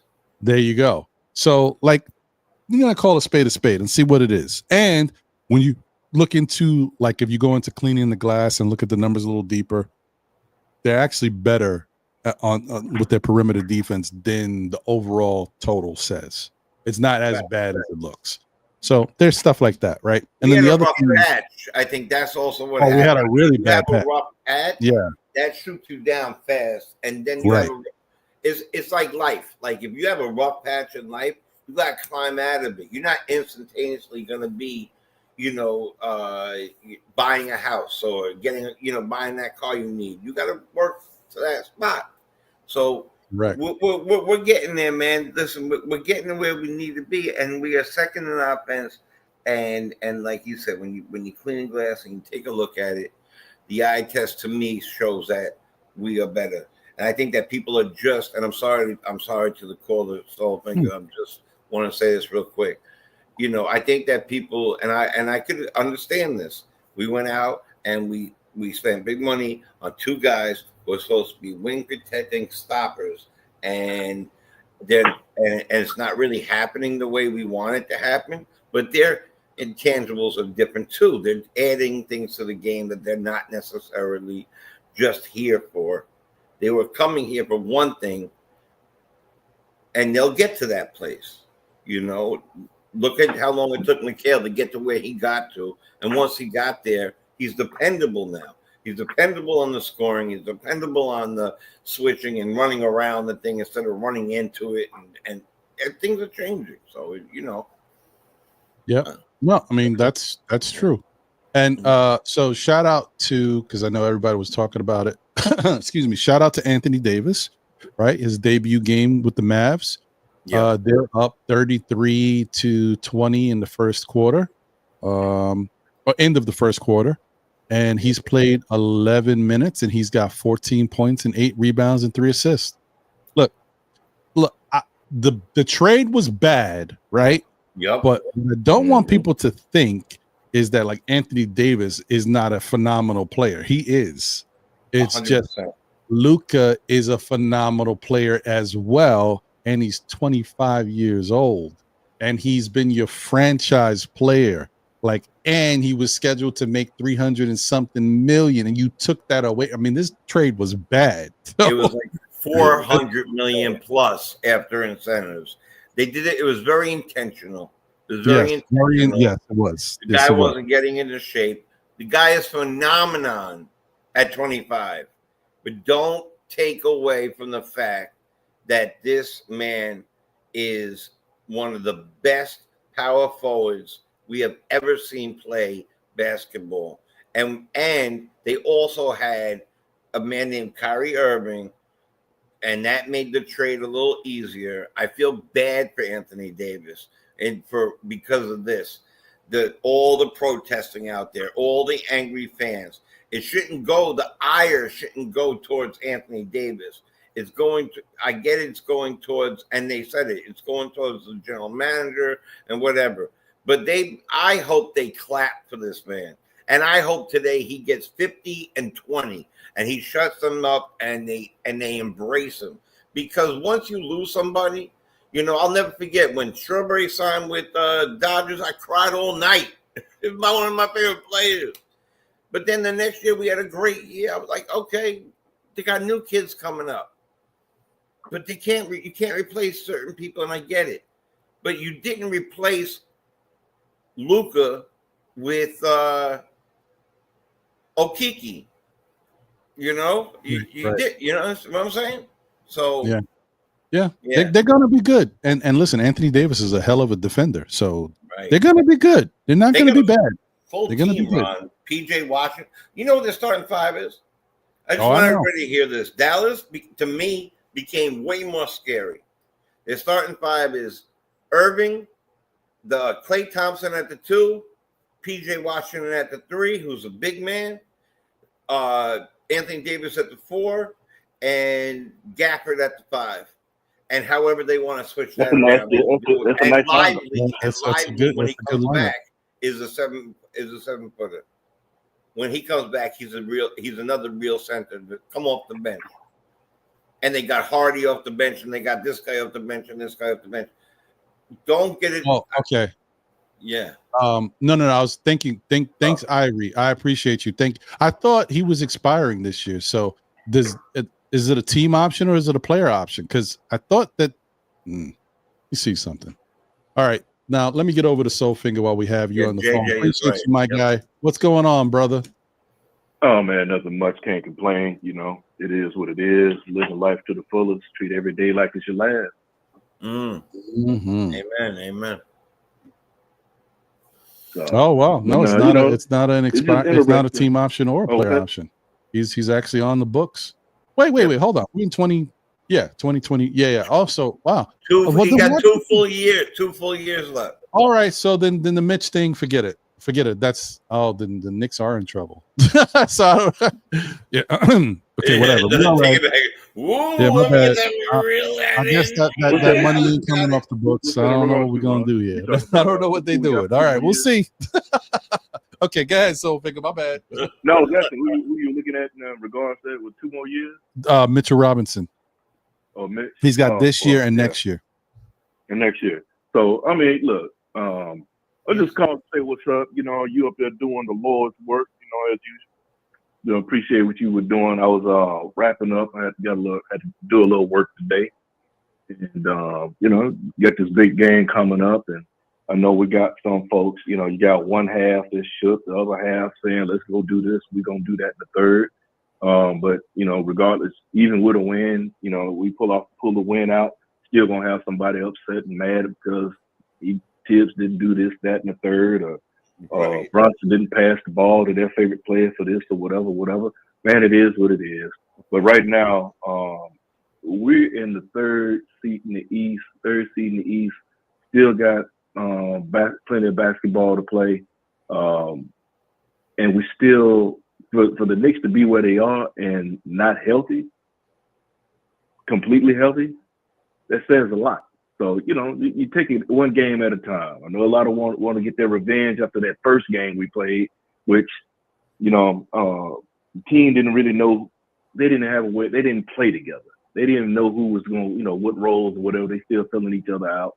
And granted, OG is out right now with an injury, with a sprained foot, possibly. But in time, he'll be back. And then when Mitch get back, we'll see what will happen. I knew that Sims was going to get traded. That was, man, Stevie Wonder and Ray Charles could see that. You know, that was just going to happen. And he needed to go. And the majority of our moves are going to come from within because, you know, we still got those, you know, has anybody, I haven't heard anything, but what's the word on the 2 we got down in the G League? You think they're going to bring them up or what? I mean, if they don't, hey, they don't. If they do, they do. That's where I look at the extra bodies that you could bring up. You know, TJ Warren has given us issues when he was with the Pacers before. If they decide to bring him up, but you know, I'm pleasantly pleased with where we are right now. You know, I can dig it. You know, most want us to be number one, coming out in every category and whatever else, but you know, you got to give it time to continue to cook in that crock pot. Great. I mean, we don't really. I think the only person on the radar right now that I've recently heard was TJ Warren. We only got one spot available. So, yeah, because we got Wright, because Wright took up that. We had 2 spots. Now that we signed, we brought Wright over. Now it's that one and maybe Warren. And real quick, you see, I don't know, like I said, I didn't catch all the show. You know, Ben Simmons, like he's going to file with the Clippers. Right. There were people I saw earlier today. People in the chat, we could go buy and get Ben Simmons or whatever. We And I can't know really others, we can't really buy out and get anybody, bro. yeah. The I money mean, the money on the open market, we just don't really have it. Yeah, I mean, look, we barely got two pennies to rub together at the point where we are. It is what it is. Right now, I told you I take this medication because I was one of those want to see tears get run up out of town. I was upset because we didn't draft certain players, make any moves in the draft. We went back to back without a draft, and then I learned. I was like, you know what, man? I went in and took this medication called "Shut Up." It's good stuff. How you want to put it. But I take it, you call it shut the hell up, shut the F up, whatever you want to call it. But, some days when I was having a moment, I call it shut the F up. And I could take it. Some strong and then stuff. I took this medication. Man, look, let me tell you. You mellow out and you can see things for what it is. Shout out to my man, to Rob the Knick. He kind of gave you a recipe on a lot of things the way they were doing. Follow the money, what they were doing and switching it around in time. Remember when Miami had that team, and I'm not comparing, I'm just saying, when they brought all those when they brought that team together, when they first got LeBron and with D Wade and Chris Bosh. Chris Bosh, yeah, I think I'm having a senior moment. They brought Chris Bosh, they didn't win it that first year. So, we got a lot of people think, we don't win it all this year is a failure. Man, you got to take steps. And we haven't had a team or anything of this caliber in a while where you actually have good players. And we were injured with the bench. Yeah, the bench is more was our weak spot, but as players return, you see a difference. OG is a key piece. I see a lot of people want to trade when talking about trading OG. Well, you ain't trading OG now. Trade deadline is over, so it is what it is. Keep it pushing. But I'm good with where we are. There will be improvements. There will be some addition through subtraction because in the off season there will be movement. You'll see what happens. But right now, man, enjoy what you got because we're in a good position. Yeah, no, it's very true. I agree with that. You got to look at it for what it is, man. We definitely in a good position, and that's smart to just let the chips fall where they may, man. Things are gonna work themselves out. They always do. Just in time, that's just you gotta let it happen and rock with it. Believe in it. Let me get into this game preview with the Boston and the Knicks tonight.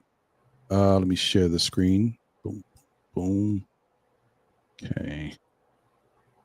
Let me get us out of here. Hold on. Wait, am I here? I'm only playing. No, you're around here somewhere. Hold on. Let me just move that. Okay. And, I might as well take that off too. All right. So this is the game preview for tonight's game. Just kind of a comparison of some numbers to see how these two teams stack up so far, the averages for the year. As you can see, wow. Look at Boston and look at the Knicks, like identical almost with all these numbers. It's crazy. Wow. 117 to 117. I mean, the Knicks are a little better.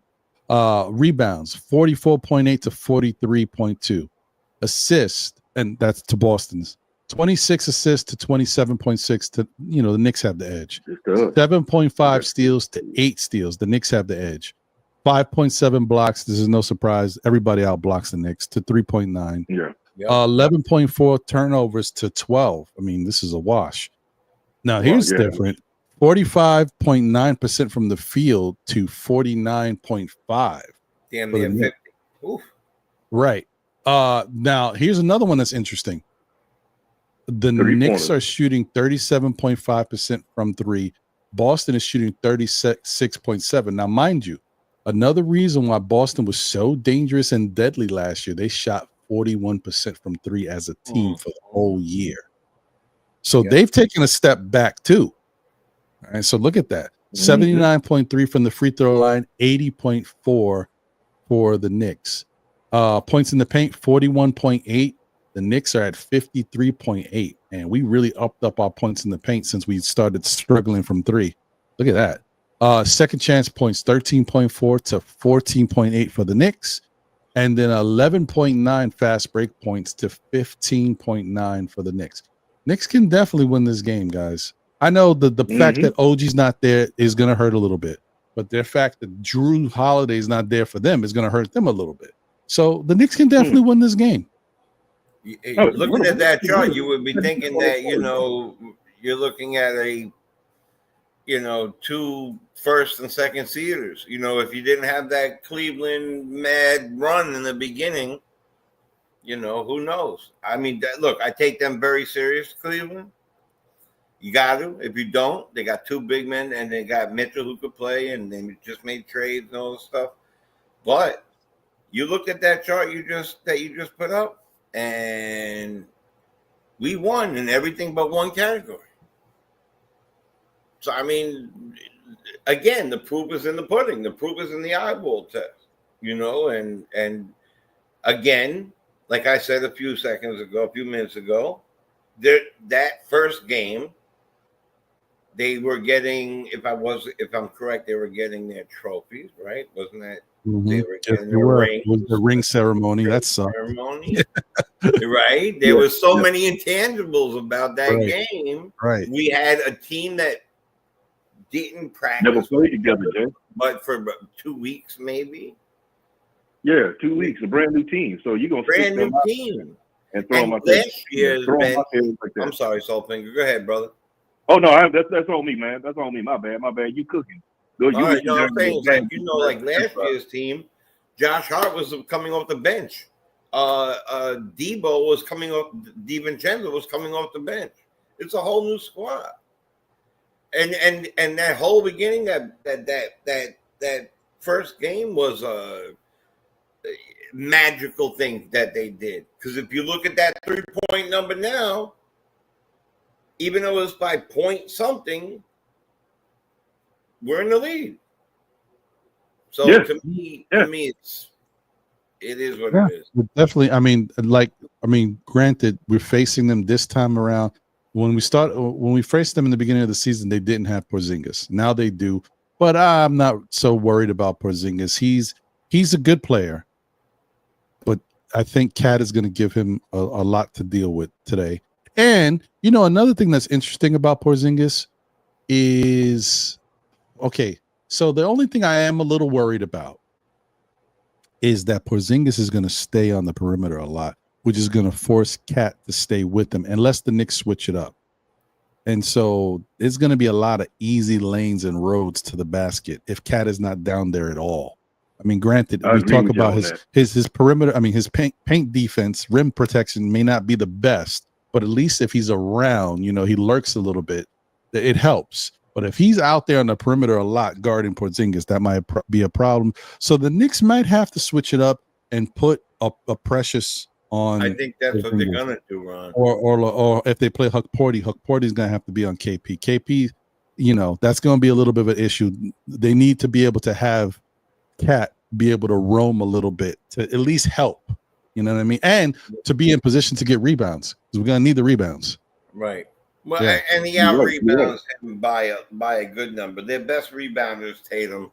To me, I'm not. Porzingis is. He look like Cat. He's a good 3-point shooter. He could go, he stretches the floor out differently, but he's not nearly the ferocious rebounder or any of that stuff. And this is a type of game where you miss. Did we do the right thing not getting a big man, or you miss Mitch? Those two things come into play here, because then you could have said, okay, well, you got that. We'll make it a big lineup. We'll put Hart on the bench. Make it a big lineup. We'll put Mitch in the middle, right? Just put him right there in the middle. Stand right there in the middle. We'll have OG if he was healthy on Tatum, and we'll put Cat can just. Those two guys, him and Porzingis, can do what they do outside, inside, whatever. I'm not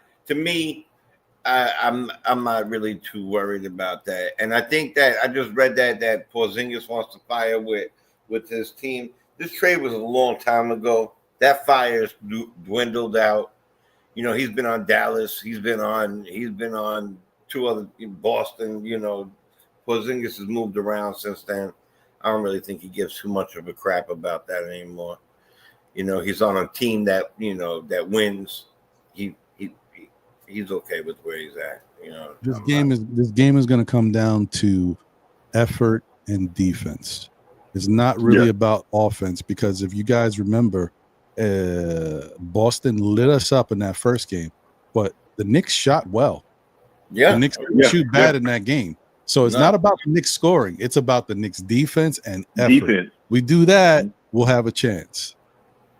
Well, you said a key thing, because that last game, remember, Ron, the 3-pointers, we were getting eaten alive. They were eating us up like they were cooking us. With that 3-pointers. Oh, yeah. I mean, that's where it was falling apart, because we were getting them on the inside, but then it started hitting threes. Players were, but again, that was the first game, and communication wasn't quite right and everything, an assignment. As we rolled on, we had games throughout the season where it happened again, lack of concentration, whatever you want to say, whatever it is. But then you had games where they lock in and they put the clamps on somebody. So, it's any given day, anytime you step on the court, anybody can get got.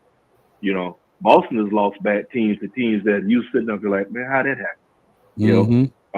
I think, the fan base, the players, they know their assignment, what they got to do, but it's amongst the fan base where it's where you're going to find more of the issues. You know what I'm saying? Cats going to want it more. And you think that, and that's where it comes from. For some, it's the big letdown. Even when it came down to trades, because, some were mad because we didn't get this player to get that player. I'm cool with the move. I knew the move we were going to make. Excuse me. Not having OG, it's going to be a difference. OG is a difference maker defensively. He picks up and does a lot of things that other players don't do. And you look at his stats when he's on the court, vice when he's off the court, says a lot. So, I'm beyond that doom and gloom, because if we lose, if it was a fifth. But if we take an L tonight, then it's one game. Again, how many teams in the NBA went 82 and zip? And I understand the hatred for Boston.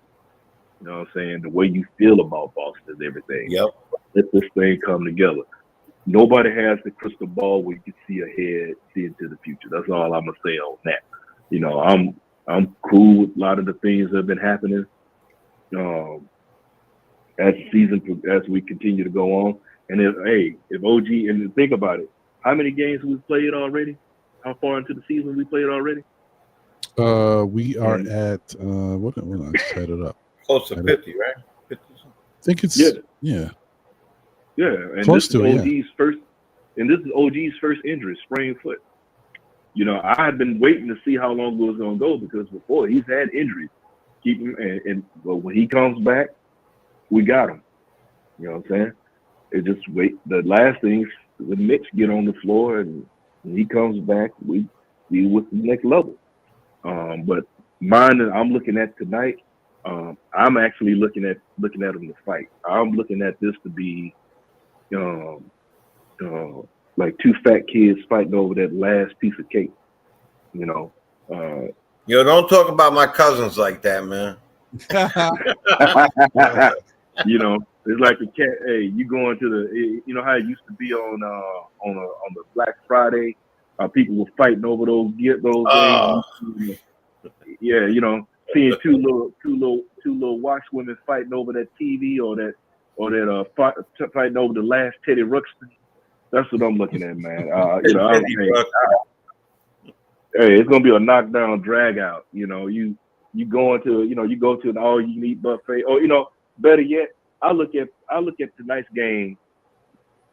I expect the Knicks to go out there and fight like people fighting over those Popeyes chicken sandwiches, dog. That's what I'm looking for.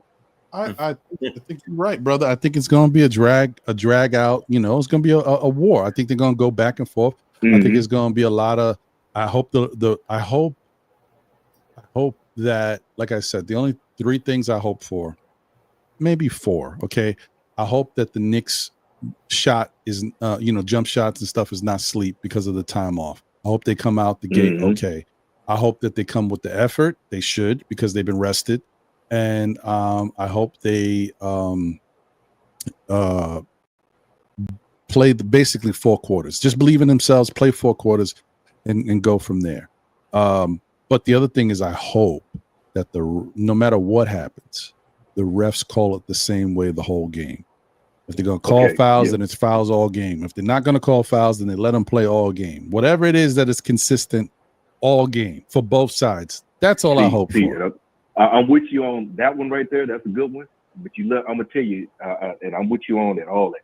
Another thing I'd like to add to your list, Josh Hart and them texts. We don't need a stupid text. Yeah, we don't need a need text that. right now. You don't need a text. Don't give them extra points. Don't give free money.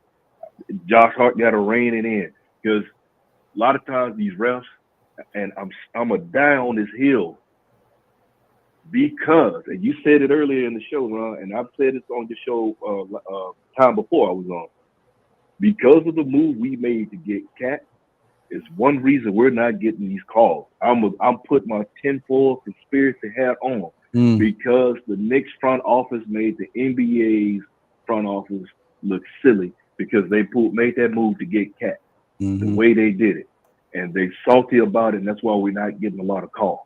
I mean, on top of being it's the Knicks and they don't want to give the team calls, but because of that is one of the main reasons. Because now you see Cat can't even get the super. Remember before they were calling Cat a superstar.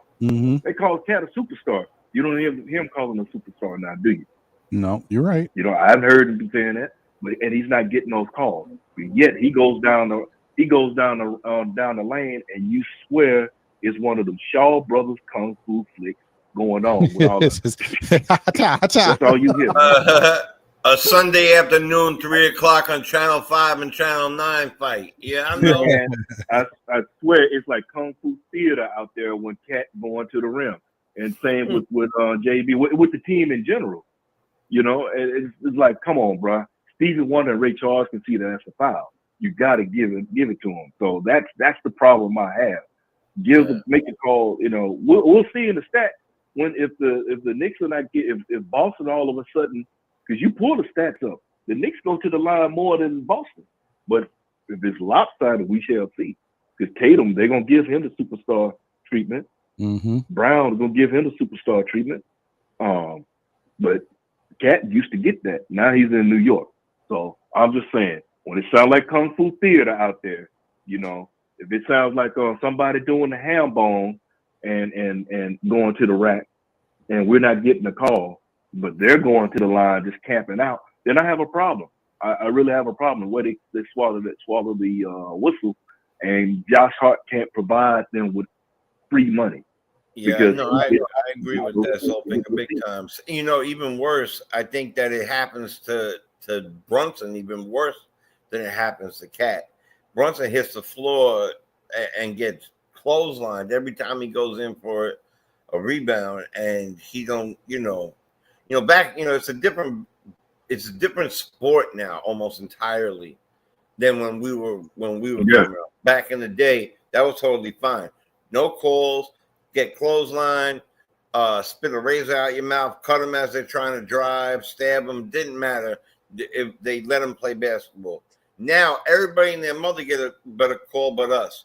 I truthfully think that, and as far as stars go, hey, don't forget, we got the center and the point guard starting in the All-Star game. So the whole league see that we got superstars on our team, because that two of them are starting on the thing.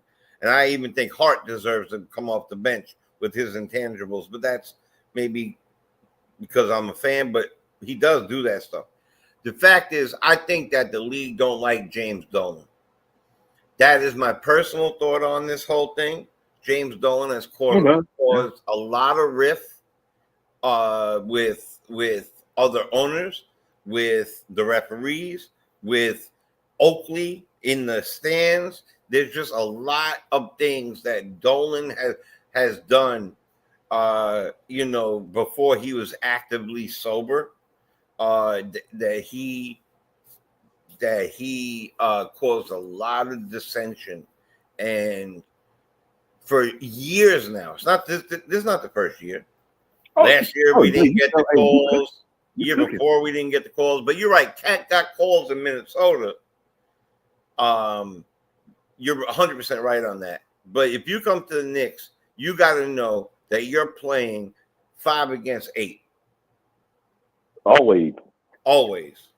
Always. So I mean, I agree with you. You don't want to give them extra reason to make the extra 3 that we're playing against the Zebra, the Foot Locker team, come out and and say, okay, well, we're going to give you even more of a chance to get free shots. And it depends on who's refing the games. Because I'm gonna tell you, Ed Malloy, Tony Brothers. There's a few, but those 2 for sure. It's the one female ref, has dark hair. She's kind of we do. Man, look, they would do us in, man. I'd be like, man. Now, if I see all them on the floor, if they happen to have that crew together, oh, bruh. I already know how the game's gonna be officiated. You know what I'm saying? Yeah. It's like in the mortal words of the great American singer Rick James, cold blooded. I'm just telling you. Yes, sir. Man, it's filthy. Well, to see the non-calls like that. That's the thing that gets me. But again, the Knicks have to be aggressive and go to the. Don't say if your three's not falling, beat them up in the A. 2 and 2 equals 4. I agree. Body shots. Make them call. That's what I'm Body saying. shots.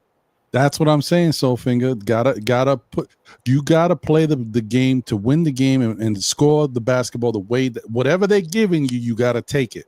And just if they want to keep giving it to you, keep taking it the whole game. Doesn't matter if that's not what you really came to do, what you would like to do. You take what. That's the difference between a championship team and other teams. They take what the defense gives them and they exploit it the whole game.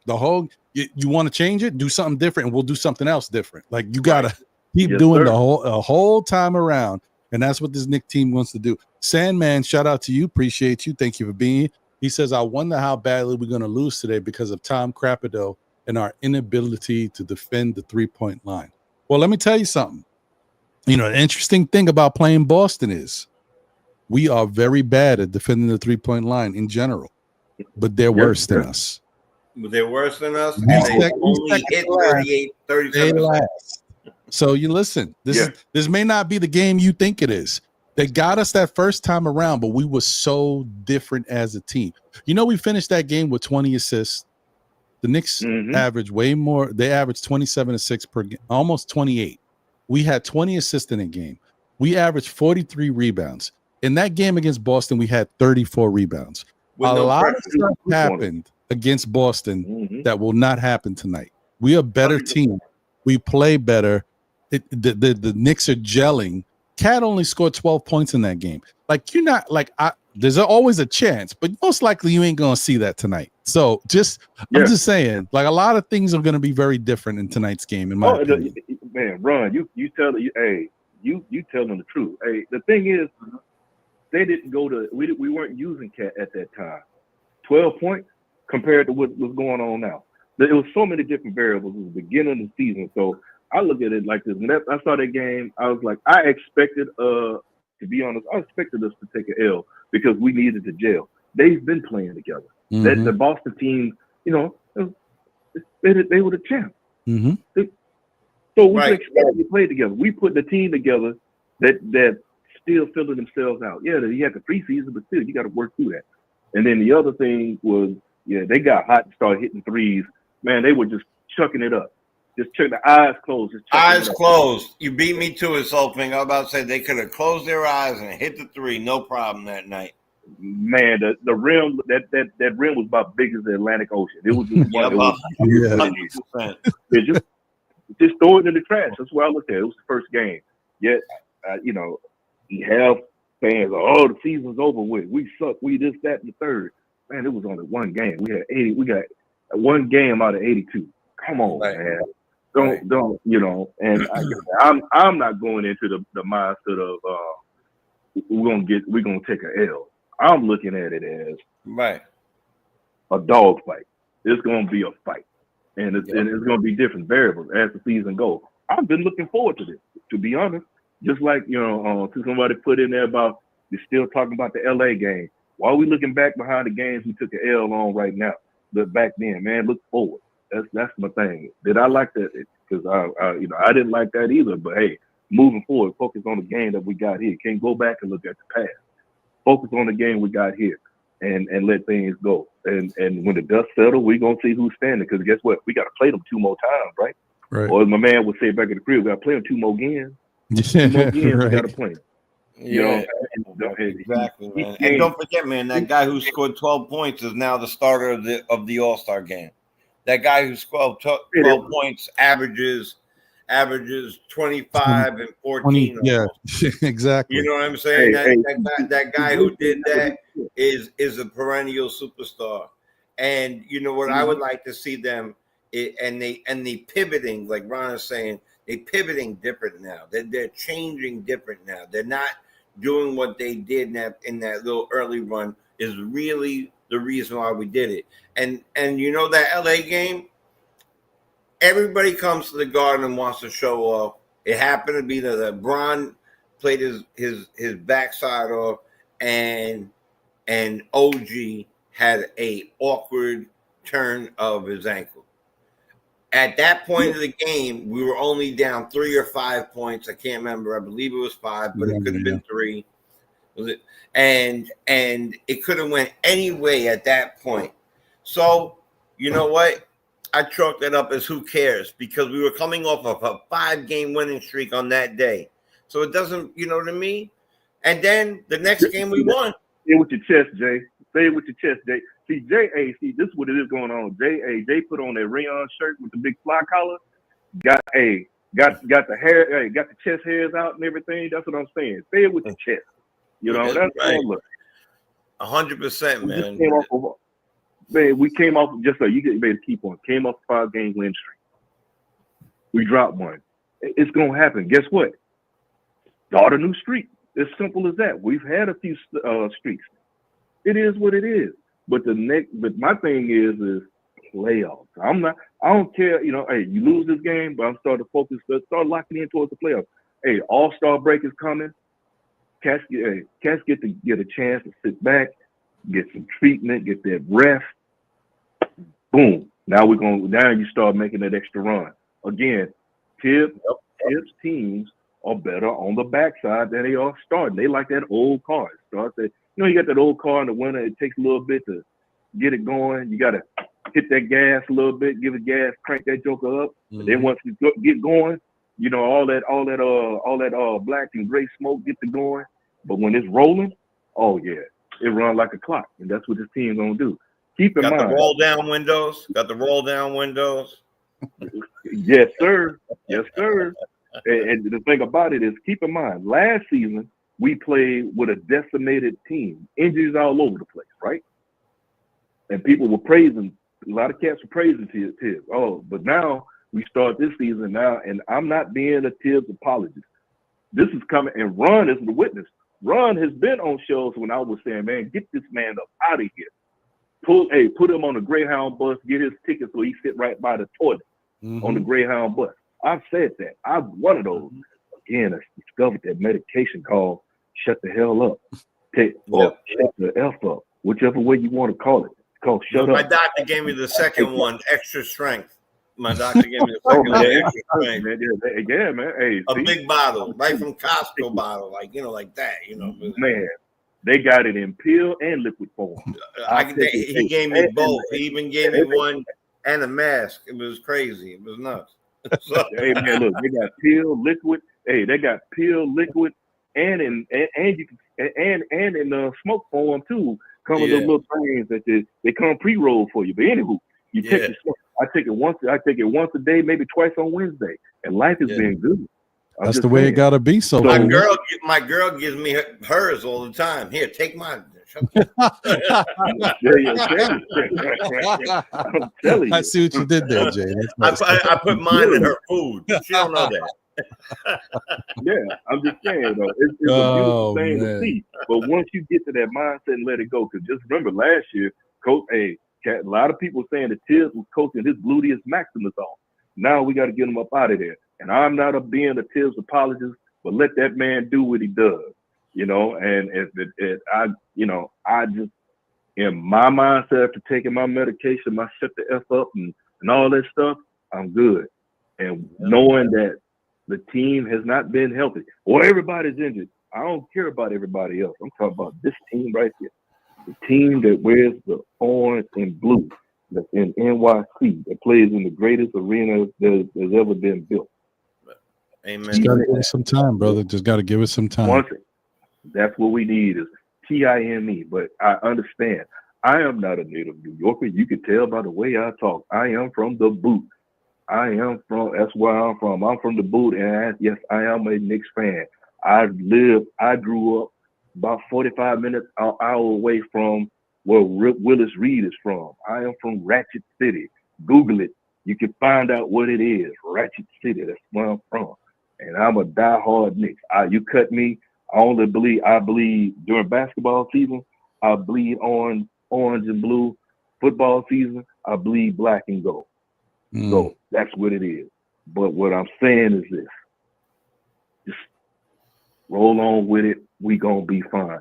Then put some stuff together, because before, think about it. Think about where we were to where we are. I'll give Randall his props. Thank you, Randall, for what you did, because we wouldn't be here. Time to move on forward. Yeah, as Soul to Soul says, keep on moving. That's the thing. We gonna man. We got a weapon of mass destruction in Cat. Yeah, okay. His defense may not be the best at times. He's gotten a lot better than what he was. But offensively, we know that man is a monster. He could destroy and take over a game. And then you got the little big man in Brunson. Yeah, people don't like what he does, or this and that. He ain't passing enough, and this and this and this. Oh, this player got this and this. But for what we got, the way he plays the confine, and with OG and Bridges, people were mad because we gave up draft picks, unproven players you don't even know who's gonna be what for Bridges. Some of them still in high school.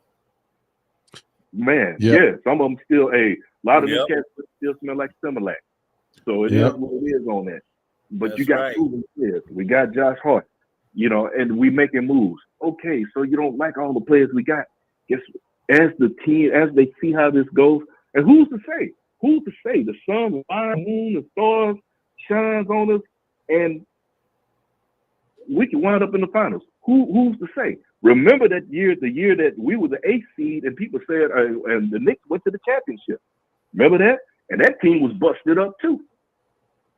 Got to the finals. Granted, we didn't close the deal, but we got to the finals. Who's to say? Anything can happen in this thing called sport. All I'll say is this, bottom line. The sun will shine on the dog's ass every now and again. And how about this dog's called the New York Knicks? This dog ass gets sunburned. That's all I got to say.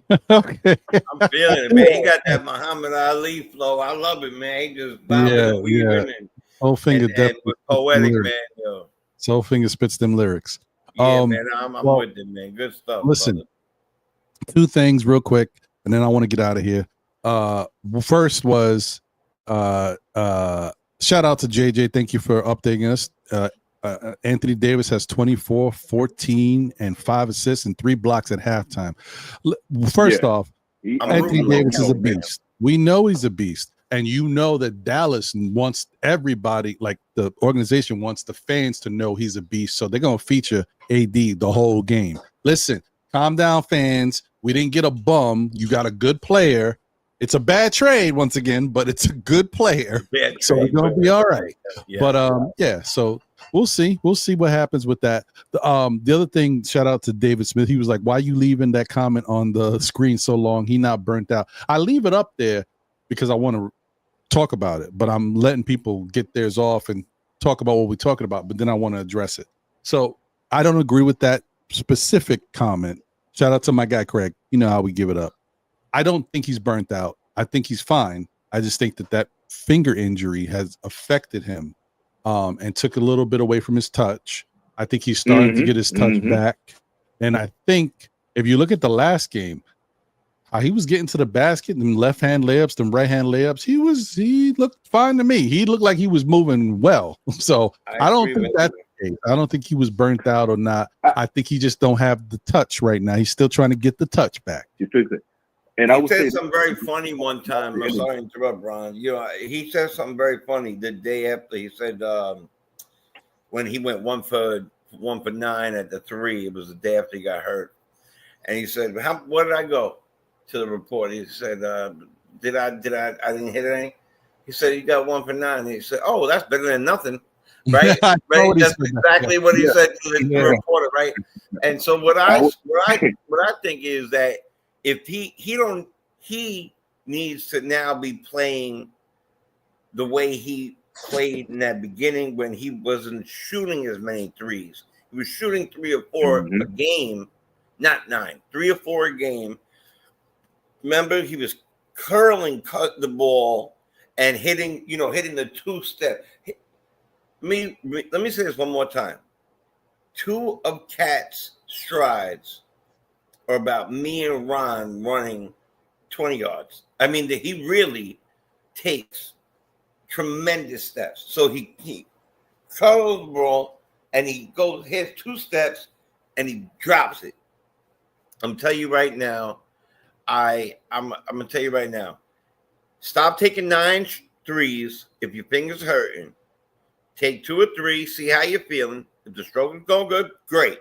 If not, there's no reason why he should be not under the basket, especially against Porzingis tonight. He should be dropping the ball into him, turning around, bang, right on his head. Porzingis is too light in there. He's too light for some heavy work, right? And too heavy for some light work. So here's the easy thing. Cat has gotten better at that. I do not think that he is burnt out a touch. I think that he is trying to figure out how to play with what's happening to his hand and his knee. But got to give it to him. He's playing. Second thing to what you said, Ron, AD, the trade was bad. But I would put a little bit of money, not too much, and probably your money, on Dallas going far in the playoffs now that they are spaced out differently. I can see that. Completely different team. In the long run, the Lakers won that trade. To this year, I don't see it that way.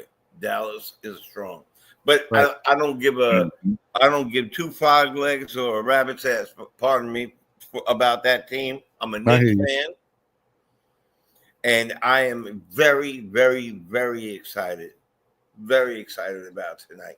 And they got some of the best trainers in the world. These people have private chefs. These people have private masseuses, private everything. You know what I mean? The only thing in their life that's not private is their life. You know what I'm saying? That's the only thing. Right. So no better time to play this team tonight and then hit that, how many games? Is this the last game before they go into the break, right? No. I think there's 2 more games? 2 more. So 2 more? Hold on. I had it up. I think it's 2 more. No, I got it. I had it up. All right. Shoot. Where did I move it? Okay. Yeah.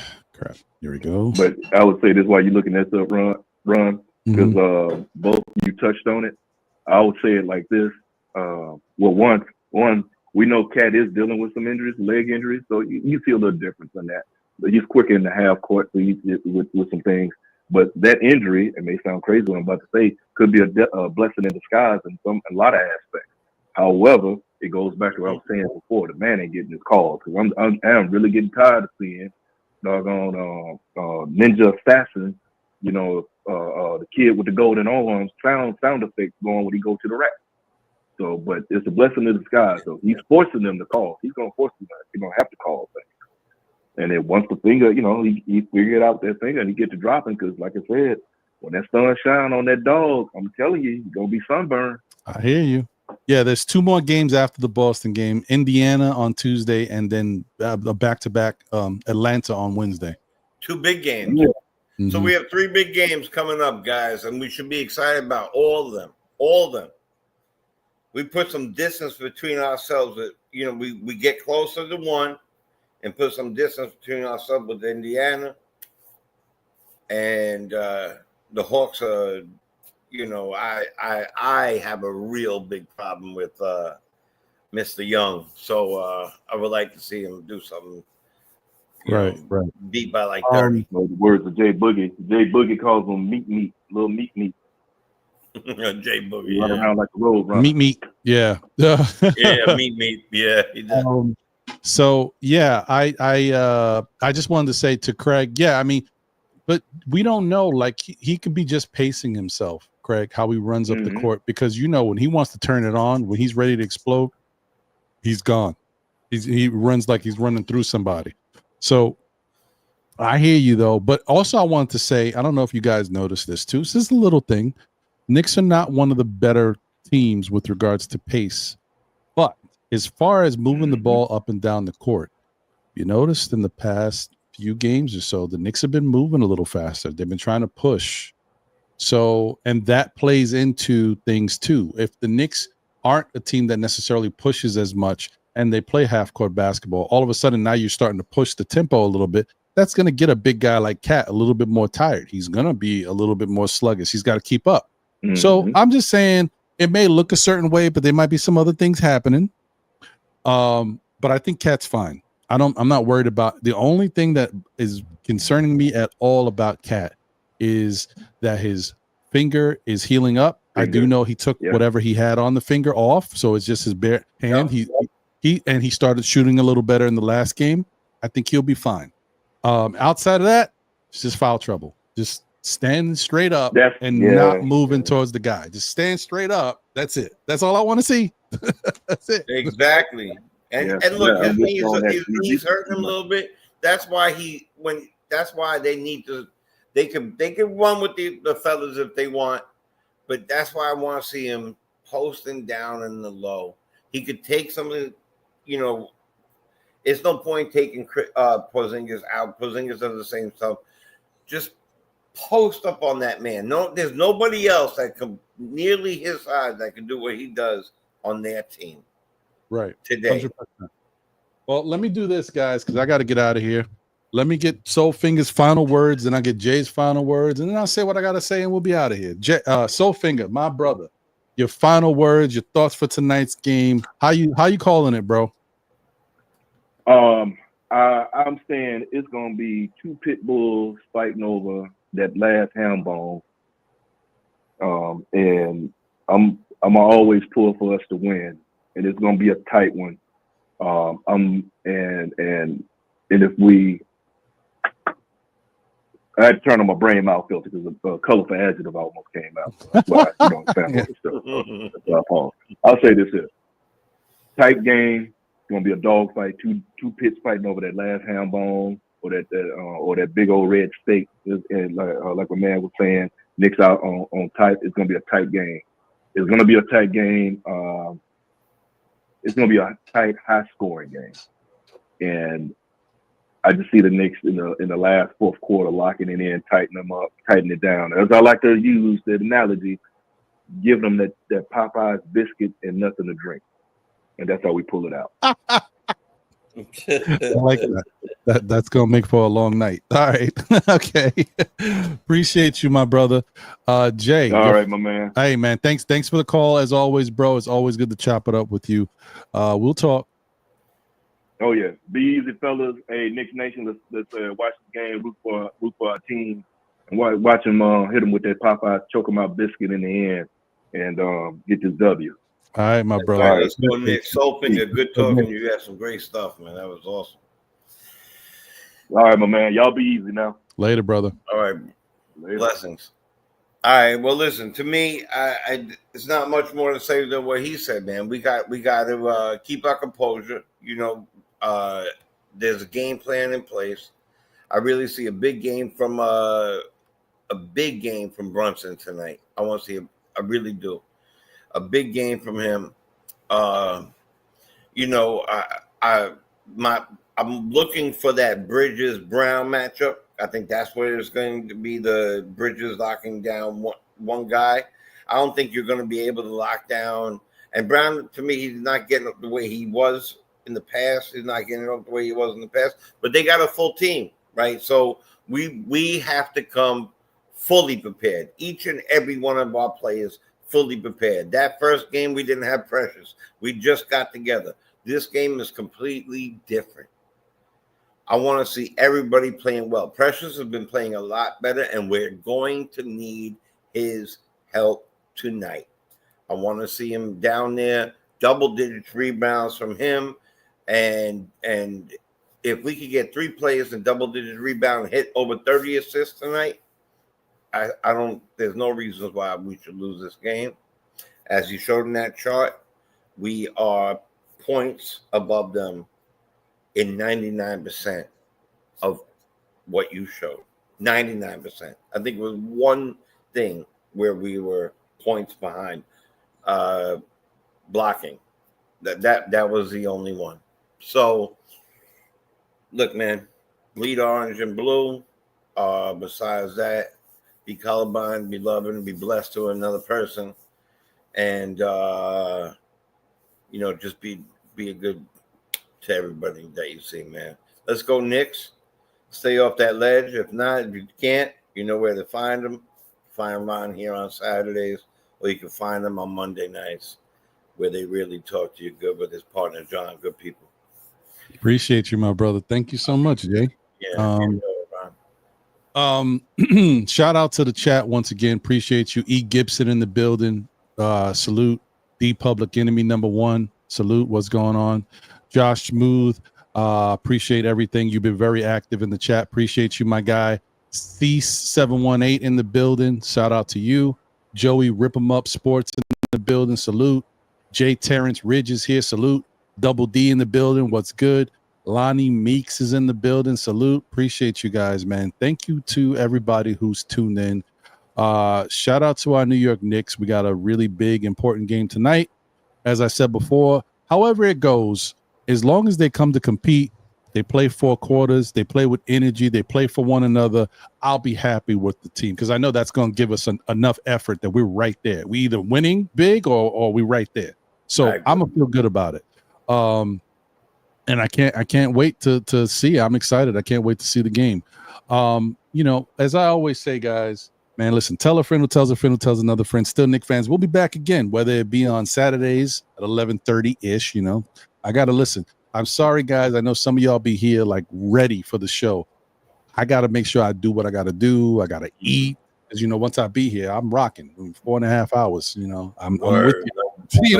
No bathroom, no nothing happening. I'm rocking. So yeah, I have to do what I got to do. But I appreciate y'all. Monday nights at 9 p.m. for SKF Weekly with myself, my brother John, my brother Jose, holding it down on the 1s and 2s. You know how we do. Yeah. So please continue to support us, man. And yeah, man, I just want to thank you. Thank you to everybody. Thank you to all the members. Thank you to the everybody who has been active in the chat today. Thank you for all the super chats. Thank you for the love, man. Shout out to Tori B. Latorius. Appreciate you. That was an incredible super chat. Thank you so much for that. Yeah, man, and let's just continue to understand we have something that there's maybe, I don't know, I don't want to give a wrong number, but let's say 70% of the teams in the league don't have. They wish they were the Knicks. There's fans out there that wish they were fans of the Knicks, wish their team was as good as the Knicks right now. Let's not take that for granted. Fans of the Knicks too. Yeah, exactly. Let's not take that for granted. Let's appreciate what we got, man. It could be worse. We've seen worse. We have seen worse. I don't think that many of people in this chat have seen much better. Yeah, well, that's than this team. That is the thing. Shout out to Janol Toure. Appreciate you. He said our Super Bowl is tonight. I like that. Appreciate you, man. Thank you for tuning in. Thank you once again to everybody for all the support. D-Raz says I jump off the ledge. It's gonna be all right, man. No, don't do it. Nah. We don't want you doing this, bro. Mm-mm. Let's see if I know the ledge. Nah, man. Keep yourself inside the house. Don't jump out that window. You're gonna That be shit all right. always surprises me. Sorry about that. Oh man. I appreciate man. everybody once again, man. Tonight should be a very dope game. Hopefully we get the result we want, man. I don't do predictions. I just hope that the Knicks play well, and I think the Knicks will win. I feel good about it. So yeah, man. All right, that's pretty much it, guys. They win by a half a point, we win. Who cares? If we win by a half, I don't know if they do that, but if we, I'll take that. Strange stuff is happening this year, man. So anything can happen. It'll be the first game ever, half a point victory. Like what? Yeah. But once again, thank you guys. Salute to everybody. Enjoy yourselves. Also, oh man, I forgot. I was meaning to say it. I don't know if he's still here, but shout out to my guy Phil Porto. I saw him in the chat. Phil, I hope you're doing well, bro. I hope travel was good. I hope you made it safe. Guys, once again, if you are interested, there is a watch party tonight at Diamantes in the city. Shout out to my guy Tony, who is throwing the watch party. Once again, here is the flyer. So it's Tony Thanos of the New York Presents the NYKX watch party. And it should be pretty fun. You know, music by Julito McCullum, right? You're going to have giveaways. There's going to be a photo booth. Phil's going to be in the show, in the building. You're going to have diehard Eru, my guy, in the building, as well as other content creators, as well as other people that are part of Knicks Twitter. It should be a real fun time. And also Jay Boogie is supposed to be in the building performing. So yeah, man, definitely if you're around New York City, you got nothing to do, go check out the watch party.